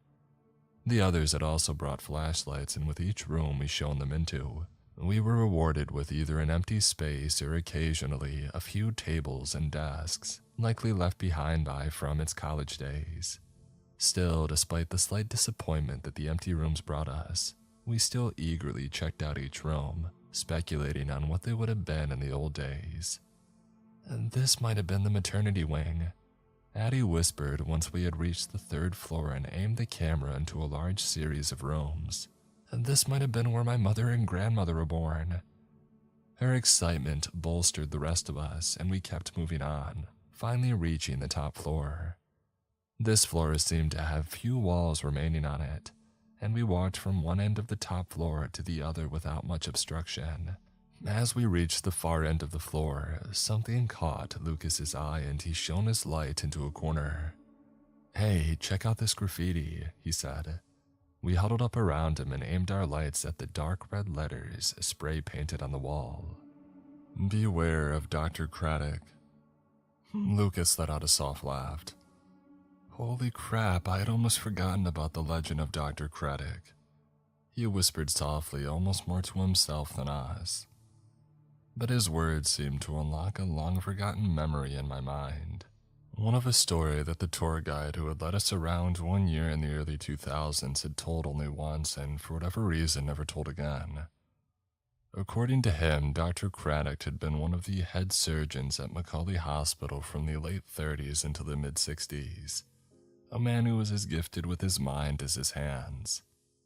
He was also, according to the rumors, one of the most evil men to boot. He had supposedly headed up many, if not all, of the unethical experimentations, even doing surgery without any anesthesia, as well as led other members of the medical staff in occult worship. The tour guide said that Craddock had been terrified of one thing, and one thing alone: death. He used the experiments and occult worshipping to attempt to find a way to live for eternity, to escape the clutches of the Grim Reaper, and escape the fate which awaited him in hell. The tour guide had ended with, but it seemingly hadn't worked as the man had died in the late 70s. My friends, also having remembered the story, were softly chattering to themselves about the message, but I had stopped listening to what they were saying. As I had mentally recalled the story myself, an odd sensation had begun to settle over me, one which I hadn't felt during our entire journey through the hospital, which churned and twisted my gut into a knot. It was the feeling of being stared at, the kind which attempted to burn a hole directly through the back of your skull. Turning away from the others, I looked back towards the other end of the building. With my flashlight lowered, I couldn't see much in the gloom, but I saw one thing. Many of the windows hadn't been boarded up, especially on this floor, and the yellow glow of the streetlights outside shone inside, casting long shadows into dim view of the area. Over in the far corner was a shadow, one which was darker than the rest. That wasn't what drew my gaze and choked off my breath in my throat. It was in the shape of a person, one standing just out of sight. The feeling of being stared at intensified, and I swear that I saw the shadowy figure take a step towards us. I quickly unhooded my flashlight, aiming it straight at the figure. There was nothing there. It was almost as if the beam of light had banished it away, if it was even there in the first place. As I aimed the flashlight around, I felt something brush against the nape of my neck, causing me to let out an involuntary gasp as a lightning bolt shot up my spine. I whirled around to face behind me, the beam of my light splashing off my friends as they turned to look at me. There was nothing there again. My breath came in short, ragged gasps as I attempted to steady myself. "Dude, what's up?" Lucas asked me. For a second, I considered telling them what I had seen, but then I shook my head. "Oh, nothing, man," I said, hoping that my voice sounded calmer than I had felt. "Look, let's just finish up and get out of here, okay? I just don't want to stay in here too long with God only knows what in the air." I saw Lucas and Johnny immediately accept my answer, but Addie lowered the camera and gave me a serious look. She knew that something was up. She always did with me. I simply shook my head at her, letting her know that I didn't want to say anything. Johnny finally sighed. "All right, now let's quickly run downstairs and check out the basement and we'll book it." I let out a breath that I hadn't realized I had been holding and then nodded. "Yeah, sounds like a plan to me," I said, and then stepped out of the way as our friend led the way back downstairs. I brought up the rear this time, occasionally looking behind us and shining my light around. The feeling of being watched hadn't gone away as we moved back downstairs. It seemed to almost follow us, staying just out of sight behind a corner or in a stairwell. I couldn't hear anything, but all my instincts were telling me to be on guard. I reached under the waistband of my coat and massaged the handle of the hunting knife that I had strapped there, feeling slightly comforted by it. Finally, we stood at the door to the basement. A set of steps lined with a rusting railing led down. For a second, I debated on telling the others to forget the basement and just leave. But no, as creeped out as I felt, I attempted to be rational. You aren't being followed, dude. You didn't see anything. You're freaking yourself out over nothing. Don't ruin this for everyone else. And so, still repeating those thoughts to myself, I followed the others down the steps. The sound of water dripping from somewhere deeper still echoed back in the silence as we stepped off the final step and into the bowels of the building. Shining our lights around, we saw that there were many rooms leading off in different directions. It almost seemed like a maze in a way. Lifting the light, I saw a plaque mounted on the concrete archway. Surgical wing. Oh, that's great, Addie said sarcastically, spotting it as well. Have the freaking surgical wing in the basement. Johnny turned to us after staring out into the darkness for a second. Alright, let's quickly check this out, he muttered softly. I noticed for the first time tonight that he seemed to be on edge himself. The excitement that he had shown until now had almost completely evaporated. Did he see something too? The thoughts swam through my mind, but before I could decide to ask out loud, he turned and led the way deeper into the basement. A feeling as though ants and roaches had burrowed under my skin and were inching their way along beneath it. I hurried after them. The corridor and rooms seemed to go on forever, though they were all empty. The feeling of being observed and scrutinized refused to leave me, and I kept looking behind me, hating when I had my back to the darkness. Finally, I stopped. Alright, this is far enough. Time to tell everybody that it's time to leave, I thought. I opened my mouth. Hey guys. They all stopped and turned to look at me. But before I could say anything more, all of our flashlights went out. And I don't mean they went out one at a time, even within just a few seconds of each other. I mean they went out at the exact same time. Something which should be downright impossible. Everything was plunged into pitch blackness, one which I had never experienced before. What just happened? I heard Lucas exclaim somewhere off to my left. I don't know, where are you? Addie said, her voice now holding a noticeable trace of fear in it. As I heard them attempting to make their way to each other, the feeling of something brushing against the nape of my neck had returned. I felt my heart begin to race and my breath hitch again in my throat. And then my heart stopped entirely as I heard the sound. It came from just behind me and to the right, almost soft enough to miss, but not quite. It was a voice. A man's voice, low and gravelly, one which I had never heard before in my life. And it seemed to hold more malice and evil in it than I thought a human's voice ever could. A decent subject, it whispered quietly, but not quite suitable enough. The brushing against my neck pulled away and I felt my breath return, though in extremely ragged gasps, almost as if I were beginning to hyperventilate.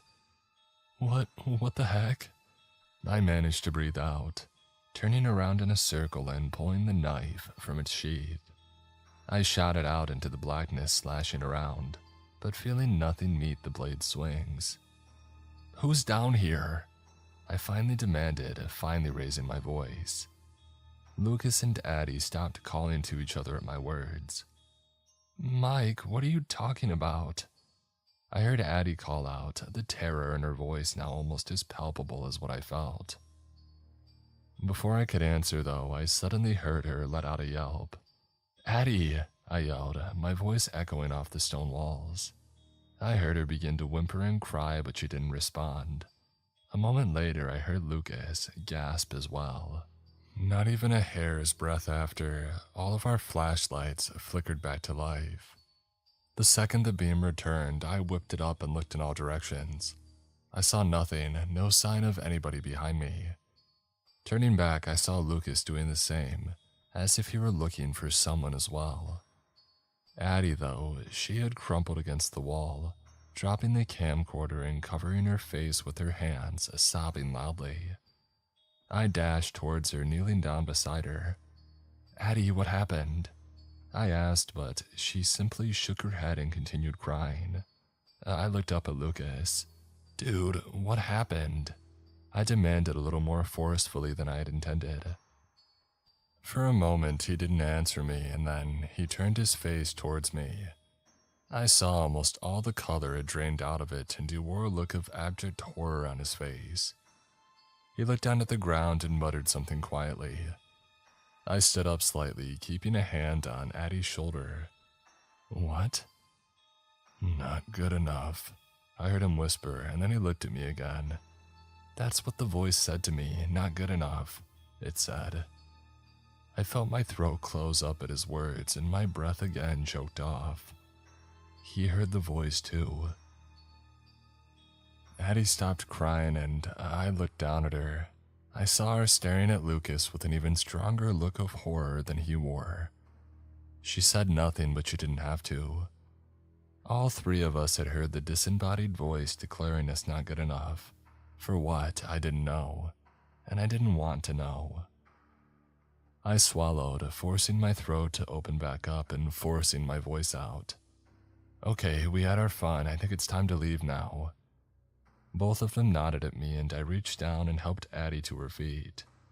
She locked eyes with me and finally spoke. "We need to get out of here right now," she whispered quietly. I nodded. Agreed. I turned. "Come on, Johnny, time to go," I said out loud. Johnny was gone. The area where he had been standing slightly ahead of the rest of us and farther down the corridor was completely empty of life. "What?" Lucas muttered out, turning to look. "Where did he—" I realized with a start that I hadn't heard our friend utter a word since the flashlights had gone out. Not a word and not a noise. "Johnny!" I called out, my voice again echoing in the silence, only broken by the dripping of water somewhere. No reply. "Johnny, where are you?" Lucas called out himself. Again, all that we heard was the echo of his voice filtering deeper into the basement and back to us. Oh, screw me. I whipped my light around, finally looking down to where he had been standing. Footprints turned and led away into the darkness. Johnny's footprints. I recognized the tread of his hiking boots. Lucas spotted it as well, stepping forward and aiming his own beam down at them and then into the dark corridor. He turned back to me. "What do we do?" he asked, his voice shaking slightly. Addie grabbed my arm. "Mike, we can't leave him down here," she whispered, her voice holding an almost desperate tone to it. Even still, for a moment I debated on snatching her up, yelling for Lucas to run for the exit, and simply calling the cops from outside. It'd mean we'd get in major trouble, but at this point, that might actually be preferable to the alternative. But I knew that Addie was right. If it had been myself or Lucas who had vanished, our friend wouldn't leave until he had found us, no matter how terrifying the situation was. "Addie's right, we have to find him and then get the heck out of here," I said. Lucas looked petrified at the prospect of going deeper into the basement, but he nodded. With Addie still clinging onto my arm for dear life, I slowly led the way down the corridor, following our friend's footprints. We stayed close to one another, constantly shining our flashlight beams into every dark room and corner that we approached. The feeling of being watched was still there, but now it was much, much worse. It felt like dozens of people were watching us, all with the worst intentions in store for us. Or not people, but other things. Trying to steel myself, I kept going, pretending that I didn't hear the sounds, ones which would sound like a foot scraping against the floor from a bend in the corridor behind us, or fingernails against the concrete walls. Finally, we reached a larger than normal doorway. Aiming my flashlight up at the archway overhead, I saw another plaque. Operation Room 1, Major Surgery. For some reason, those 4 words sent a new flush of fear through me. I hadn't wanted to admit it, but I had begun to think of the building as a slumbering animal, one which we had accidentally woken up from our intrusion. And finding this room almost felt like walking quite literally into the belly of the beast. Swallowing hard again, I forced out a long breath and shone my light into the room. I was not prepared for what I saw. I thought that, like the rest of the building, that this room too would be empty, but it wasn't. What looked like an old operating table, long since taken over by decades of rust, stood in the middle of the room. Overturned medical carts of medical tools lay strewn around it. I spied rusty scalpels and sewing equipment littering the floor, along with faded and rotting surgical masks. Aiming my light to the side, I saw many medical cabinets lining the sides of the walls. The entire room, if possible, gave off the worst vibes of the entire building.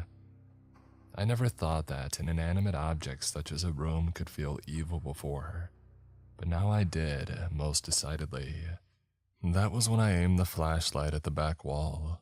All 3 of us let out an almost collective gasp. Johnny stood almost directly against the wall, his back to us. I couldn't see his flashlight in either of his hands anymore, and he seemed to rest his head against the damp concrete. For a moment, I thought that there was silence in this room as well, until a sound reached my ears, one which made my heart almost stop again. It was the sound of a voice talking fast, low and quietly, but it was in a tongue that I had never heard before, and honestly, one I don't think that I was ever supposed to hear. It sounded almost demonic in its tone and cadence. Another realization crashed over me, sending another lightning bolt of fear through me.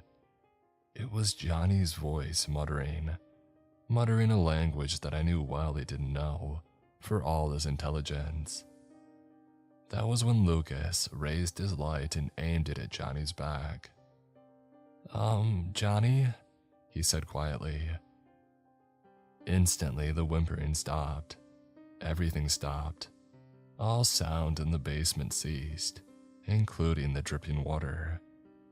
It was as if all the sound had been sucked out of the basement entirely, and my ears began to ring viciously in the stillness, one which held the most terrible edges to it. That was a mistake, my mind raced. Calling out to him was a mistake. And then Johnny moved. He took a single step back away from the wall, straightening up to his full height. At 6'7", he towered over all of us. He twisted his head from side to side, cracking his neck with an almost sickening sound, and moved his shoulders, almost as if he were trying to get the feeling back into them, or get used to them. And then he spoke. "Good evening," he said simply. My heart began to race at the 2 words that he uttered. It had been Johnny's voice, yes, but it was wrong. The way that he spoke, his inflection and cadence were nothing like how I knew my friend to speak. It was as if somebody else were using his voice to speak, almost as if he knew my thoughts. He turned towards us slowly, and this time my heart truly did stop. Johnny stared at us, a smile in his face that I had never seen before, one which had none of his usual goofiness or happiness in it. The smile held only evil to it, evil and a sinister glee. That wasn't what made me clap a hand over my mouth to keep from screaming. It was his eyes. His usual hazel eyes were gone, and in their place were bright green ones which I knew instantly weren't his. I looked down and with the largest pang of horror shooting through me, realized that he was holding something, one of the rusty scalpels. "Oh crap," Addie whispered, it causing our friend to let out a low, sadistic-sounding chuckle. And then he was suddenly a blur of motion rushing towards us. I had already slowly been moving though, hoping that he wouldn't see me trying to reach towards the door to the room, which had swung in. Moving almost as quickly as Johnny, I snatched the handle and yanked the door closed, just in time as well. I felt the impact smash into the other side. Looking down and knowing the handle would be seized from the other side in a matter of moments, I saw a piece of rebar lying on the floor near me. "Lucas!" I screamed, feeling the handle grabbed and attempt to be opened. Lucas saw what I was looking at and grabbed it, lifting the heavy object up and wedging it against the handle. The door shook violently and I could hear laughing emanating from behind the metal. Evil, insane laughter. I knew that the rebar wouldn't hold the door for long. "Run!" I screamed, grabbing Addie and lifting her into my arms. Lucas didn't need to be told twice. We ran down the maze of dark corridors, frantically searching for the steps leading out. As we ran, I saw things appear in the doorways, shadowy figures, all which stared at us, some with dark, coal-like eyes, others with glowing embers like what I picture how to look like. A few reached out and tried to grab us, but we kept sprinting. I kept seeing more horrific sights, ones which I could not bear to tell you. Behind us, I heard the crash of the operating room door breaking open. As despair began to well up inside me, we turned a corner and saw the concrete stairs which led to our salvation. We took them two at a time, racing back through the ground floor to our broken window entrance. I practically flung Addie out the window before leaping from it myself, Lucas hot on my heels.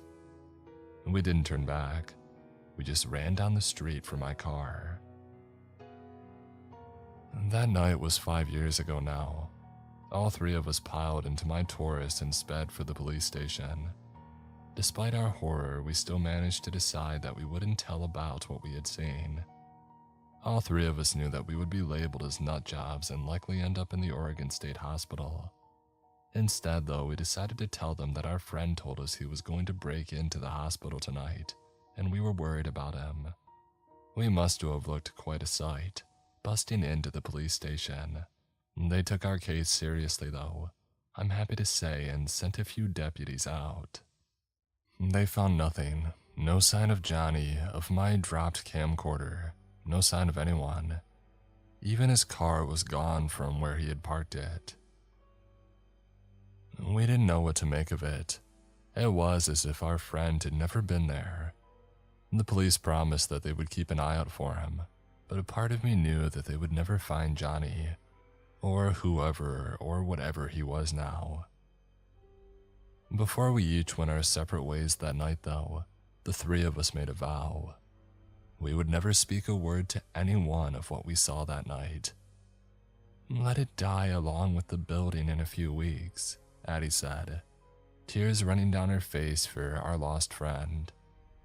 All of us agreed. We kept in touch the next few weeks, and all three of us went to watch the hospital get torn down a few weeks later. Seeing the building get reduced to rubble seemed to help the others, but for me it just left an empty feeling inside.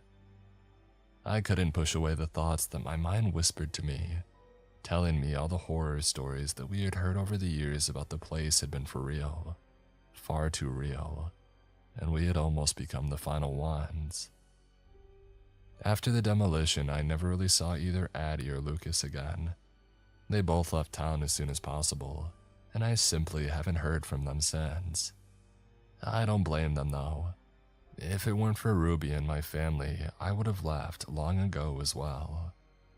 I still have nightmares though, ones which, as I said at the start, wake me up in a sheen of sweat. Of those shadows, of my friend rushing to try and kill us, of running forever through that basement, the laughter getting closer and closer. And now I suppose I should tell you why I've told you all of this.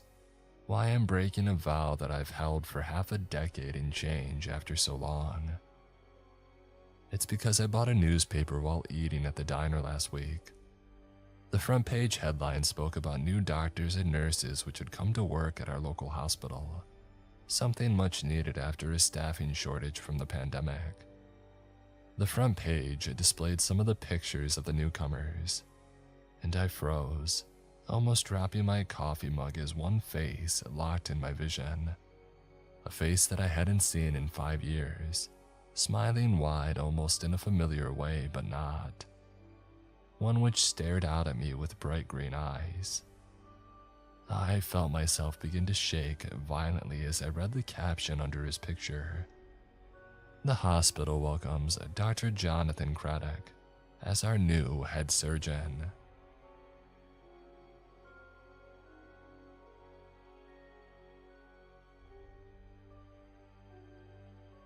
Oh, we finished listening to this? That was short. Oh, it was only 46 minutes. I see. Well, that was sort of creepy, but okay, let me listen to other stuff. Like, what do they have? I'm sorry I'm not speaking during this time. Oh. Oh my god. He was whispering and I got scared.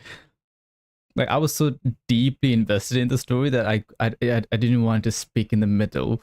So, okay. Let us listen to Mr. Creep's another video. What should we listen to then? Okay. I have worked as a security guard my entire life. These are my stories. My grandma used to tell me scary stories when I was little. They're... Okay. Let's listen to that. My grandma used to tell a story when I was little. There is one I will never forget. I see. Okay, let's just listen to Mr. Creep's another video. And I just altered the title. Okay. It's about 1 hour 5 minutes, but I think it's gonna be interesting. Oh no, let's just listen. I'm very invested in the stories. And I don't want to speak in the middle because, like, if someone is listening to this story and if I speak it, I might scare people. So I'm like, okay, yeah, okay, let's just listen, and I'm just gonna work around the area while we're listening. It's kind of relaxing in a way, though. I don't know why. Okay, let's just start then. I was 10 years old when Grandma came to live with us. It was about 6 months after Granddad had passed away, and I guess looking back, she must have been lonely in that big house of theirs, rattling around with only the grief and memories for company. So, despite a few protests from Mom, my parents took her in. There were no protests from me, none at all. Grandma was loud and fun, and I loved her. She had an almost limitless supply of boiled sweets, and she had always slipped me a couple whenever she saw me. She was always the first to stick up for me when I got in trouble too. But it was her stories I loved the best. And Grandma had all kinds of stories. Stories about growing up during World War II, and stories about the things she would get up to with her friends on the South Coast after her family had been evacuated. Sad stories, funny stories, adventurous stories. But it was her scary stories that were my favorite. And Grandma had lots of scary stories. She told me that she dabbled in the occult when she was a teenager, trying out Ouija boards with her friends, tarot cards, fortune telling, all that stuff. Most of the stories I would laugh off or forget about not long after she was done telling them. But there were a couple that really did spook me a bit. I was only 10 at the time, you have to understand, and Grandma certainly knew how to bring the stories to life. She would shut off all the lights in my room so only the glow of the night sky shone through the curtains, and she would shuffle in real close enough so that I could see the wrinkles on her face and smell the boiled sweets on her breath, close enough so that her deep blue eyes could stare straight into mine. She must have given me nightmares with a few of those tales, But now, years later, there's only one that I can still remember. Only one that stuck with me. The story about the shower and Mr. Longfingers. Grandma told me about Mr. Longfingers one night after I had asked about her baths. Grandma used to love her baths. She would spend ages in them, light candles and incense, and lie in the tub humming to herself until the water had turned cold. It drove my mom crazy, but when I asked her why she loved them so much, she said that it was the only place she could relax. It was the only place that was safe for her to relax. Oh, you know, people like me who are, well, more sensitive to certain things. We have to take baths. She told me seriously one night, shuffling closer on the bed. I couldn't possibly spend that long in the shower. It'd be far too risky. And Grandma stared at me with those blue eyes of hers, unsmiling, and I knew that it was time for one of her stories, one of the scary ones. I shivered with pleasure and pulled the covers up to my chin. Oh, why is it risky, Grandma? She half turned to look out the window, watching me from the corner of her eye, pausing for effect. I waited, feeling my heart rate pick up ever so slightly in my chest. Well, she said after a moment, it's only risky if you close your eyes, of course. If you close your eyes for longer than 10 seconds. What do you mean? Why? Well, do you ever play that game in the playground with your friends? The one where someone turns their back and the others sneak up on them when they're not looking. I nodded and Grandma nodded back. Exactly.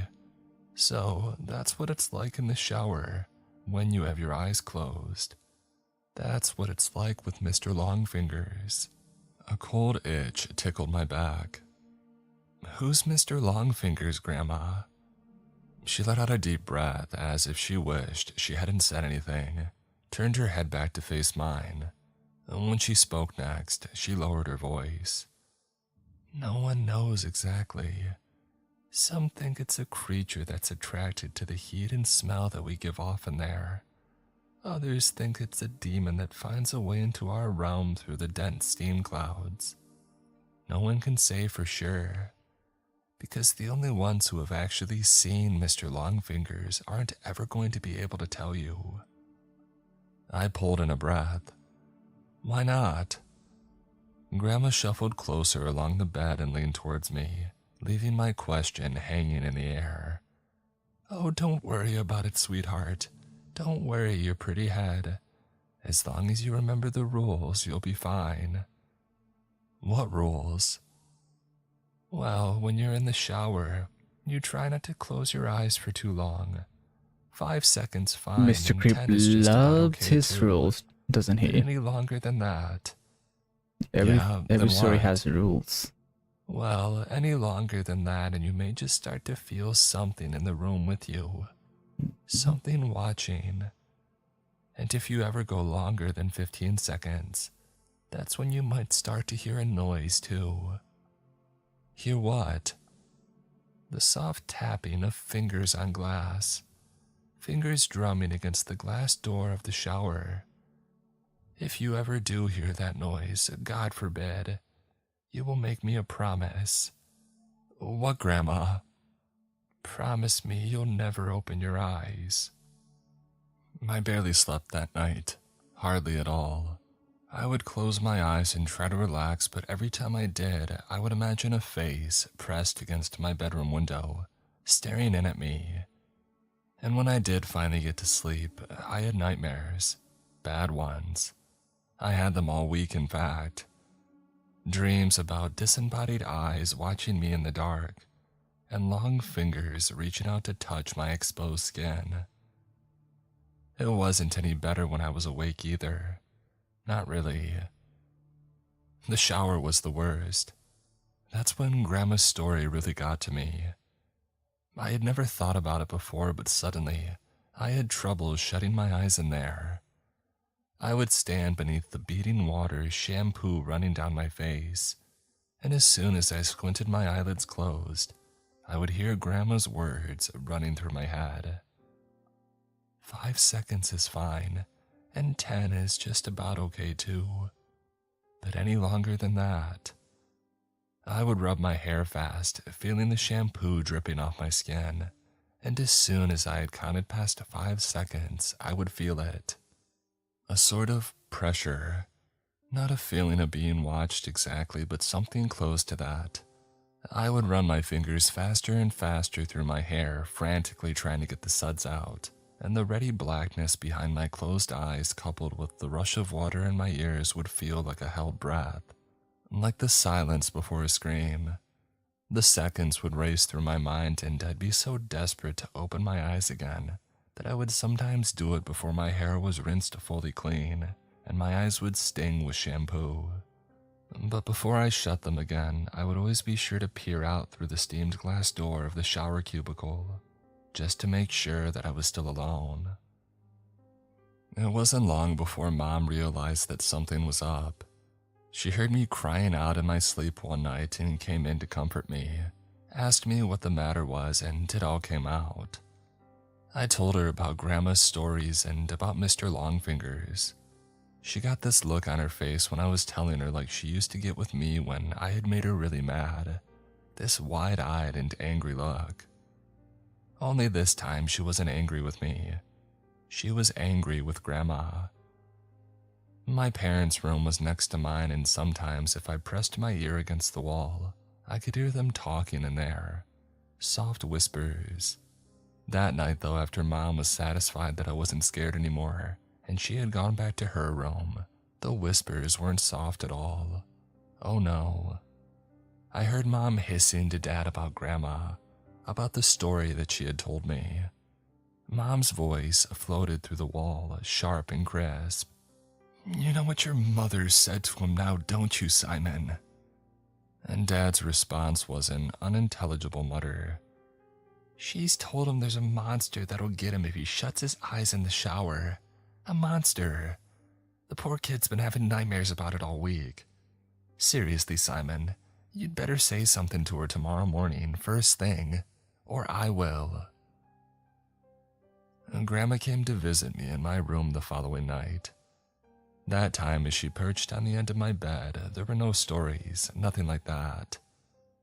Grandma just sat there and stared down at me, her blue eyes wide and sad. The light from the moon outside my window lit up her wrinkled face. "You know I'd never let anything bad happen to you, don't you?" she said after a moment. I nodded my head. "I know, Grandma. You know, I wouldn't let you come to any harm." I nodded again. "Okay, good. That's good." She looked away from me for a moment, out the window. "You know, the things I tell you in the evening are meant to help you, sweetheart. They're meant to toughen you up a bit, protect you." She paused and shook her head. "But maybe your mom's right. Maybe I went a little too far this time." She looked down at me and smiled. But even then, even though I was only 10 years old, I could tell that it didn't quite reach her eyes. "I'll tell you what. You know what I told you about Mr. Longfingers in the shower? Well, I'm going to make sure that you're safe. I'll scare the thing off, how about that? It won't come back in a hurry if it has to face me." I stared up at Grandma, watching her face glow in the moonlight, watching her smile down at me. I nodded my head once. I was the one who found her. I don't know when exactly it happened, but I would guess it was about a week after we had that talk in my room. A week after she told me that she wouldn't let me come to any harm. I woke early that morning from a bad dream to a heavy thumping sound. I sat bolt upright in bed. My room was quiet around me and I couldn't hear anything from the wall that joined my parents' room either. But the house wasn't entirely silent. Floating down the hall, muffled by my closed door, I could hear the sound of rushing water, the noise of the shower. I leapt out of bed and ran down the upstairs hallway, heart already pounding in my chest. As soon as I had reached the closed bathroom door, I started banging on it. A deep terror was welling up inside me like cold water from a well, something that I couldn't place, and I kept banging and shouting, "Grandma!" over and over again, even though she didn't respond. Off to my right, I was dimly aware of voices from my parents' room, the sleepy shuffle of footsteps, but before they had a chance to make it out onto the landing, I had lifted my hand to test out the door handle, more out of instinct than because I thought it might actually open. But the door wasn't locked. I kept banging with my free hand and it swung suddenly inwards, bringing me face to face with a wall of steam. Heat struck my skin and I squinted my eyes against the damp fog and peered into the bathroom.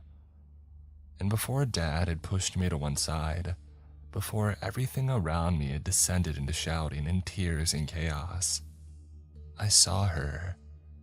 I saw Grandma. She was lying naked on the floor in the shower, the water beating down around her, blue eyes bulging from her face. One hand was curled against her chest like a dead bird, while the other trailed against the glass of the shower cubicle, the flailing finger marks that she had carved through the steam still clear and fresh. It was a heart attack that killed her. That's what my dad told me.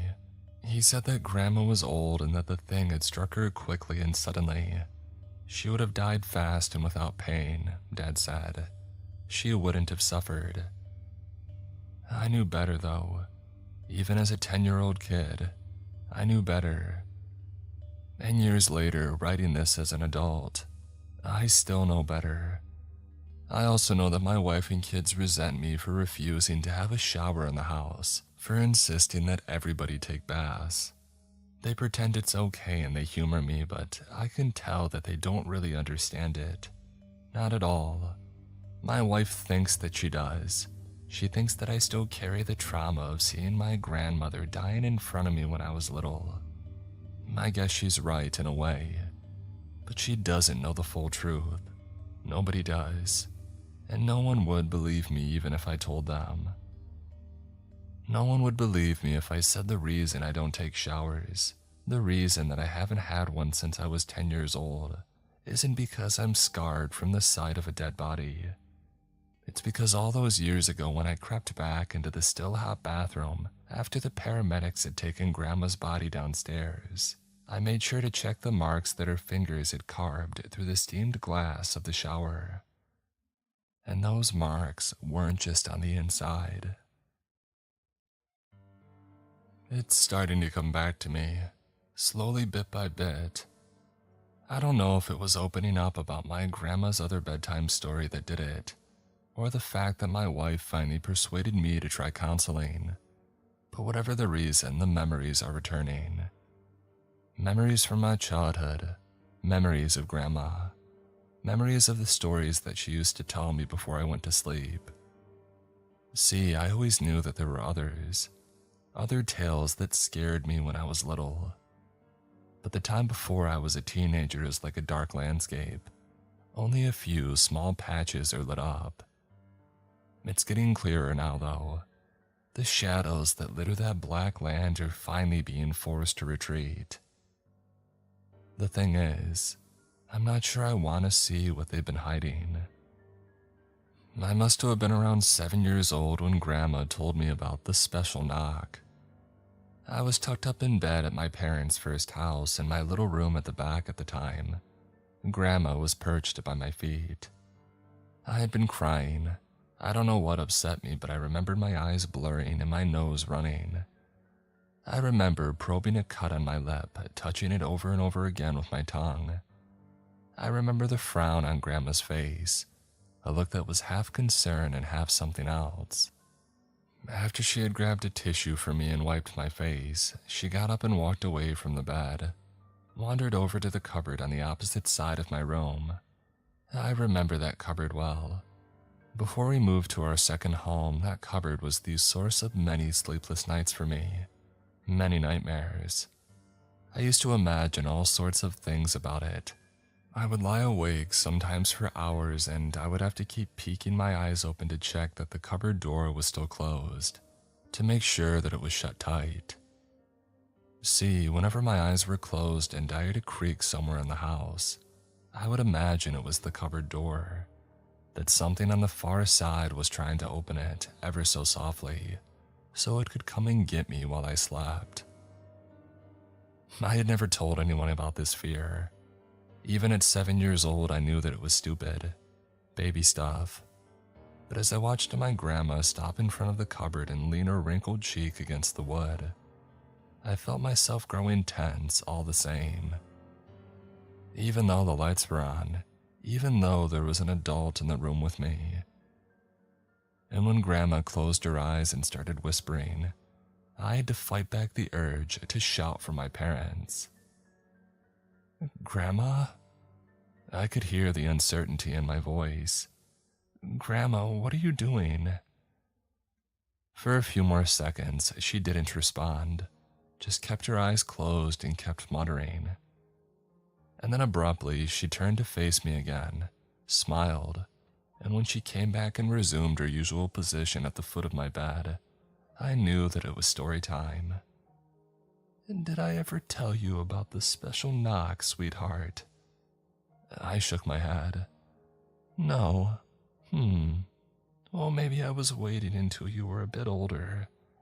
The special knock can be wonderful. It can lead you to see things you wouldn't even be able to conjure up in your dreams.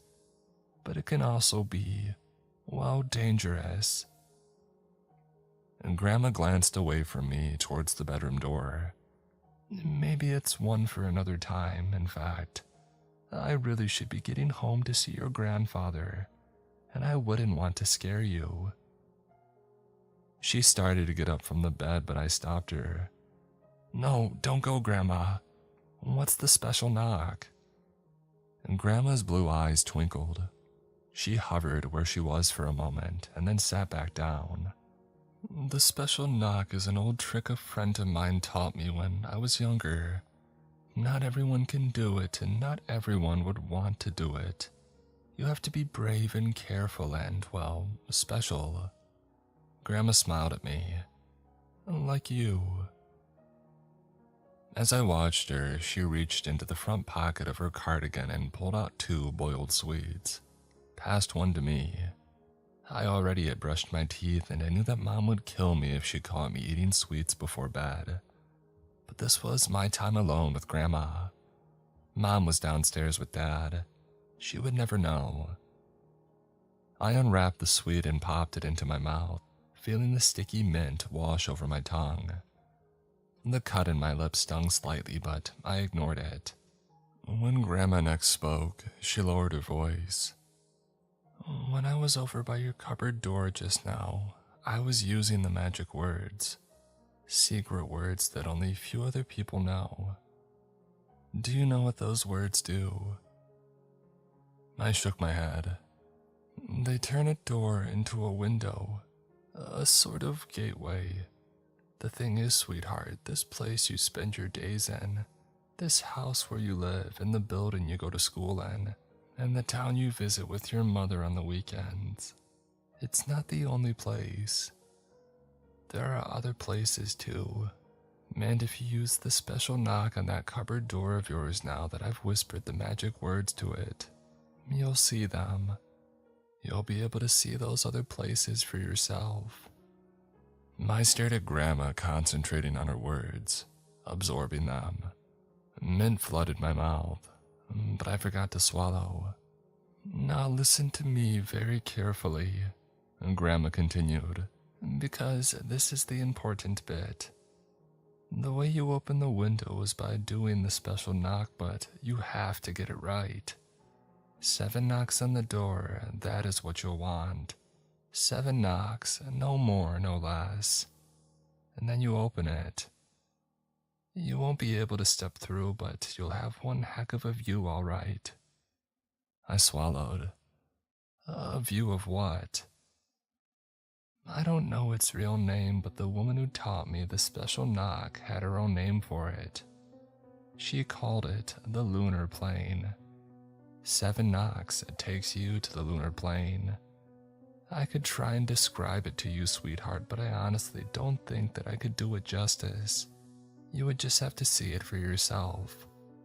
All I'll say is that it's the most beautiful thing that I've ever seen in my life.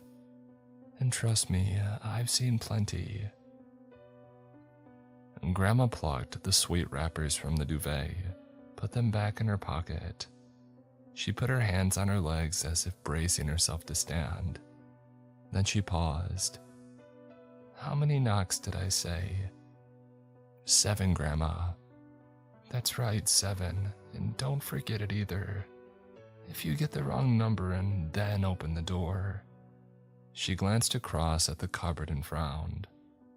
Well, just make sure you don't get the wrong number, okay? Okay, Grandma. And will you make me a promise? What? If you do somehow knock the wrong number of times, especially if that number happens to be 13 or something close to it, then whatever you do, don't open the door, okay? Don't open it, no matter what you hear on the other side. The last thing you want is to open a gateway to the Black Lands. I felt icy fingers down my back. I glanced across at the closed cupboard door in the shadows at the far end of my bedroom. What's the Black Lands? And Grandma stood up and wandered over to me, leaned down and gave me a kiss. You don't want to know, she whispered. I spent the next week avoiding the cupboard. I didn't go anywhere near it, tried not even to look in its direction. Did my best to push Grandma's story as far out of my mind as I could. It wasn't easy. Whenever I was alone in my room and the house was silent, I would feel it. A sort of pull. Like when someone tells you not to look at something, and suddenly all you want to do is take a quick peek. The feeling was sort of like that, but it was different too. Stronger. Sometimes when I was lying in bed at night, I would feel the cupboard almost like a weight in my mind, a heavy, static energy. It made me restless, made me want to scrunch up my fists and grit my teeth. When I turned away from the cupboard, my skin itched, like the pores had tiny, invisible bugs in them. It made it hard for me to sleep. And when I did sleep, I had dreams. Sometimes the dreams were pleasant, floaty ones. I would dream that I was on a cloud, hovering through multicolored planes of light, flying through an endless sea of stars. I would wake from these dreams feeling happy and safe, like how I felt when Mom hugged me and stroked my hair. But other times, I had nightmares. The nightmares that I had during that week were the worst that I ever remembered having in my life. Horrible, half-glimpsed blurs. Images that I would wake up from with a scream lodged in my throat, my sweat-soaked pajamas sticking to the skin of my back. At the time, I didn't remember the nightmares themselves, at least not completely. But every time that I woke from one, I was left with the same fading image. An image of myself surrounded by thick, choking blackness, dense shadows everywhere. I couldn't see a thing, but I had the sense that I was standing at the center of a vast and open space. Wind howled around me, sounds echoed. I wanted to open my mouth and yell for help, but I couldn't bring myself to do it, because I knew I wasn't alone. It was a week after Grandma's story that I used the special knock. It was a Saturday night and my friend from school, Tim Jacobs, was around. We were having a sleepover. It's been a long time since I last saw Tim, but I can still picture him. Even though he was a month younger than me, I always remembered him looking older. A tall, broad-shouldered kid with green eyes and messy blonde hair, a half smirk permanently on his face. Tim was one of the most popular kids in our year, and in normal circumstances he wouldn't have had anything to do with me. but our dads were friends from way back, and we had known each other our whole lives. As Tim often liked to remind the kids at school, he was forced to hang out with me. When are you gonna get a TV in your room? Or a computer? Tim sat in his pajamas, slumped in the chair by my desk. He was fiddling with my desk lamp, switching it on and off. His face lit up with light and then disappeared, and then lit up again. This wasn't the first time that Tim had asked me a question like this. Whenever we had sleepovers at my house, he spent the whole time moaning about my lack of stuff. No TV, no computer, no PlayStation. I had board games and I had books, but that was about it, and Tim had no interest in those things. You know my mom won't let me, I muttered back. It was 10 p.m. and we were both speaking in half whispers. We had been told to go to sleep at 9 p.m. and Mom had already been up to give us one warning for talking. I knew from past experience that one warning was all you wanted to get. Mom had a short fuse and she wouldn't be above grounding me if I wasn't careful.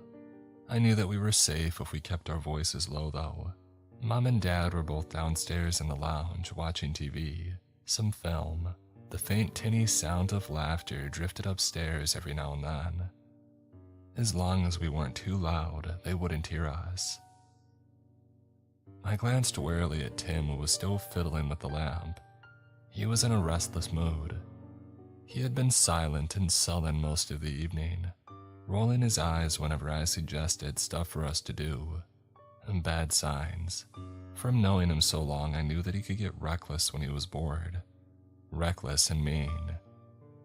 You know what I think, said Tim now, keeping his eyes on the lamp.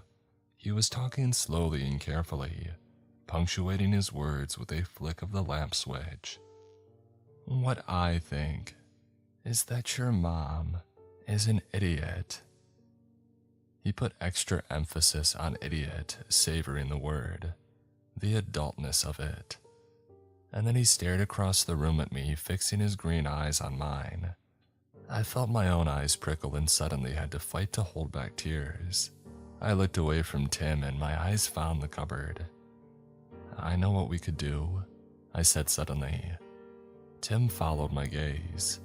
I'm not playing any more of your stupid board games. That's kid stuff. No, this isn't a board game. This is a secret that I caught myself. A secret someone showed me. Oh yeah, what secret?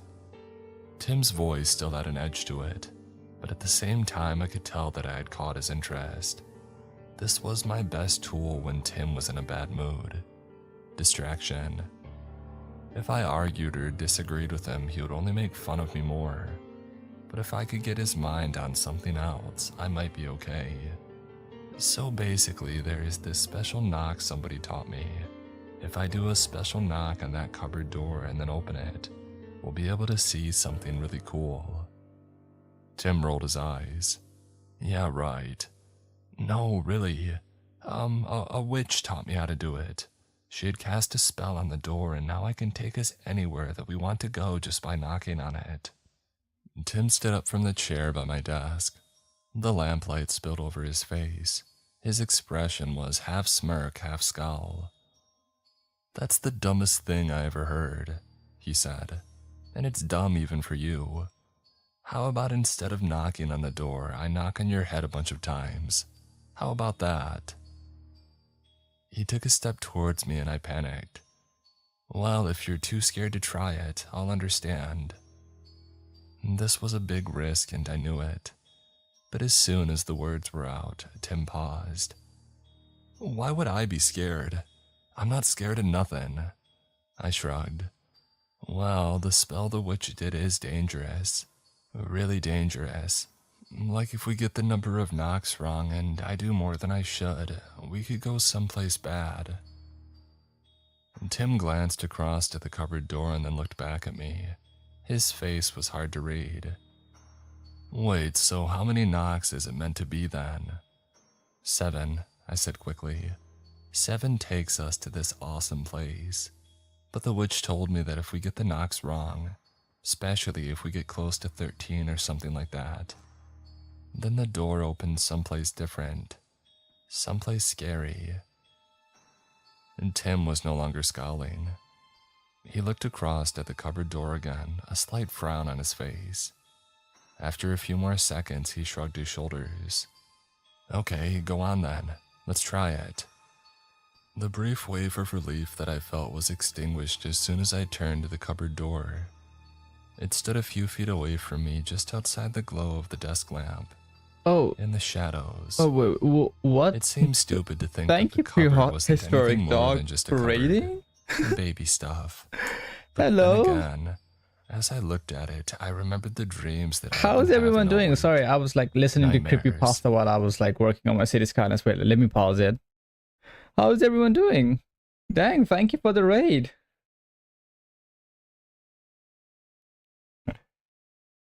Do you guys want to listen to Creepypasta while I just work on this?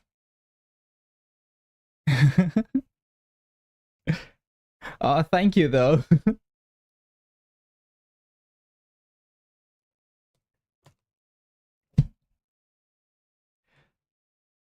Okay, let me start where.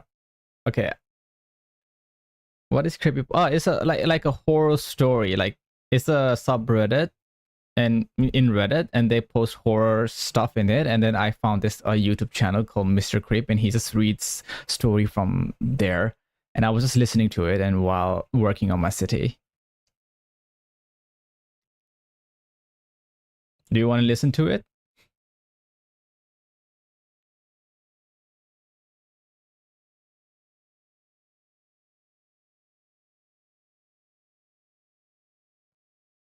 Okay, let me start it. And Grandma's words from the previous weekend have floated back to me. Give a little tour of city. Oh, If you get okay. the wrong number and then open the door. So wait, let me pause And Grandma had this one and then. So right now I'm working on this part, this Mediterranean kind of vibe, and there's my city over there. So currently I'm working on building a bus network over to this side of the hill.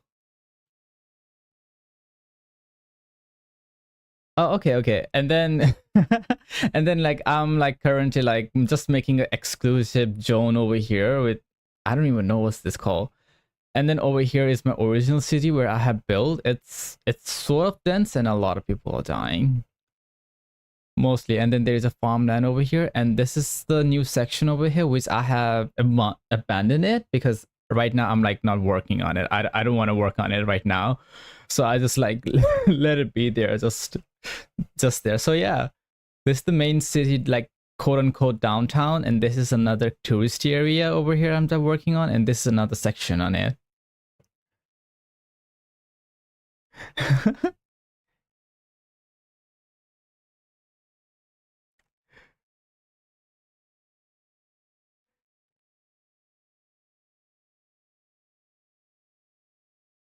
So yeah, how's everyone doing though?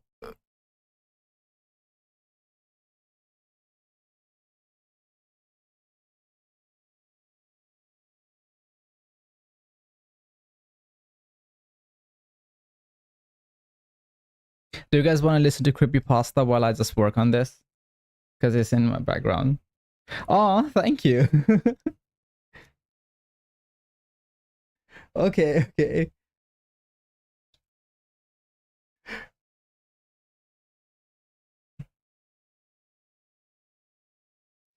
Okay, I'm just gonna listen to my Creepypasta while I just go it, because I was in a zone and then I was like, oh, I can do it in this and that.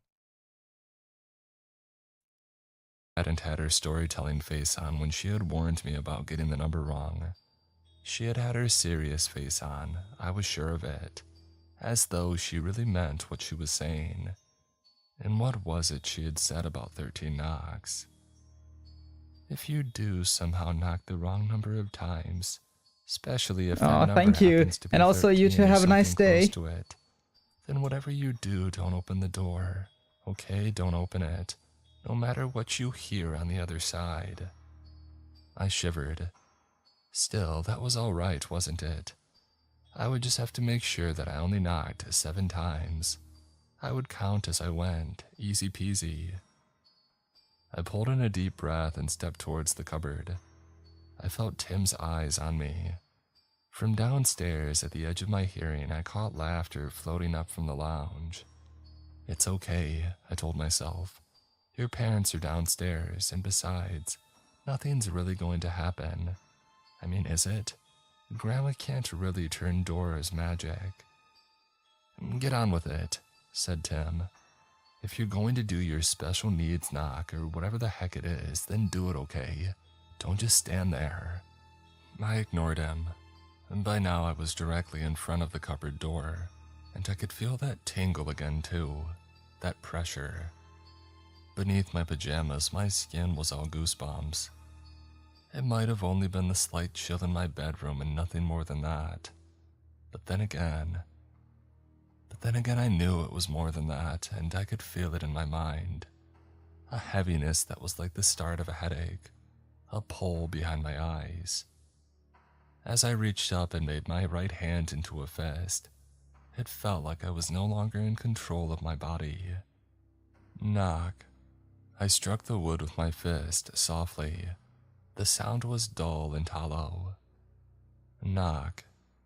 I felt Tim at the edge of my vision moving up beside me. Knock. Somewhere in the distance I heard a faint sound. Knock. At first I thought it was noise from the TV downstairs, but knock. And then I thought it might be coming from outside my bedroom window and knock. And then it sounded as though it was all around me and knock. Finally, as my fist struck the door for the 7th time, I realized what the sound was. A whistle, a faint, low hum, coming from inside the cupboard. The echo of my final knock faded, melting into the noise beyond the door. My skin tingled. I stepped forwards, almost in a trance, my hand reaching for the doorknob. And then I felt myself shoved to one side as Tim pushed past me. And he did the unspeakable. Before I had a chance to stop him or even so much as call out, Tim had thumped his fist against the door 6 more times, making the total number of knocks 13. Beyond the cupboard, the whistling sound stopped. Tim reached out and gripped the doorknob. Don't! My words were only a half whisper, but something in my voice made Tim pause. Still clutching the doorknob, he turned to look at me, and the grin on his face grew wider as he saw the fear on mine. When he next spoke, his voice was a parody of shock and concern. Oh no, did I get the special needs knock wrong? Did I make it all scary for poor little Christopher? Tim pouted out his lower lip. Is little Christopher scared of the big bad monsters in the cupboard? I listened for the whistling noise beyond the door, for any noise beyond the door, but could no longer hear anything. Don't open it, Tim, I'm serious. Oh, you're serious, are you? Oh, okay, I didn't realize how serious you were. I wouldn't want you telling your mommy on me. Tim took his hand away from the door and rolled his eyes, and turned away. I felt my body begin to untense. But just as I was turning away too, Tim spun back around and grabbed for the doorknob. Terror rolled through me in a sick wave. I turned just in time to see the cupboard door flying open. I opened my mouth to scream, but the sound died in my throat when I saw what was on the other side. Nothing. Nothing at all. Just some clothes hanging up and toys littering the floor. The exact same view I had whenever I looked in the cupboard. Nothing else. Oh wow, the look on your face. I turned to see Tim with his hands on his knees, his body shaking with laughter. You looked like you were gonna wet yourself. Oh Chris, the guys at school are gonna love this. I felt my cheeks burning. I turned away from Tim and stared into the shadows of the cupboard. I told myself that I wouldn't cry. Told myself that Tim would be gone in the morning anyway. I turned away from the cupboard and walked back across my room towards my single bed. Where are you going? To sleep. Oh, what's wrong, Christopher? Did your special needs cupboard not work? Shut up. I was halfway across the room by that point, but when the cupboard door slammed shut behind me, I jumped. I looked back and saw Tim standing in front of it staring after me, no longer laughing. What did you say to me? Just leave me alone, Tim. I'm going to sleep and you should as well. If you keep banging around, Mom's gonna hear you and then we'll both get grounded. Tim's frown deepened for a moment and then faded. He glanced towards the bedroom door. As he paused to listen, I knew that he could hear what I heard. Footsteps on the stairs. The TV had gone off and my parents were getting ready for bed. Tim looked back at me and shrugged, but when he spoke next, he had lowered his voice. Whatever, I'm bored anyway. There's never anything to do around here. He made his way over to a sleeping bag, which was set up near the bedroom door. I walked over to my desk and switched the lamp off, and then made my own way to bed. I suddenly felt exhausted. As I clambered under the covers, I heard Tim's voice, a soft hiss in the darkness. Night-night, Christopher. Don't let the cupboard monsters bite. His laughter followed me into an uneasy sleep. It was a noise that woke me, a soft tapping like fingertips drumming on wood. I had a vision of Tim at my desk, tapping his fingers against the surface while he switched the lamp on and off. But when I creaked my eyes open, the room was still dark, and my desk chair was empty. Tapping. I hadn't dreamed it, the sound was still there, constant and steady, coming from the far side of the bedroom. Dread surged through my chest and stomach, forcing me fully awake. I lifted my head from my pillow slowly and peered into the shadows. Tim was standing in front of the cupboard, his back facing towards me, blonde hair sticking up in clumps, still messy from sleep. As I watched, he took a step closer to it, then another. Finally, he began to reach out a hand as if in slow motion for the cupboard's doorknob. Tim, I spoke in a low hiss. Tim, what are you doing? He didn't react, just kept reaching his hand out, his fingertips now inches from the door. The tapping continued, and it was growing louder, more insistent. It was coming from inside the cupboard. As I kicked back the duvet and swung my legs out, Grandma's words raced through my mind. Whatever you do, don't open that door. Don't open it no matter what you hear on the other side. Tim! I hissed his name again as my feet hit the carpet. He didn't react. From the way that he was moving, I had the idea that he might still be unconscious. Either that or in some type of trance. The tapping became louder still. As I hurried across the room, Tim's fingertips found the doorknob. The tapping sound had stopped. I skidded to a stop a few feet from where he stood, terror rooting me in place. Tim, don't! He half stirred. I saw his head move, turning slightly towards me. I caught a glimpse of one green eye open but glazed over. And then Tim tugged the door open. The hinges squealed as it moved. Tim hadn't put much force behind his pull, so the door creaked open slowly. And it didn't open all the way, only about a foot. But that was enough. It was enough for me to glimpse the swirling, ink-thick blackness beyond. A darkness that was far too dense to be explained away with shadows. It was enough for me to hear the distant howling, like storm wind battering the eaves of a dilapidated house. And it was enough for me to feel a sense of dread that was worse than anything that I had ever felt before in my life. Tim, wake up! My voice wasn't any louder, but this time it seemed to get through. Tim let go of the doorknob. He turned towards me and I saw him blink rapidly, saw the glazed look leave his face. For a second, his green eyes found mine, and he opened his mouth to say something. And then long fingers stretched from the cupboard and found his throat. I didn't scream, I couldn't. I couldn't, only stare on in shock, as the fingers wrapped themselves around his neck. Guh. Tim tried to speak, but he couldn't.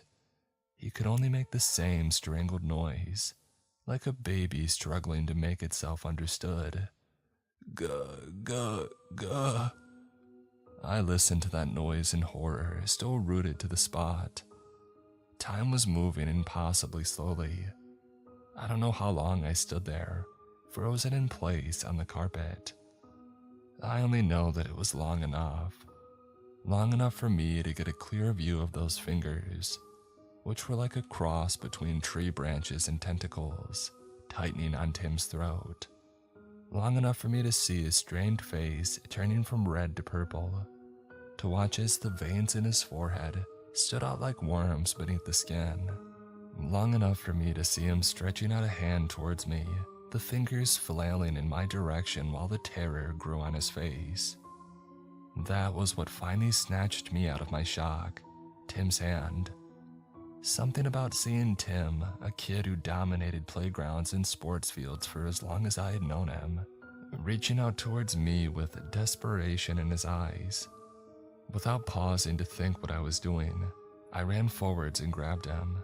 I grabbed his hand. For just a second, I felt his grip tightening on mine. Wind howled in the distance. My eyes locked on Tim's. And then with the force of a plaster being ripped from a cut, Tim was snatched backwards. 1 minute he was holding my hand and the next he had vanished.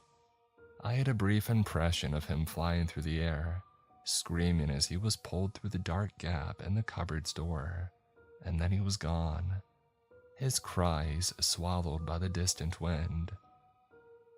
I stared down at my empty hand, too many emotions raging through me to process, and only looked up again when I heard the crash of the cupboard door banging shut.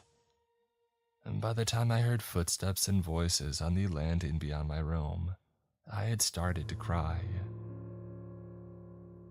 Tim was never seen again, gone without a trace. When my parents first came into my bedroom that night, they thought that it was all a game. Hide and seek that had gotten out of hand. I kept telling them that Tim was in the cupboard, but whenever my dad opened it to check, he couldn't find anything. Just these same old piles of clothes and toys. Later, when the police came, I told them the same thing that I had eventually told my parents, that I had seen something grab Tim and pull him into the cupboard. A hand that came out of the darkness and wrapped itself around his neck. None of them believed me. I mean, why would they? Looking back, I can see myself through their eyes, just an upset and terrified little kid whose friend had gone missing.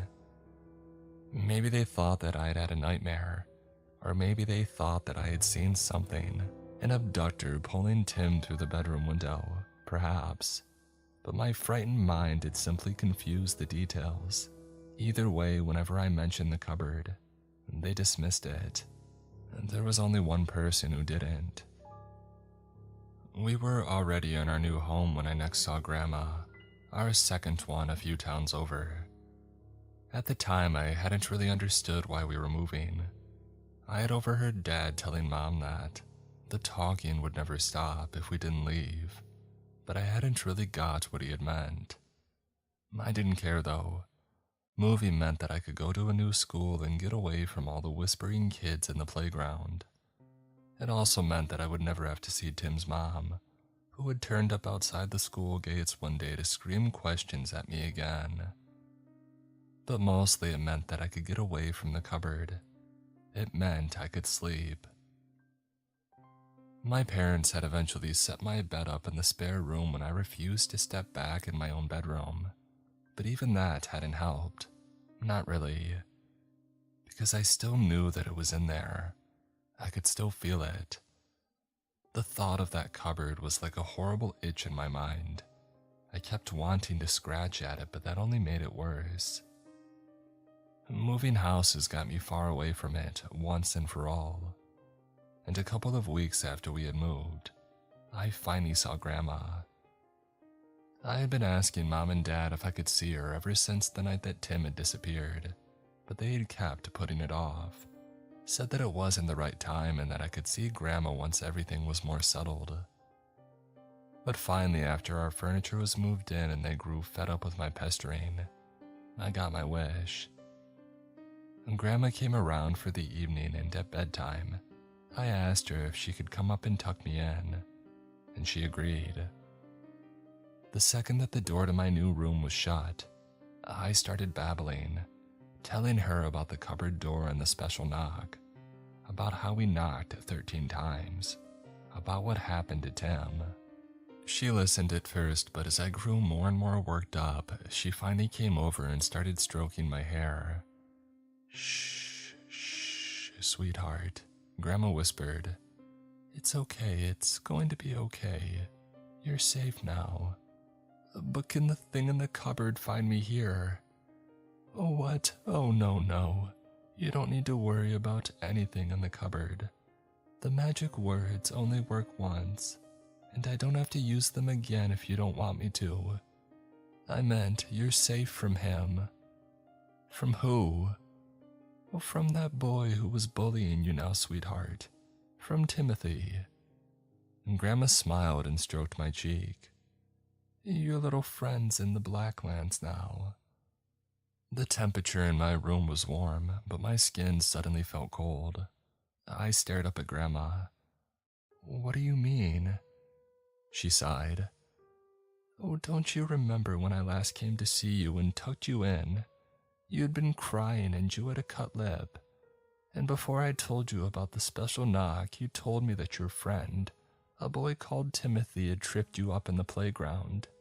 You said that he did it in front of the girls in your class and that they all laughed at you." I stared at Grandma, thought back to the last time that I had seen her. I remembered the feeling of having cried recently, and I remembered the cut in my lip, remembered probing at it with my tongue while Grandma spoke. But I couldn't remember telling her about Tim tripping me. Tim was... I grasped for the right words and came up short. "Tim's my friend, Grandma." "Well, I'll tell you something for free, sweetheart. Anyone who hurts you to make themselves feel bigger is not your friend." And Grandma frowned for a second and then smiled again. "But like I said, you don't need to worry about him anymore. Timothy's in the Blacklands and he'll never get out." And Grandma leaned down towards me. Her breath smelled like sweets and mint. "I can't have anyone hurting my Christopher, can I? Now give your grandma a big kiss and say thank you." She leaned closer to me. There were so many questions and emotions swirling through me that my head felt like it was going to burst. I almost flinched away from Grandma, but I stopped myself at the last minute. As her face came closer to mine, instinct kicked in. "Thank you, Grandma," I mumbled, giving her a kiss on the cheek. "You're welcome, Christopher," she whispered. Why would you tell a 5-year-old kid such a messed up tale? Ever since the memory of my 5th birthday came back to me, this is the question that I kept asking myself, but I don't have the answer. I suppose I shouldn't be that surprised, given the other stories my grandmother told me when I was little. The one about Mr. Longfingers and the secret of the special knock. I really shouldn't be surprised at all. What follows is a memory from the day that I turned 5. I must have been repressing that day for years because it's taken weeks of therapy for me to unlock it. "Grandma, would you tell me a story before bed?" She was halfway to the bedroom door when my words stopped her. I didn't want her to go. Grandma just tucked me in and turned off my bedside lamp, and I suddenly felt afraid. Partly it was the darkness of my bedroom. The shadows were so thick that I could barely make out my stuffed toys, sitting in a row on top of my dresser. But mainly, it was my new birthday present. The present that Grandma had got me. It wasn't my main present. That was the pack of monsters and my pocket toys that I had ripped open downstairs. No, this was an extra present. A secret present. I hated it. Even in the dark, I could see its shadowy outline on my bedside table. The thing gave me the creeps. A story. Well, what kind of story would you like to hear? It was a silly question because Grandma only had ever told me one kind of story, the scary kind. But because I was already a bit freaked out, I said something that I wouldn't normally have done. Nothing too scary, Grandma. Grandma raised her eyebrows at me. Not too scary. I shook my head. She leaned over and switched my bedside light back on and then perched at the foot of my bed, smiled down at me. Out of the corner of my eye, I could still see Grandma's present. It was watching me from my bedside table. I did my best to ignore it. Okay, said Grandma, making herself comfortable.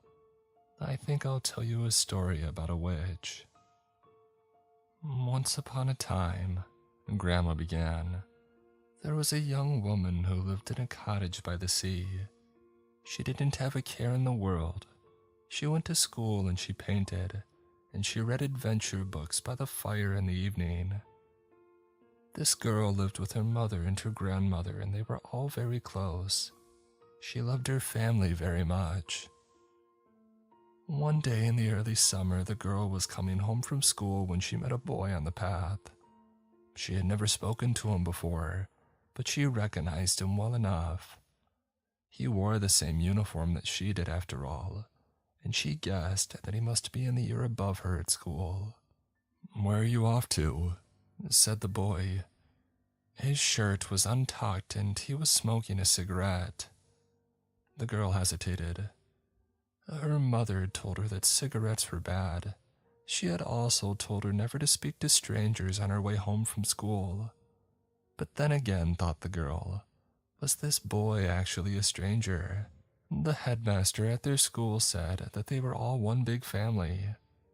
If this boy wore the same uniform as her, they couldn't really be strangers, could they? I'm going home, answered the girl. My house is along this path. The boy finished his cigarette and then flicked it into the grass. He smiled at the girl. Before you go home, don't you want to see something cool? He asked. The girl was curious, but she also knew she couldn't be late. Her mother would worry terribly if she was late. So she thanked the boy and told him that she had to be on her way. But just as she had walked past him, he called out to her again. It's a puppy, said the boy. Our dog had a litter of puppies last week and Dad said that I could keep one. It's in this old barn near my house. Don't you want to see the puppy? Now, the girl loved puppies. She had wanted a dog for as long as she could remember, but her mother always said that they could not afford one. Right then, she would have given anything in the world to pet a cute little puppy. When she closed her eyes, she could just picture it. A happy little dog with a big pink tongue and a wagging tail, eager to meet her.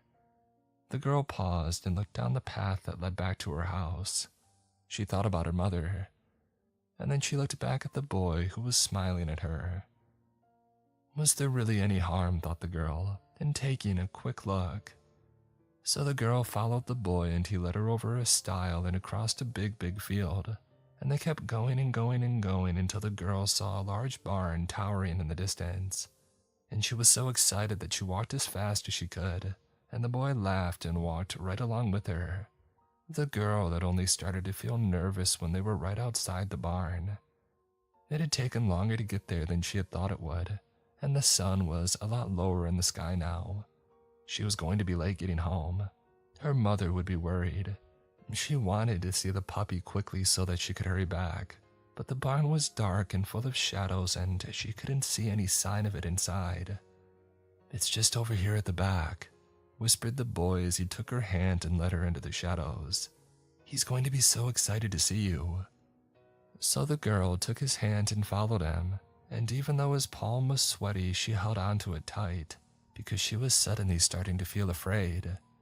It was only when she heard footsteps and laughter behind her and turned to see two bigger boys emerging from the barn shadows that the fear inside her had turned to terror. When the girl finally got back home, the sun was setting over the ocean and the sea was the color of blood.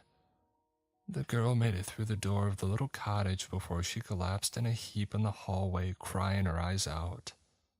It was her grandmother who found her like that. Now, the girl's grandmother was very old and very wise. Mother used to tell her that Grandma had lived so long and seen so much that she knew all of the world's secrets. When she was little, the girl had been frightened of her grandmother. But now the old lady took the young woman in her arms and she comforted her, told the girl that her mother was working late and that she wouldn't be home for a while, told the girl she could tell her anything she wanted. And in the hallway of their little cottage, the girl did. She told her grandmother about the boy in the barn and all the horrible things that those bigger boys had done to her in the shadows. And her grandmother listened, and she grew very silent and very still. "Come with me," she said. The girl had hardly ever been in her grandmother's room before. When she was little, it always gave her the creeps. Her grandmother had lots of old and scary paintings on the walls and strange little statues and carvings on her shelves. But right then, as her grandmother led her to an old wooden chair and sat her down, the girl hardly even noticed them. Her grandmother was speaking to her in a soothing voice, and all she could do was listen. She listened as her grandmother told her that there was a special trick she knew, a trick to protect against evil, a trick to protect her against those horrible boys, so that they would never be able to hurt her again, so that she would have control of them. As grandmother spoke, she fetched an old wooden box from the bottom of her wardrobe and unlocked it. Inside the box were countless knitted dolls. All of the dolls were the same blank cream color, with no facial features at all save for the eyes. Every single doll had a pair of eyes that seemed to follow the girl. As grandmother pulled 3 dolls out of the box, she closed her own eyes and began to whisper. The sound made the girl's skin itch, but it didn't last for long. Soon her grandmother had lined the dolls up on the carpet and her eyes were open again. The last thing she pulled from the box were a pair of black knitting needles and some yarn. "Oh, those boys that hurt you, sweetheart," she whispered. "I want you to describe them to me." And although she was still terrified and although it made her feel sick, the girl did. She described the boys as well as she could remember. She described them as her grandmother went to work with her needles. And finally, with the blood-red sun disappearing below the sea outside the cottage window, the dolls were finished. The girl's grandmother took the girl by the hands and looked into her eyes. "I want you to keep a hold of these dolls, sweetheart," she whispered. "As long as you have possession of them, those boys will never be able to hurt you again." And do you know what? Those boys never did. The girl was sitting in an armchair overlooking the sea when her grandmother burst through the door of the cottage. It was 2 days after they had made the dolls, and for the first time since she had met the boy on the pathway, the girl was feeling calm again. She was feeling calm, but her grandmother clearly wasn't. As the girl turned from the window and smiled in greeting, the old woman held a newspaper out to the girl with shaking hands. "3 brothers tortured and killed in brutal mass slaying," read the headline. "Agatha," whispered her grandmother. "Oh, Agatha, what did you do?" But the girl just kept smiling. She kept smiling as she took her grandmother by the hand and led her upstairs to the bedroom. She kept smiling as she opened her little cupboard and pulled out a cardboard box. And when the old lady cried out in shock and horror as she saw the 3 dolls inside, the girl kept smiling still. "What did you do, Agatha?" whispered her grandmother again. But it was pretty obvious what the girl had done. Each of the dolls had been impaled with at least a dozen sewing pins, all of which had been pushed through their knitted heads. The area below each of their waists had been burned black with a flame. The girl smiled down at her work and took her grandmother's shaking hands in her own. "They won't be hurting anyone now, will they?" she whispered. You see, sweetheart, said Grandma as she stood up from my bed and switched off the light. I gave you one with a happy ending. I lay in the dark feeling sick. I don't think that I had understood everything Grandma had told me, not right then, at least, but I had understood enough. I had understood enough to know that I felt worse now than I had before the story had started.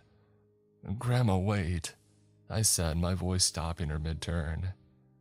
Isn't your name Agatha? Grandma looked back at me and smiled. She walked over and leaned down, kissing me on my forehead. Oh, time to go to sleep, Christopher, she whispered. And remember, that present that I got for you is always there if you ever need it. She stood up and left my bedroom. I stared after her. But a few moments later, my eyes were pulled back to the gift on my bedside table. The knitted doll. It gazed right back at me, its face featureless, save for two blank, staring eyes.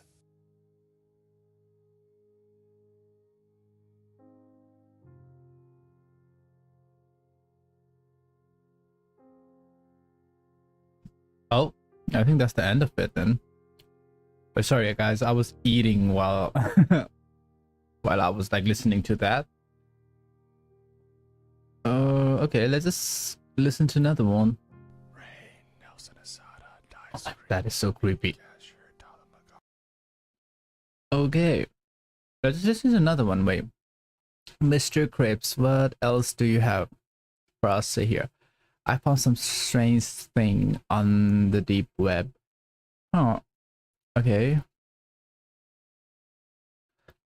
What about I explore abandoned places? Ooh, that sounds creepy enough.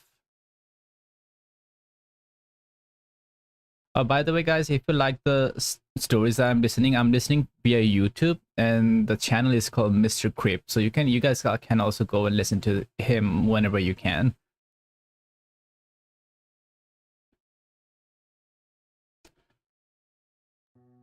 Okay. I'm honestly not exactly but the next story sure then. Where I should start with okay, this. I'm gonna mute It's myself because something that I'm I kept munching right silent now, about and for I don't over want half a you guys to decade at hear this me munching because this is not ASMR. So okay, I'm gonna play it. Point. Both because of the vow that we, my friends and I made that night. And honestly because it's been the only way I've been able to stay relatively sane since then. I already wake up almost nightly, covered in a literal sheet of sweat with my heart racing from the nightmares. That's what I spent the last several years telling myself. It was only a nightmare, nothing more. And for the most part it seemed to work. That was until a week ago, when I saw something which shattered that illusion into a million pieces. But I'm getting a little ahead of myself, I guess. I should start from the beginning. You see, I lived in a medium-sized coastal town in the Pacific Northwest, one which had been around since the 1850s at least, one which had developed many tales of supernatural occurrences all over it. Accounts of strange happenings have been reported for over half a century or more, ranging from ghostly voices emanating from where the town's once bustling logging building stood on the edge of the estuary, to noises of old motion pictures playing after hours in the old Egyptian-style theater downtown, one of the last remaining in the United States, to the sounds of ghostly music and laughter coming from the ballroom of the old hotel, now converted into apartments. But one of the biggest ones, so big it used to be a centerpiece of the annual Halloween ghost tours in town, was the old hospital. Built in the mid-1920s, it served as the town's sole hospital until the early 70s, when the modern one was built and the old one shut down. For a short period of time between the 80s and the early 90s, it housed a community college, but it too left, leaving it again silent and abandoned. The official reasoning given was that the structure wasn't up to proper code, and the costs in bringing it up to modern standards would be just too expensive.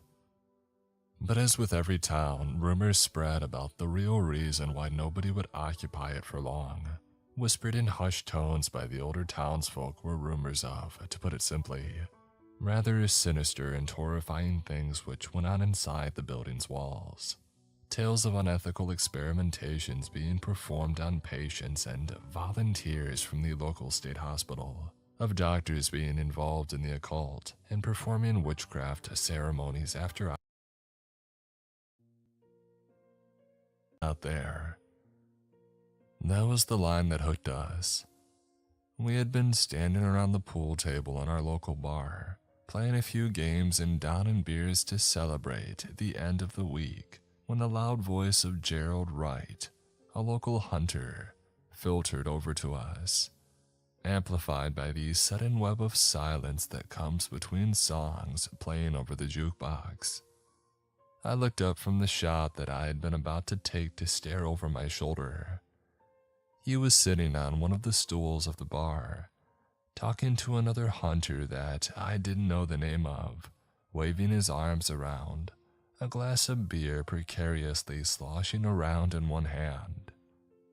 I was out tracking a stellar 4-point buck through the woods, and I looked down the hill to my left, and what do I see sitting in the valley? A ghost town, just sitting silent as a tomb, with the afternoon sunlight glinting off of the roofs and windows. I'm telling you, Mick. He poked his friend in the chest. I've been hunting up there for nearly 20 years, and I've never come across that place. I must have been blind to miss it.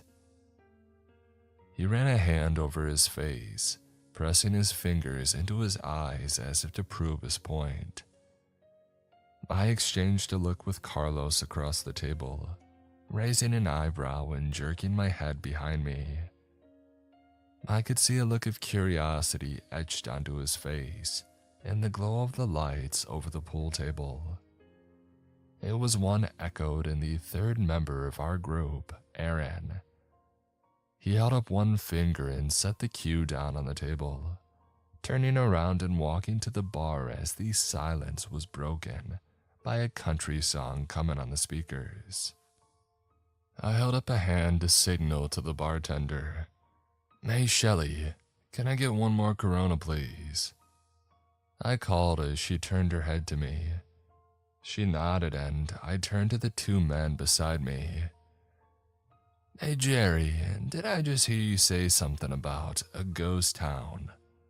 I asked nonchalantly. The man turned around to regard me with a look of confused irritation, but it melted away when he recognized me. Oh, how you doing, Terry? He said, reaching out a meaty hand to shake mine. Yeah, I was up hunting in the Lincoln Hills, going after what would have made an amazing pair of antlers to mount over my fireplace. And there's, nearest as I can tell, an abandoned, empty ghost town just sitting in a valley below me. He scrunched up his brow and shook his head. The craziest thing, though, place didn't look all that old. I never went down there, but it looked new. He shrugged his shoulders, and as my beer was placed in front of me, I asked one more question as I tossed a crumpled 10 on the bar. Was this near one of the logging roads? I nodded. Yeah, I could see the McKinley logging road off to the right, actually. He said and then turned to his friend. Shoot, we should go up there sometime while hunting, Mickey boy. Seeing my exit, I picked up my beer. I slapped Gerald on the shoulder and bid him goodnight, and then I rejoined my friends. You hear that? I asked the two of them as I leaned against the pool table and took a swig of my beer. They both nodded. Heck yeah, man, Carlos said, leaning up next to me. Aaron leaned on his pool cue. What are you thinking, bro? He asked. They both stared at me. I'm thinking, I began. I'm thinking that we got about 5 hours of daylight left before dark. I glanced at my wristwatch. Actually, 5.5 hours. Why don't we take a trip up there and check this place out for ourselves? Do a little bit of urban exploring. They shared a look between them and then shrugged. Beats staying around here all night, Aaron said. Besides, imagine the views that we might get on YouTube for exploring a possibly undiscovered ghost town, Carlos added. This guy had a small but dedicated channel on YouTube where he showed off abandoned towns, mines, and other places, garnering a few thousand subscribers. Wait a minute though, Aaron interjected. Jerry said that it was up near McKinley Road.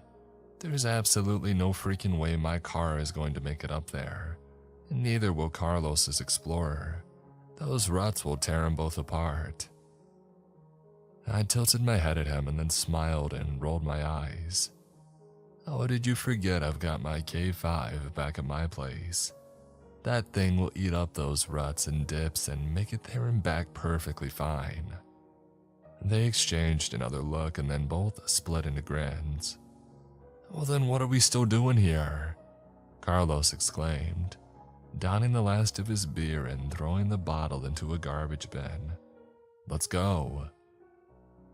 And with that declaration, we filed out of the bar into Carlos's Explorer, and we drove to my house. Sitting in the driveway was my pride and joy, an almost pristine Chevy K5 Blazer. We all piled into the truck, and after making sure we had all the equipment that we might possibly need, we drove through town and onto the logging roads. Many of them hadn't been used in decades.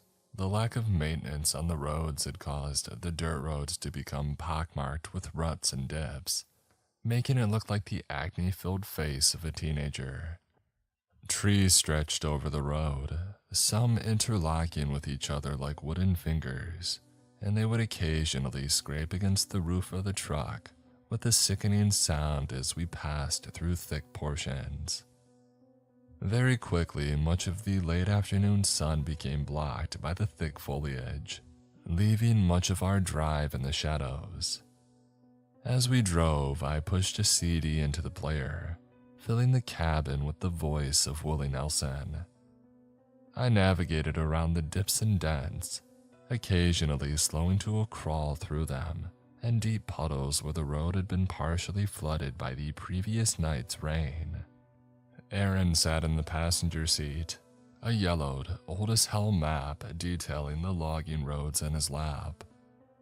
I had bought it from a garage sale to help find my way around the backwoods when I went off-roading. Okay, if Jerry was right, it should be about 2 miles ahead of us, and if he saw it in a valley, he pointed to a trough detailed by the map. The only place that I could think it would be here, in Barrett Valley. Carlos poked his head between us to look down at the map himself. You ever even hear about an abandoned town out here before? He asked, the question addressed to both of us. We both shook our heads. For the next 10 minutes, the music was the only thing heard besides the rumble of the truck's engine and the scrape of the tree branches. And then it was broken by Carlos, pointing his finger past us and out the window. Look, he said. It would have been so easy to miss, being almost completely overgrown, but he had spotted something. It was an offshoot road, clearly not having been used in even longer than the road that we were on. Hey, good eye, Aaron cried, turning around and slapping him high five. I stared at the road for a moment though. I tilted my head sideways. There was a strange feeling that I was getting from looking at it. I couldn't place it exactly, but it just felt unnatural. Shaking it off, I turned off the radio, and then reached down and shifted the four-wheel drive into low gear. Well, here we go, guys, I said, and then turned slowly onto it. I will forever kick myself in the butt for not paying attention to that feeling. I know now that it was an instinctive warning, one that I failed to heed. It became, if possible, even more slow-going. I could barely see the edges of the road as the bushes had already begun to regrow in the middle of it, a sign that nature had long since begun to reclaim this for itself. I turned on the truck's headlights along with the roof-mounted lights to help see where I was going. For about 10 minutes, that's all that we saw. Unending trees and bushes pressing in on us as though they were trying to trap us in place. And then they began to space out, and the road became visible again. What was strange, though, was that 2 minutes later, it changed from dirt to tarmac. I remember actually feeling so stupefied that I brought the truck to a stop for a minute, staring at the black road with yellow lines down the middle, before snapping myself out of my surprise and shifting back into two-wheel drive and continuing. A minute later, and we rounded the last corner, and we finally saw it. I brought the truck to a stop before a bridge leading into town, and all three of us leaned forward. Carlos whistled. "Wow, that's something I didn't expect to see," he breathed. I had to agree with him.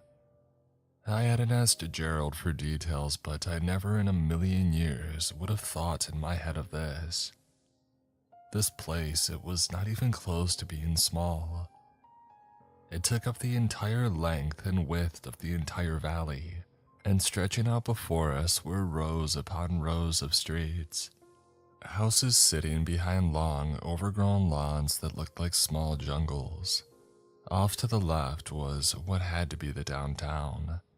At least 4 or 5 blocks were taken up by commercial buildings, along with what looked like a cinema and a community center. At the far end of the town, we could see the faded white church spire rising above everything else. "My God," Aaron mumbled. We all turned to look at each other and then laughed softly. "We just hit the jackpot," Carlos exclaimed, reaching into his bag and pulling out his camcorder, beginning to film through the windshield. "You're not kidding," I added, and then I looked to my right. "Look," I said, pointing. Set right after the bridge was a medium-sized metal sign. In white letters that stood out from the blue background, it proclaimed, "Welcome to McCamey. Population 12,463. "Dude," Aaron said as Carlos leaned forward to zoom in on the sign. "Not even our town has a population of 12,000 people." He looked around. "And this place looks too new to be from any more than 30 years ago." He was right. The design of the houses and the commercial buildings looked far newer than any abandoned town that I had stumbled across. "So why do you think it's empty, and we've never heard about it before?" I asked, turning around in my seat to look at Carlos. He shrugged, running his free hand through his short brown hair. Maybe it was a planned expansion of the area that never came to be. Maybe it was meant to be a new development, but the company or the people financing it ran out of money, and they had to abandon it. The idea somewhat soothed the eerie feeling that gazing over the town had filled me with. Yeah, Carlos is right, he has to be. Just some rich idiot's pet project that bankrupted him. Repeating that thought in my mind, I slowly pressed on the gas and we crossed over the bridge, which rattled slightly into town. Now, if you, during the pandemic, ever got to see how eerie it looked, to see what should have been a populated area completely deserted, take that and amplify it 10 times, and you'll have an idea of how it felt to drive through McCamey. The noise of the truck's engine and exhaust bounced and echoed off the buildings and surrounding hills back at us through the open windows that we had lowered to let the cool air inside, and for Carlos to film. We crisscrossed through some of the residential streets at first, looking to see if we could see any abandoned cars parked in the driveways or anything of the sort, but we never saw anything. All we saw were the houses, all which seemed to have a relatively modern design to them, but aged by the elements, paint ripped off the sides and gutters hanging precariously off the roofs. More than a few had their windows broken. I noticed that some were broken inwards instead of out, as I saw no broken glass among the tall grass and weed-infested front yards. Then we stopped at the church. Its white paint was fading as well, and the front door stood wide open. We could see inside where, visible in the slight gloom, many of the pews had been upturned. The pulpit had been destroyed, likely by vandals, I thought. And the statue of Jesus crucified on the cross was barely visible behind its remains, having been knocked to the floor. I shifted my eyes from the mess inside to the announcement sign at the end of the walkway leading up to it. The glass had fogged up with many years of disuse, but I could just barely make out the white letters which had been set up behind it. Save yourself from the pestilence. God is here to offer you salvation. I couldn't understand why, but I unwillingly shuddered reading it, a chill shooting up my back. The other guys had noticed it as well. What the heck did they mean by the pestilence? Carlos asked, zooming in on the sign. Heck if I know, I said, for some reason unwilling to look back into the church. The shuddering feeling came over me again, to use the old phrase. It felt as though someone had just walked over my own grave. Aaron looked at his phone. Well, we have about 2 hours of daylight remaining. You want to go and check out the downtown? I let out a deep breath I hadn't realized I had been holding and then nodded. Yeah, why don't we go check that out and then get back to town? I honestly don't want to drive those logging roads after dark. They accepted my answer and turned away, but I knew I had been full of crap. It had nothing to do with the logging roads. It was here that I didn't want to be when the sun went down. I put the truck in drive and with just a little too much of a push on the gas, pulled away from the curb. We drove back down the main boulevard towards the downtown area. About 5 minutes later, we had pulled into a faded parking space in the downtown square. Dirty windows concealed the surrounding buildings' interiors, but the signs above, as broken and as dirty as they were, still showed what they had been. Just from our space, we saw a laundromat, a library, the town newspaper building, what looked like a video rental store, a repair garage, a convenience store, and at the end of the square, the community center. Held it up as I picked up 2 magazines from the box as well.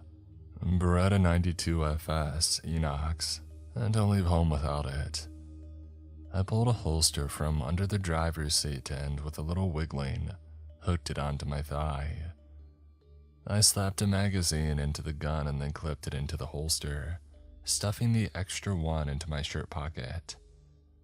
Not taking any chances, are you? Carlos asked, lowering his camera. I shook my head. Not around here where there's a large wolf population. Last thing that I need is to explore this place and get ambushed by a wolf or a cougar, which took up residence somewhere. Kicking open my door, I hopped out and made my way to the back of the truck as the others followed. I opened the tailgate and reached inside, pulling out another case, inside which revealed a hunting rifle, along with 3 high-powered flashlights. I handed Aaron the rifle along with some extra ammo, and then I passed out the flashlights.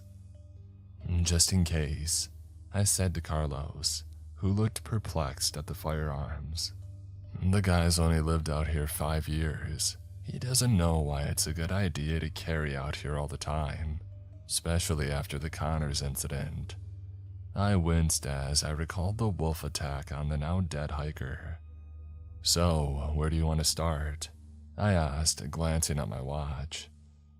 We've got about an hour or so to check this out, if we want to get back before nightfall. The two of them looked around, Carlos already holding up his camera. Well, I was thinking of starting with the library, and then making my way to the newspaper building. I could hope to find out when this place was abandoned from there, if this place ever even had residents. I scrunched up my mouth a bit. I loved libraries, but I spent enough time in one in a living town, let alone one long since deserted. I glanced around. Okay, here's what we'll do then. You two go check out the library and the newspaper office. Watch your backs and don't get separated. I motioned down the other end of the square. I'm gonna go check out the garage and the video store. Carlos gave me a worried look. How are we gonna stay in touch, though, in case anything happens? I reached back into the truck before slamming the tailgate closed. I handed Carlos a radio. The second, I clipped onto my belt before turning it on. That's how, I said, before tapping it. Keep it tuned to channel 4, that's what I'm on. They nodded, and after a final exchange of "be safe," we parted ways. I watched them walk across the road and climb the steps to the massive wooden front doors of the library, and then began walking down the middle of the road after they slipped inside. Now that I was alone, the town seemed to have an even more eerie feeling to it. This place doesn't feel like one that was built and then just abandoned. I thought to myself as my boots crunched over dead leaves which had accumulated on the asphalt, listening to the wind whistle and my footfalls echo. It almost feels more like it had been lived in first, and now it's just dead. I couldn't put my finger on why it felt that way. It just was almost an intuition. As I headed for the garage, the wind whistled around me, and I felt a shudder go up my spine. I stopped, and then turned and looked at the windows of what had to be apartments over the stores. They stood dark and unmoving, no shapes in them. I almost wished there had been figures in them. It would have been far less creepy. Shaking my head, I turned back and walked a little faster until I reached the garage. Both bay doors were shut and the windows on the top of them were too high to see through. So I headed for the cracked glass door that customers would enter. Flicking on my flashlight, I pulled on the handle. It opened after a moment of tugging, causing a bell hooked on the inside of it to ring. I stepped inside and looked around as it shut, the sound echoing in the stillness. Directly in front of me stood the main counter where the mechanic would greet customers. Sitting atop it was the monitor for a computer, with a rack of part boxes and oil behind it. Shelves lined one side of the room with bottles and boxes that had their labels long since rotted or peeled away, as did posters on the wall. Wait a minute. I turned my flashlight back to the counter. I focused the beam on the computer monitor. What? I shook my head slightly, but I wasn't seeing things. It was a flat screen monitor, not one of the boxy units from the 80s, 90s, or even the early 2000s. How the heck did that get here? I crossed the floor and vaulted over the counter, turning to look at it. It was indeed a newer model flat-screen monitor, the Dell logo still visible beneath the layer of dust covering it. I couldn't see the tower, only the monitor and the keyboard. Shaking my head, I turned away and stepped through the door leading to the repair bays. I shone the light around the dark, expansive room. A beam glinted off something metal in the far bay. It was a vehicle sitting up on the far left. I crossed the room quickly, stepping over spilled oil and other fluids until I stood just below it. I felt an even larger sense of confusion and shock course through me as I stared up. What is that?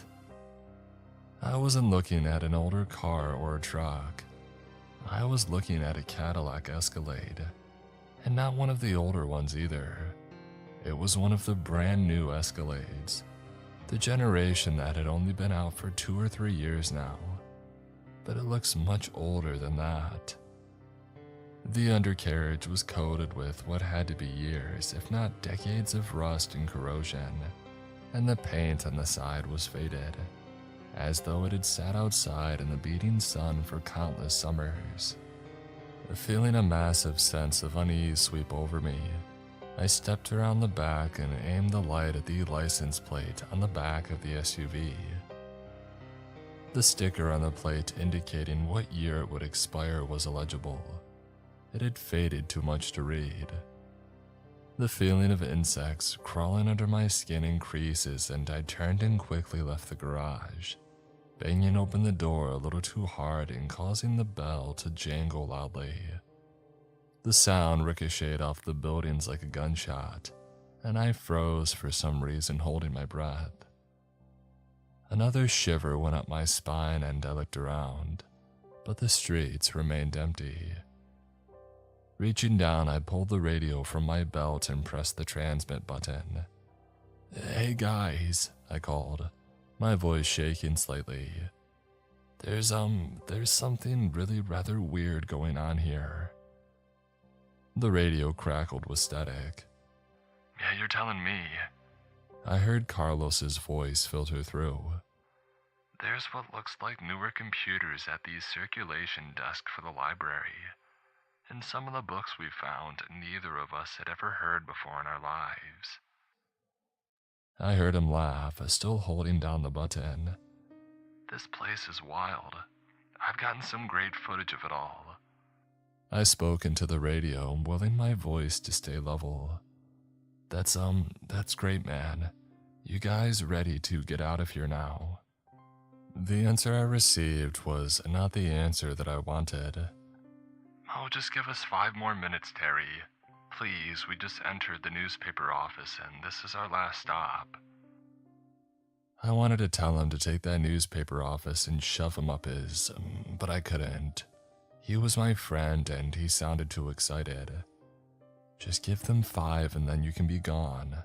I thumbed the radio. "All right, but only 5 minutes, okay?" "Copy that," I heard Carlos say. But behind that, I heard something else. I heard what must have been Aaron coughing heavily. "Hey Aaron, you alright?" I asked. "Oh, yeah, he's fine. We must have kicked up something from the library floor," he said, and then clicked off the radio. Well, that's great, I thought, sighing and looking around again. A cold gust of wind hit me and I pulled up my collar to shield myself. I hate how this place feels so dead. Not wanting to remain out in the open, I strode quickly back across the square to the video store. Well, I wanted to see and hear anyways. Looking up, I could barely make out the name. Nostalgia Video. Pulling open the dirt-smeared door, I stepped inside and shone my light around. There was a circular desk at the front of the store, with aisles stretching out behind it. I began to walk towards it when the light reflected off of something stuck on the inside of the windows. I turned and saw that it had reflected off dust and dirt-covered movie posters. Maybe see what movies they were advertising last. Trying to take my mind off the sense of uneasiness slowly being replaced with dread, I crossed the room and, using the sleeve of my coat, wiped away enough so that one could be read.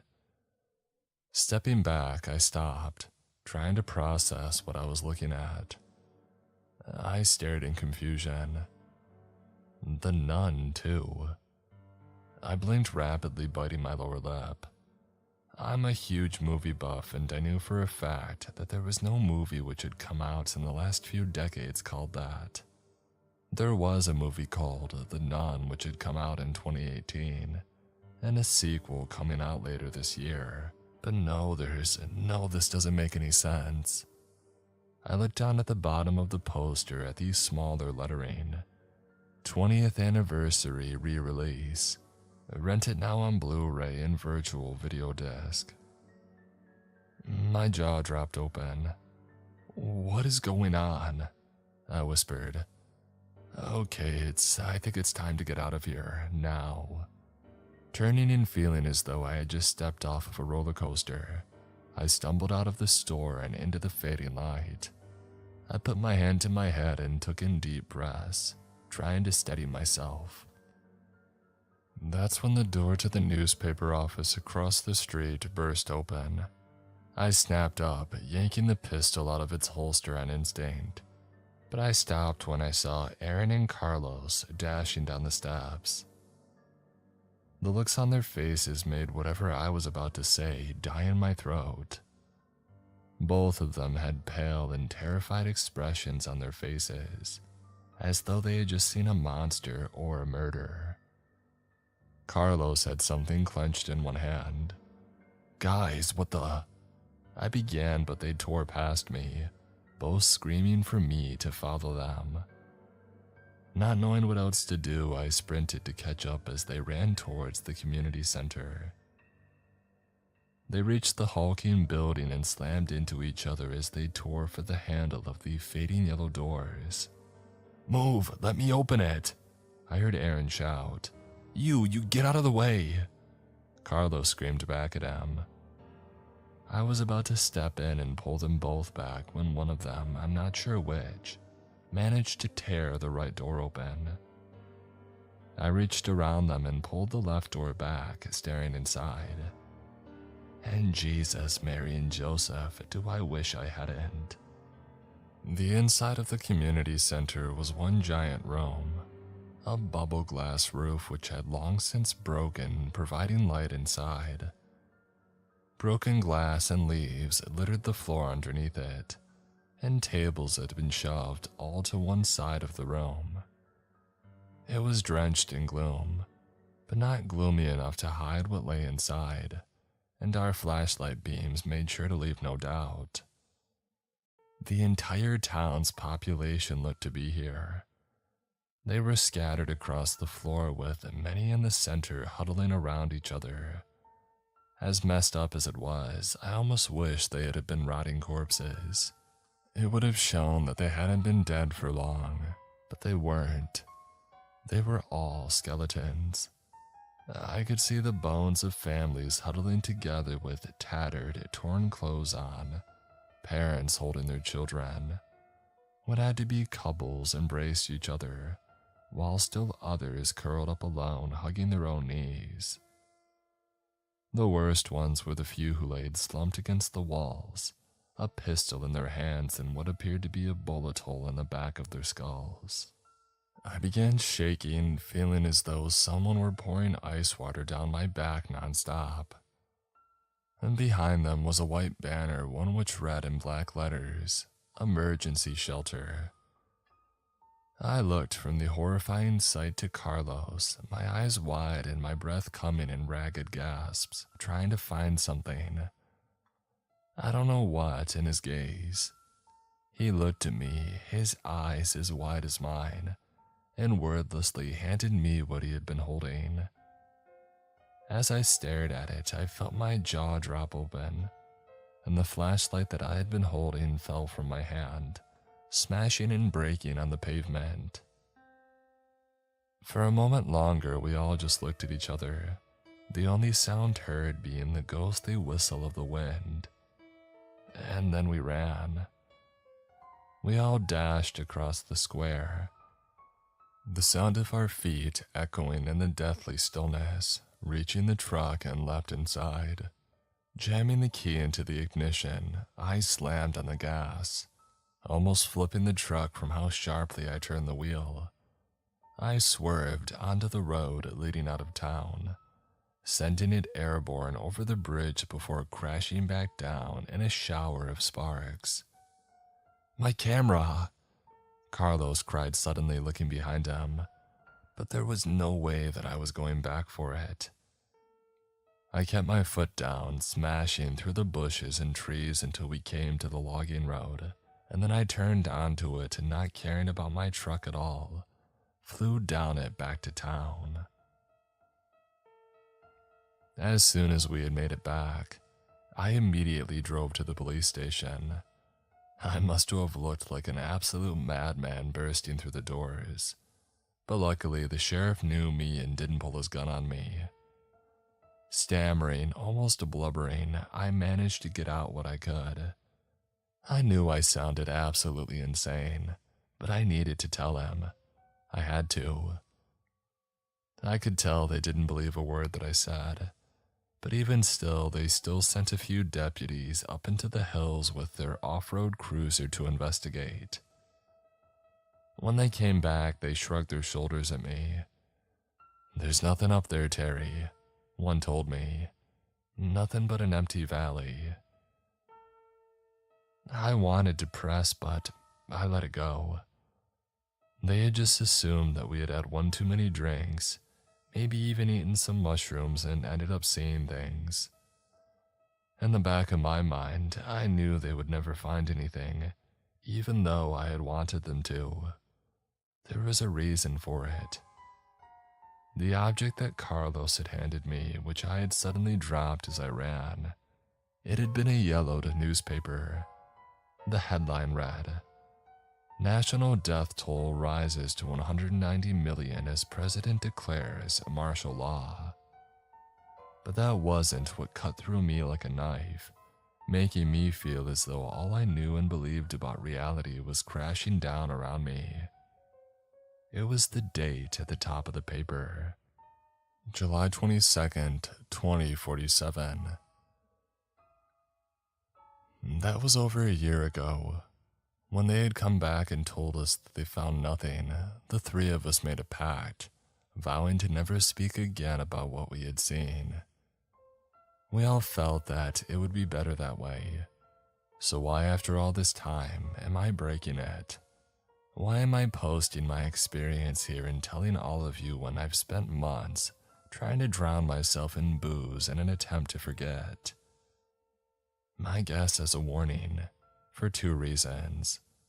The first being, thanks to this site, I just recently learned about the concept of a time slip, an overlap of the past or future and the present. And second, because last week there was a town hall meeting. It was to introduce us residents to a wealthy landowner who had just moved here. I went out of sheer curiosity. He spoke about how he had purchased a large slice of former logging land to develop a new town, one to attract more people to our area. He even showed artist renditions of what he wanted it to look like. When I saw them, I felt myself begin to violently shake, as the dread I felt that day returned in spades. At the top of the concept art was the name he intended to choose for it. Take 3 guesses what it was. Oh, this is cool. What podcast are you listening to?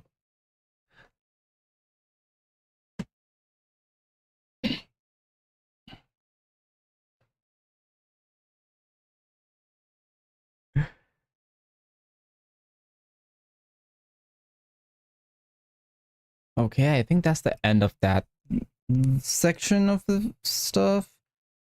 Oh, okay, now what should we listen to? I got this job as a night watchman at the cemetery. Ooh. I mean, I like the last story, the abandoned town shouldn't be explored, but that one like was time travelers, which is not my kind of test. I like mostly paranormal, ghostly, those kind of story. So I hope this next one gonna be okay. I got a job at as a night watchman at the cemetery. Let's just listen to it then. I hope this one is much more creepier. You should be all set. Are you two gonna be okay if I leave now? Jerry asked, already heading for the door. Oh, it started Yeah, already. it sounds simple enough. Run through our routines and follow the instructions. Piece of cake. Zach replied, smirking and folding his arms across his chest. Yeah, we'll be fine. Thanks for showing us the ropes, I said, offering a wave as Jerry walked out the door. He paused, turning to face us for a moment. He had a grave expression written across his withered face. This goes without saying, but make sure you follow the rules to the letter. I've seen too many young, bright-eyed kids like yourselves come back here under different circumstances. And the way that he said that sent a shiver down my spine. Again with the rules. There was a cold finality in his words with a hint of sorrow splashed in. He had seen some things. Before either of us could respond, the door slammed shut and we were left completely alone. What was that all about? Is he saying that we'll die if we don't follow those dumb rules? Old man's full of shit. Zach huffed, shaking his head. I pursed my lips. Maybe he just wants us to be cautious. I mean, they're probably common sense safety measures, but I bet Jerry's witnessed his fair share of accidents over the years. I'm sure he's trying to watch out for us. Yeah, you've got a point. He didn't have to be so dramatic about it, though. Zach replied, his arms still crossed. Hey, I don't mind a little drama every once in a while. It shows character. And by the way, have you read these yet? I asked, picking up a sheet that had the word Monday imprinted on the top in a large, bold font. Nah, hit me with them. What's the damage?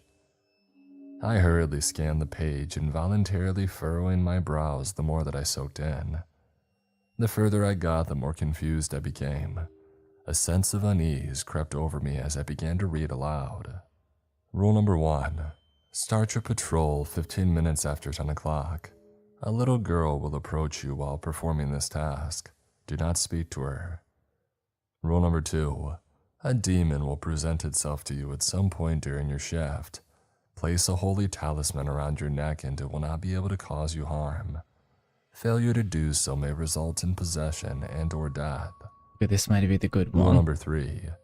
Ensure that you're locked inside the guard shack with the door securely locked by exactly 2:37 a.m. Do not step outside for any reason until 2:42 a.m. Restless spirits tend to get grumpy at the beginning of the week. Below the list of instructions was a hastily scrawled addition. Oh. Rule number 4. Forgot about that. Bring a copy of Air these directions pollution. with you and stay together at all times. I locked eyes with Zach as I finished reading the rules to him. His expression matched mine before a smirk inched across his lips. He began laughing, tears welling in his eyes as I stood and stared blankly at him. What a load of bullshit. Do they seriously expect us to believe any of this crap? A demon presenting itself to us. I mean, come on. I've heard of Ricky hazing, but this is a bit much, don't you think? Well, yeah, it does seem a bit wacky, I said, pulling out a drawer. But on the astronomically slim chance that this isn't a prank, I would rather be safe than sorry. I produced a large Ziploc bag from the drawer and held it up for Zach to see. Somebody had slapped a piece of tape on the front and written, "Talismans" in black Sharpie across it. Zach scoffed as I plucked out a tarnished gold amulet inscribed with some sort of ancient writing. Really, you're buying into this? Sorta, I mean, what are you afraid of? Being a little too fashionable. I retorted, displaying my fresh new bling. Zach couldn't help but grin. Fine, whatever, give me one of those. He relented, fishing in the bag before producing his own talisman. Zach's was shaped like a cross with faded green emeralds encased within. See, now was that so hard? If you're done being a drama queen, let's But get this there's a show on the barn. road. I It's a said, lonely pointing at one. the clock on the wall. 10:15 on the nose. Zach mumbled incoherently to himself before reluctantly trudging to the door. I snagged the list of rules before following him outside. The cemetery was eerily silent. It was summertime, so I would have expected to hear some sort of insects or frogs or owls. Something.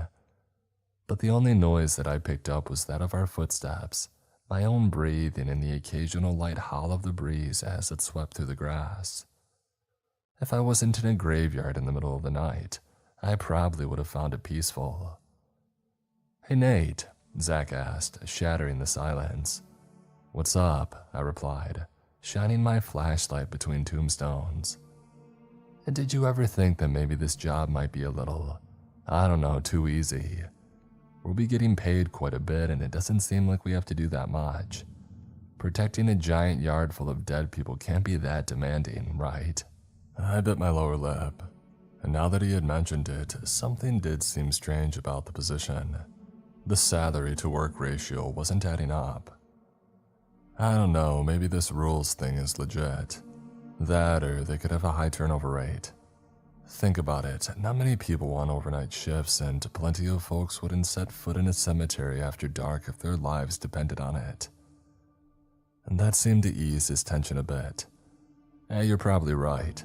People get spooked easily, and that has to be it. What has to be it? Zach and I stopped dead in our tracks. We slowly turned to each other, our faces pale as sheets. The voice of a young girl had drifted from directly behind us. I gulped. Zach's teeth began to chatter. Neither of us had the slightest idea what to do. "Hello? Why aren't you saying anything?" I mustered up all the courage I had and turned toward our unwelcome guest. A little girl with blonde pigtails skipped closer to us. She was concealing something behind her back, a wide grin plastered across her lips. She couldn't have been older than 5 or 6 years old. "My name's Annika. What's yours?" Again, she received no response. "None of you worker people are any fun. You never want to play with me," she huffed, her smile melting into a deep frown. I'd be lying if I said that I didn't think about replying to her. Maybe Annika was just a lonely spirit who wanted some company. But I quickly snapped myself back to reality. No, we had been warned about her for a reason. "You're not even gonna talk to me," Annika pouted, tears welling in her deep blue eyes. I weakly shook my head. Nothing in the instructions told me that I couldn't at least do that. I instantly knew that I had made the right decision. The little girl's eyes flooded with darkness until they were pitch black. She began to cackle, her demented laughs ringing out into the desolate night atmosphere. She exposed her hands, revealing what she had been hiding. I choked down a scream. Annika was holding a bloody, dripping hatchet. "You chose wisely," she bellowed, before turning back in the direction she came. Zach and I watched as she skipped further and further away before seemingly disappearing into thin air. Once the little girl was completely out of sight, we shared a glance. "What the hell was that?" Zach muttered. "That," I replied, pulling out the list of rules, "is proof that we aren't being hazed. Now we know that this isn't some kind of twisted joke." Zach mulled it over for a moment. I could see the cogs turning in his head. "Honestly, I still don't buy it," he concluded, continuing onward. I stared blankly at him, jaw agape. "What in the ever-loving crap do you mean you don't buy it? We just saw it with our own eyes." "I mean exactly what I said. I don't buy it. It's gotta be Jerry or one of the other watchmen testing us. Maybe one of them has a granddaughter who agreed to help out. I don't know. But it's going to take a lot more than a creepy little girl to convince me that any of this," he spat, snatching the talisman from his neck, "isn't just some elaborate hoax." I shook my head, breaking eye contact. What was I supposed to say to that? We had just seen a little girl with a bloody hatchet evaporate into the wind, and Zach still didn't believe it. I was dumbstruck.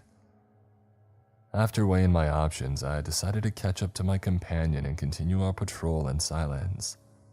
I knew that nothing I could say would convince Zach that what we had just experienced was real. There was no point in trying. Eventually, we reached a gate at the far end of the graveyard. As my light illuminated it, I realized how poorly maintained it was. Its black paint was chipping, leaving multiple spots exposed to rust. But the most interesting part, it was hanging wide open. Zach, do you know if this is supposed to be shut? I asked, searching his expression. He pondered it for a moment. I would think so. Maybe Jerry left out this way and forgot to close it. I slowly nodded my head. That didn't make much sense, seeing as the rear entrance led to a wide open field, but it was better than the alternative. Yeah, that has to be it. Nobody would even need to use this. I'll go close it. I marched up to the gate and grabbed onto the cool metal bars. A small creak emitted from the rusted hinges as I pulled. I had it about halfway shut when I paused. My heart suddenly began to race and my blood ran cold, because standing right outside of the cemetery's boundary was a man. Hi there, I'm just gonna close this, I said, continuing what I had started. The mysterious figure turned toward me and stepped into the light, allowing me a better look at his face. He looked relatively young, late 20s or early 30s if I had to take a stab at it. His clothes were far outdated. He sported a beige coat and a fedora, which was a strange combination given that it was mid-June. A lit cigarette dangled from his lips and the smoke billowing high into the warm night air. I instantly got a sinking feeling in my gut. This felt wrong. "No, don't bother, I'll take care of it," the man said, sauntering into the confines of the graveyard. To my utter shock, he snapped his fingers and the gate began to shut of its own volition. I thought back to rule number 2. This must have been the demon. "Hey, who the hell are you?" Zach interjected, staring daggers at our untimely visitor. The man took a drag of his cigarette, exhaled slowly, and then flashed Zach the creepiest smile that I had ever seen. And after our encounter with Annika, that was really saying something. "My name is Amodius." A chill involuntarily rippled down my spine. Amodius, it sounded strangely familiar, but I couldn't quite put my finger on it. "Well, Amodius, I need you to get the heck out of here before I call the cops. This is private property," Zach replied, flashing him directly in the eyes with his torch. "I'm afraid that I won't be leaving anytime soon. In the meantime, I think I'll stick with you," the entity bellowed, marching in Zach's direction. A flashlight beam directly to the eyes was doing absolutely nothing to halt his progress. Zach's expression dropped and I watched all the color drain from his face. My stomach twisted itself into knots. We had been warned. "Zach, the talisman!" I shouted, motioning to the ward around my neck. He frantically felt around in his pockets. I looked down with bated breath as Amodius closed the distance. Zach was getting more panicked by the second. "Ha, I got it," he finally yelled, triumphantly holding up the cross necklace. His victory was short-lived. "Sorry," Amodius said, placing a hand on Zach's shoulder. "But you're too late." My heart pounded like a jackhammer in my chest. I couldn't believe what I was seeing. Before Zach had a chance to throw the talisman around his neck, Amodius's form had begun to dissipate and flow directly into Zach. A black cloud flooded into his mouth and in an instant it was gone. I swear in that moment that I saw Zach's eyes flash red before returning to their normal hue. Zach?" I said, unsure of what to do. "Nate, what the hell just happened to me?" I breathed a sigh of relief. It appeared that whatever that mysterious cloud was, it hadn't affected him too badly. "I think we just met the demon, and I think you were just possessed." "Well, what are we supposed to do? I can't be possessed. I've got too much to live for. Come on, Nate, I'm freaking out here, Zach said, pacing back and forth. Okay, try to stay calm. Nothing weird has happened to you yet, so let's go back to the guard shack and come up with a game plan. Does that sound good? Yeah, you're right. I don't feel any different. Maybe it was all another elaborate joke. I pursed my lips. I highly doubt that, but after what we've seen tonight, I can't rule it out. The walk back to the guard post was a solemn one. Zach seemed like he was deep in thought, and I couldn't blame him. We had a lot to think about. Once we had returned, I locked the pair of us inside. What are you doing that for? Trying to keep me quarantined? Zach asked, raising an eyebrow. Not just you, but I'm keeping both of us quarantined. Remember rule number 3. Well, it's 2:35. We spent a lot of time out there. Okay, enough with these stupid rules. We ran into a creepy kid and some oddball smoker. So what? That doesn't mean that they're real. Alright, you're free to take that chance. Either way, I'm calling Jerry, I said, producing my phone from my pocket. I turned my back on him and dialing Jerry's number. He didn't pick up. When I whipped back around to update Zach, I nearly leapt out of my skin. He was standing almost nose to nose with me. A wide grin stamped across his face, and the entirety of his eyes were pitch black. Zach, what the hell are you doing? I said, backing up as far as I could. My butt hit the desk, sending a stack of papers fluttering to the ground. Zach isn't here right now, the entity uttered in a deep and gravelly voice. I could feel myself beginning to quiver. Fine, Amodius, what do you plan on doing with them? Amodius began to cackle, completely disregarding my question. At that moment, I started to hear violent knocks on the door and the windows. I could see what appeared to be invisible handprints slapping the glass. I started to hyperventilate. This was all too much. Tears welled in the corners of my eyes as I darted to the other side of the shack. I didn't have a lot of room to work with, but I knew that I needed to put as much space between myself and the demon as humanly possible.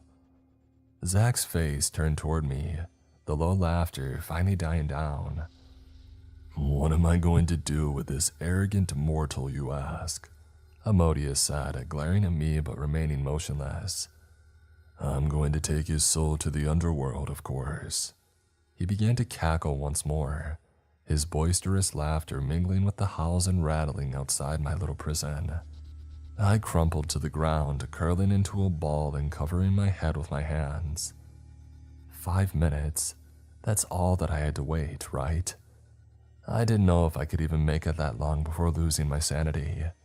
Just as the noises around me reached a crescendo, everything suddenly fell dead silent.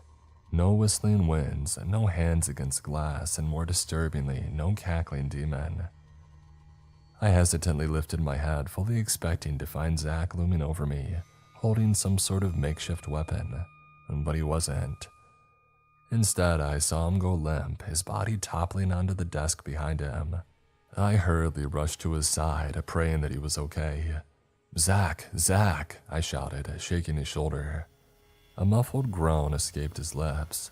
I exhaled sharply. It felt as if a weight had been lifted. Zach picked himself up off the desk, groggily locking eyes with me. What just happened? I crossed my arms. You got possessed and started laughing, and then you passed out. You remember any of that? Not a thing. Well, at least now you have your proof that this isn't a hoax. Zach opened his mouth to speak, but the buzzing of my cell phone cut him off. It was Jerry. I put a finger to my lips and accepted the call. What do you want, kid? This better be good. Old men need their rest, you know. Yeah, I don't know if good is the word that I would use. I could hear Jerry sigh over the line. Let me guess, one of you knuckleheads broke rule number 2 and forgot your talisman. If you hadn't, you wouldn't be calling me, and if you had broken the other ones, you wouldn't be able to call me. Do I have that right? I shamefully stared at the ground. Yes, we ran into the demon named Amodius, and Zach wasn't wearing his necklace. I could practically see Jerry shaking his head. Alright, I'll be up there soon. Don't let Zachary leave until we can assess the damage. Are either of you hurt? Not physically, no. Okay. That was Jerry's last parting word before hanging up. I didn't blame him for being so short with me. He probably saw us as children, left alone for a few short hours until we had already managed to mess up. What did he say? Zach asked, sheepishly meeting my gaze. He said he's on the way and that he's gonna kick your ass for waking him up when he gets here. That guy's got a lot of nerve. My body gets commandeered by a freaking demon of all things, and Jerry's worried about his beauty sleep. Gah. I looked Zach directly in the windows of his soul and took an aggressive step toward him. Jerry wouldn't have to worry about you being possessed or losing a wink of sleep if somebody had just worn his stupid necklace. Honestly, I wouldn't mind kicking your ass either. Zach scowled at me before averting his gaze and mumbling under his breath. I didn't care, he needed to be put in his place. Around 20 tense minutes later, we heard a pounding on the door. Hello, one of you nimwits want to let me in? I shot Zach a look. The cavalry has arrived. I walked to the door and latched the chain lock and let Jerry inside. He greeted me with a glare before marching directly up to my pea-brained coworker. The old man glowered menacingly, his eyes searching Zach's expression. Sorry? Zach offered, taking a step back. You better be. I was fast asleep until you two morons called me up here. Now what's this about a demon? I sighed, recounting the story to Jerry without omitting any of the minor details. He listened intently, staring daggers at Zach all the while. Alright, it's not that bad, Jerry said, pursing his lips. Not that bad? A freaking demonic entity took over my body and wants to eat my soul. What do you mean it's not that bad? Zach retorted, frowning at Jerry. I'm getting to that, sheesh. As I was saying, Jerry hissed, leering at Zach. Ammonius is the illegitimate son of Asmodeus, one of the 7 princes of hell and also known as the king of demons. Ammonius was the product of a scandalous affair with a mortal woman. Asmodeus was so appalled by the weakness of his son that he banished him from hell for all of eternity. Since that day, Ammonius has been trying to harvest souls and send them to the underworld in an attempt to restore himself in the eyes of his father. So what you're saying is, Zach got possessed by a half-demon, I interjected. Yes, Ammonius is so weak that he can barely control his host's bodily functions. From what I've observed over the years, he can really only speak and take a couple of baby steps if he's lucky. It's a miracle that you didn't encounter the demoness instead. If you had met her, you would have been doomed. Wait, there's a second demon? Zach shouted, his mouth agape. Yes, there is. Stick around long enough and you'll meet Elysia eventually. She was confined here by a spell nearly 200 years ago. She's a direct descendant of Lilith. A real feisty one she is. Okay, that's terrifying and all, but what about my situation? How do we get rid of Ammonius? I don't know about you two, but I would rather not have a loser half-demon taking residence inside of my body. Jerry sighed. Well, that's where things get tricky. This won't be a quick fix. I'll need to contact a Catholic priest who has been ordained as an exorcist, and maybe a while before you're demon-free. Zach's frown deepened.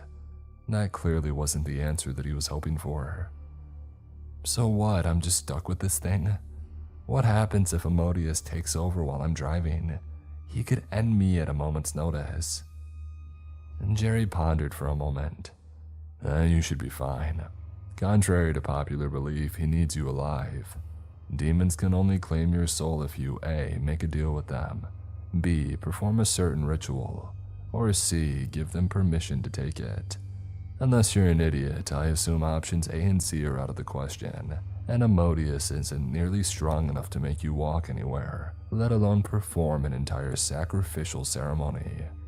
I don't know, Jerry. Our options A and C off the table. If you haven't noticed, Zachary here isn't the brightest crayon in the box. I said, smirking. I was rewarded with a scowl.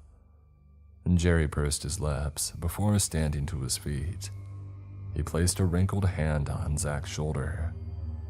Son, if you're really as stupid as your coworker seems to think you are, then you're doomed. Otherwise, just don't do anything too idiotic until I can pull some strings, okay? Whatever, thanks for nothing, old man, Zach whispered with a snarl. Screw you too, then. Have a fun rest of your shift. Now, if you'll excuse me, I have some sleep to catch up on. Jerry stormed out, slamming the door shut behind him. Well, that could have gone better, I said, folding my arms across my chest. Zach reluctantly met my gaze. Yeah, you're telling me. The remainder of the night went by without a hitch. We had already encountered all the weird stuff, so we were able to coast until dawn. I wish I could say that clocking out was like a breath of fresh air, that all my worries had faded away, but unsurprisingly they hadn't. I slept restlessly, knowing what kind of atrocities my next shift would have in store. I yawned as I trudged up to the guard shack. I produced my keychain from my pocket and fiddled with it until I found the correct key. Right when I was about to insert it into the lock, the door was fiercely yanked open. Oh, hey Zach, I didn't expect you to be here so early. Zach's eyes were wide and bloodshot. His hands were jittery and his hair was unkempt. If I hadn't known any better, I would have thought that a meth head had infiltrated my post.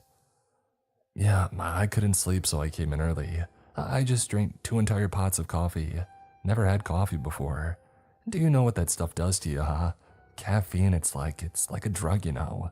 I feel like I could do anything, like I could fly if I wanted to. Great, so my dumbass coworker was damn near overdosing on caffeine. Awesome. Just how I wanted to start my shift. I pushed past Zach, punched in, and then turned back and thwacked him in the forehead. Ow, what was that for? You shouldn't have done that, Nate. No, you're not gonna do anything. You're gonna sit in this chair and stay still until I tell you to move. You're high as a kite on caffeine, unless we not forget. You're also possessed by a demon. Now sit down and shut up. I don't know what, but I like this story now. Puffing out his lower lip. You're not my dad. Yeah, I know, that man deserves a Nobel Peace Prize for keeping you out of trouble for so long. Anyway, let's take a look at the list for today. It's less horror, Zach but more passed me a funny. sheet of paper with the word Tuesday imprinted on the top in bold letters. Well, what's it say? Zach asked, literally 2 seconds after handing me the page. I thumped him on the forehead again. Patience is a virtue. Start working on it. Zach mumbled something under his breath before gazing up at me thoughtlessly. His left leg bounced up and down like a jackrabbit. I sighed, praying that the rules wouldn't be too awful. Unfortunately, my prayers fell on deaf ears.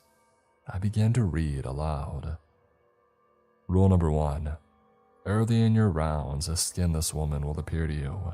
Flash your light at her and shout, I command thee, return to the shadows from whence you came. She will follow you for the remainder of the night from afar, but she will not harm you. Rule number 2. At 10 minutes past midnight, take the vial of goat blood from the drawer and spread it across your forehead. It will ward off the banshee. Rule number 3. A curse has been placed on all 5 members of the O'Connor family. They will rise from their graves and wander around the premises. They will not attack you unless provoked. Keep your distance just to be safe. Zach and I locked eyes, our jaws hanging open. What the heck? I muttered, scanning over the list again to make sure that I wasn't going crazy. Nate, I don't want to do this anymore. I think I need a career change. This is too much. I thought about it for a minute. The pay was incredible, yes, but did I really need this job? Would I be able to live comfortably without it? A big fat no flashed in my head like a siren. I normally would have thrown in the towel, but I had some hefty expenses and I couldn't afford to quit. I don't want to do this either, but I also don't have a choice. And if I was you, I'd be inclined to stick it out as well. After all, I doubt Jerry would be willing to help you out of your little predicament if you quit on your second day. Zach sighed. Yeah, you have a point. All right, let's get this over with. We each armed ourselves with a flashlight and headed out. I tucked that night's list in my pocket just in case. The walk down the rows of headstones was tense. Each tiny movement was enough to make me jump. My heart exploded in my chest with every rustling leaf and whistle of the wind. The knowledge of what we were about to see put me on edge, and Zach wasn't faring any better. Due to the copious amounts of caffeine that he had consumed, he was even more jumpy than I was. Hey Zach, I said, keeping my eyes glued to my surroundings. He cautiously turned to face me. What if she doesn't show up? Does that count as breaking the... I froze when I saw the look of unabated terror etched across Zach's features. He was as pale as a ghost and his hands were trembling. The beam of his flashlight was trained on something behind me. Dread bubbled in my stomach. I didn't want to look. I didn't know if I could look, but I didn't have a choice. If I wanted to escape with my life, I needed to follow the rules. I whipped around, ripping off the band-aid. I cannot even begin to do justice to the abomination that stood before me. A red, pulsating mass leered back at me. Slimy, exposed veins thrummed in unison. That thing, it had no eyes, just empty pitch-black holes where eyes should have been. The way that it was standing there felt wrong. Its head was cocked to the side like a curious dog, taking us in, studying us. I hyperventilated as I shined my flashlight into the monstrosity's face. It stumbled backward, raising its fleshy arms to shield it from the light. I hurriedly ripped out the rules and read from the page. I command thee, return to these shadows from whence you came, I said in the loudest, most confident voice that I could muster. The writhing mass of muscle and sinew tipped its head downward at me in what I assumed was a glare, and it reluctantly slunk into the darkness, growing further and further away with each step. I watched it retreat until it stopped at the perimeter of the grounds. My heartbeat still hadn't completely settled, but I released a breath and I turned to Zach. All the blood suddenly drained from my face when I did. Zach was gone. Zach, this isn't funny. You can come out now, I said cautiously, proceeding to the spot where I had last seen him. I shone my flashlight down adjacent rows of gravestones. It was deathly quiet. The only sound that I could hear was my own ragged breathing. Marco, I called out, in an attempt to calm my nerves. Bolo. I instinctively leapt back. A deep, menacing voice from directly beside me had answered. I gulped. I recognized that twisted inflection. Amodius? I squeaked, peeking behind the nearest headstone.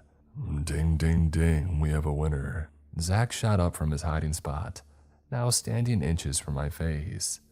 His eyes were again completely shrouded in black. Come on, Amodius, we don't have time for this. Zach isn't giving you his soul anytime soon, so you might as well give it up. Oh, I wouldn't be so sure about that. You see, Zachary seems to be a very lonely man, and who better to befriend than the O'Connors? They really are nice people once you become acquainted with them. A disturbing grin inched across Zach's lips. He pointed to a silhouette lumbering along. My heart dropped into my stomach. He couldn't be serious. To my immense dismay, Zach lurched in the figure's direction, taking a huge, awkward step forward. I knew that I had to intervene. I leapt in front of him, halting the demon in his tracks. Stop, I won't let you attack that thing. Amodius snarled at me. Get out of my way. With one fell swoop, he smacked me square in the chest, sending me sprawling to the ground. Harmless, huh? Can barely take a few baby steps, huh? Yeah, thanks for the warning, Jerry. I cursed, rising to my feet. The distance between Zach and the zombie-like figure was closing. I slowly shook my head. Zach wasn't going to like it, but I knew what I had to do. I marched up to Amodius, who, to Jerry's credit, was struggling to put one foot in front of the other, Didn't I tell you to? Smack. I punched him in the face as hard as I could. Zach's body crumpled in a heap on the ground. I grimaced as pain jolted through my knuckles like a lightning bolt. Mission accomplished. He was down for the count. And not a second too soon either, because when I turned around, I was met with a downright horrifying sight. What had once been a man stared at me with one glassy, pale blue eye. The other dangled uselessly from its socket, hanging on by a thread. Decaying flesh sloughed off his face, leaving areas of exposed sinew and tendons. Maggots writhed beneath his loose skin, intermittently falling to the ground. I was rooted to the spot, my breath hitched in my throat as I awaited the corpse's next move. After a tense moment of silence, the cadaver released a low moan before turning and ambling in the other direction. I gasped for air, placing a hand over my heart. That was a close one. I was going to have to keep my guard up. As the fear began to dissipate, I crossed my arms and glanced down at my unconscious coworker. What am I going to do with you, huh? Can't go 2 minutes without getting yourself into trouble. Zach released a small fart in response. Yeah, I feel the same way, I said, cracking a smile. Just to be sure that I wasn't forgetting anything, I pulled out the list of rules that I had tucked into my pocket. I frowned as I scanned over them again. I had forgotten about Rule 2. I hurriedly checked the time. We had 7 minutes. I vainly tried to pull Zach along, but years of Netflix marathons and gaming sessions didn't exactly work to bolster my strength. I began to panic. The guard shack wasn't too far away, but I definitely wasn't going to be able to get Zach there. That left me with one option. I dropped Zach's arm to the ground and I bolted. I ran as fast as my legs could carry me. The entire time I had the creeping sensation of being watched. I shined my flashlight to the perimeter of the graveyard and nearly leapt out of my skin. That thing, it was still there. It had been tagging along behind me the entire time, sticking to the shadows. I can't be certain, but I could have sworn that when my flashlight beam had landed on its face, I saw it grinning at me. That only motivated me to run faster. I pushed myself harder than I ever had before. There it was, the guard shack was in sight. Once I finally closed the distance, I flung myself through the door and began rummaging through the doors for the vial. I was such an idiot. I should have taken it with us from the get-go. I tossed aside various trinkets and papers until I found it, a glass bottle filled with a dark crimson liquid. I poured a splash of the goat's blood into my hand and unceremoniously swiped it across my forehead. I glanced at the clock on the wall. 3 minutes. With our saving grace in hand, I sprinted back to the spot where I had abandoned my coworker. Even if he was knocked out cold, I didn't want to know the implications of failing to ward off a banshee. I ran like my life depended on it. For all I knew, mine may not have been at risk, but Zach's definitely was. He might have been a moron, but he didn't deserve to die an excruciating death at the hands of some eldritch deity. I did, but not Zach. By the time my incapacitated coworker came into view, my legs were burning and my lungs screamed at me to stop. Fortunately, my adrenaline fueled me to continue onward.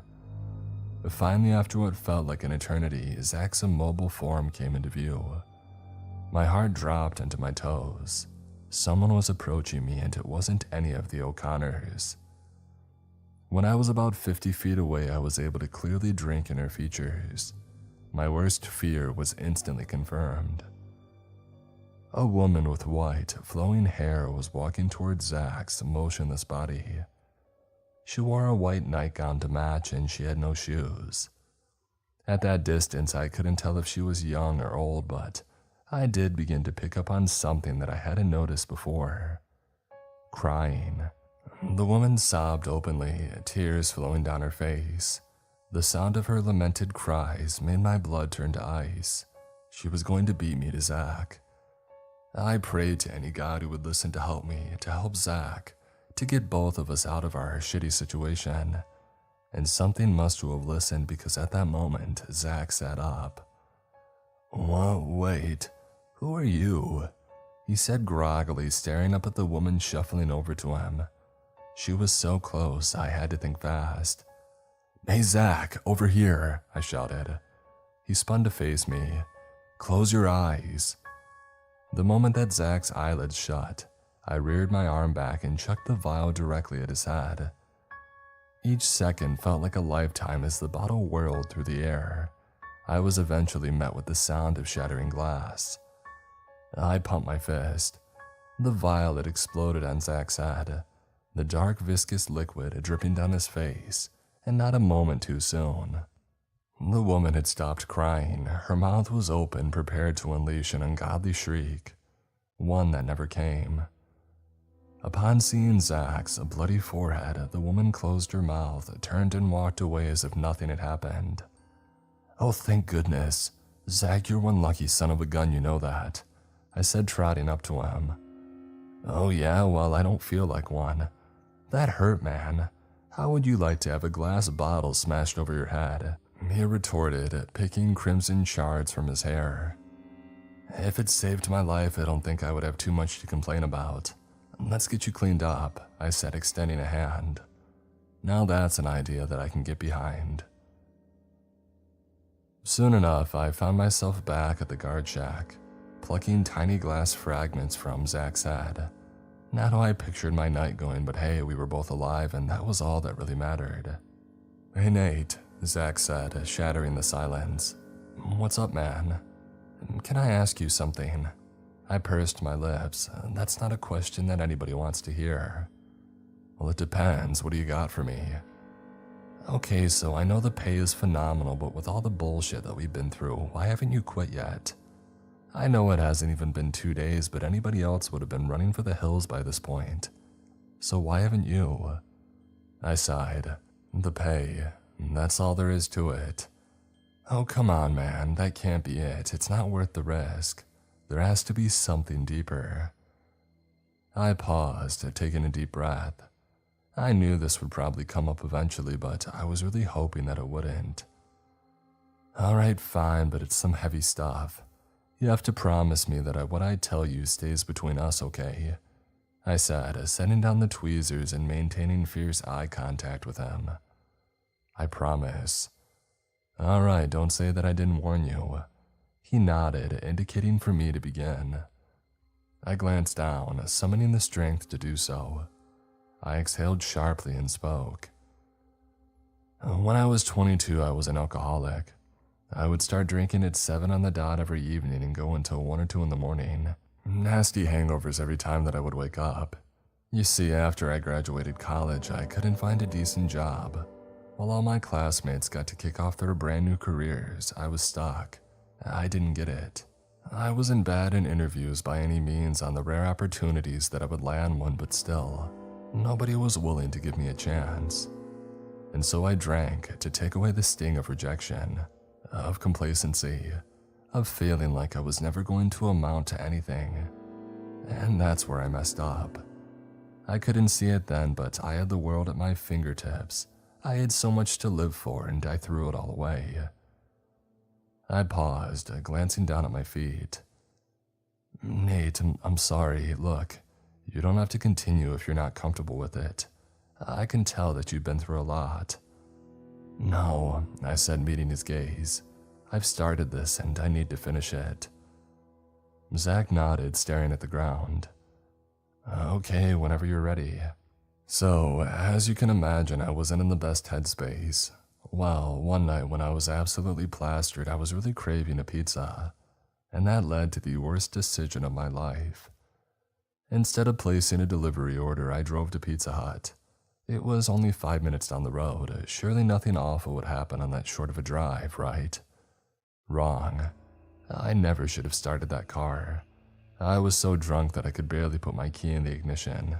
That it should have been my indicator to stop, but I didn't. The last thing that I remember is pulling out onto the main road. After that, my memory is blank. All I know is that the next day I woke up handcuffed to a hospital bed. "Zach, I killed someone that night. Zach stared at me, his mouth agape. I could tell that he was trying to find the right words to say, but I didn't want to hear them. You know what? I'm just gonna stop my the podcast thingy or whatever over here.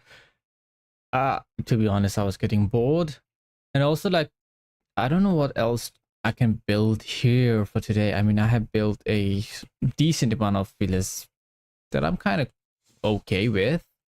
See, if I don't plan anything, if I don't think of anything, then I make something that I feel like, yeah, okay, that I can live with it. But if I plan something, like I can never, like I plan this area over here, but I'm not satisfied with it. Like I want to tear this apart.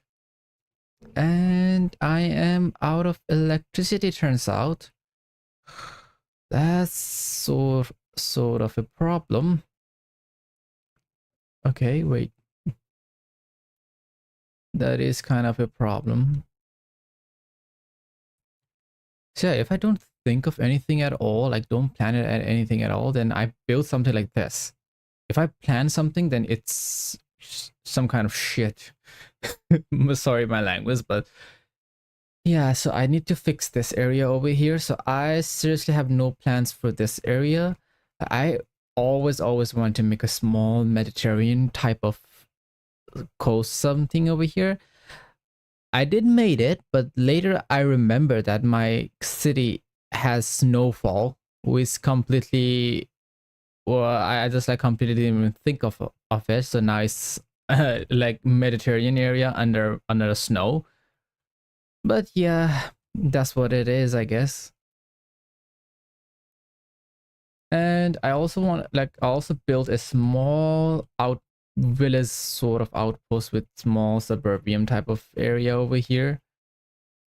And I think I have built a lot of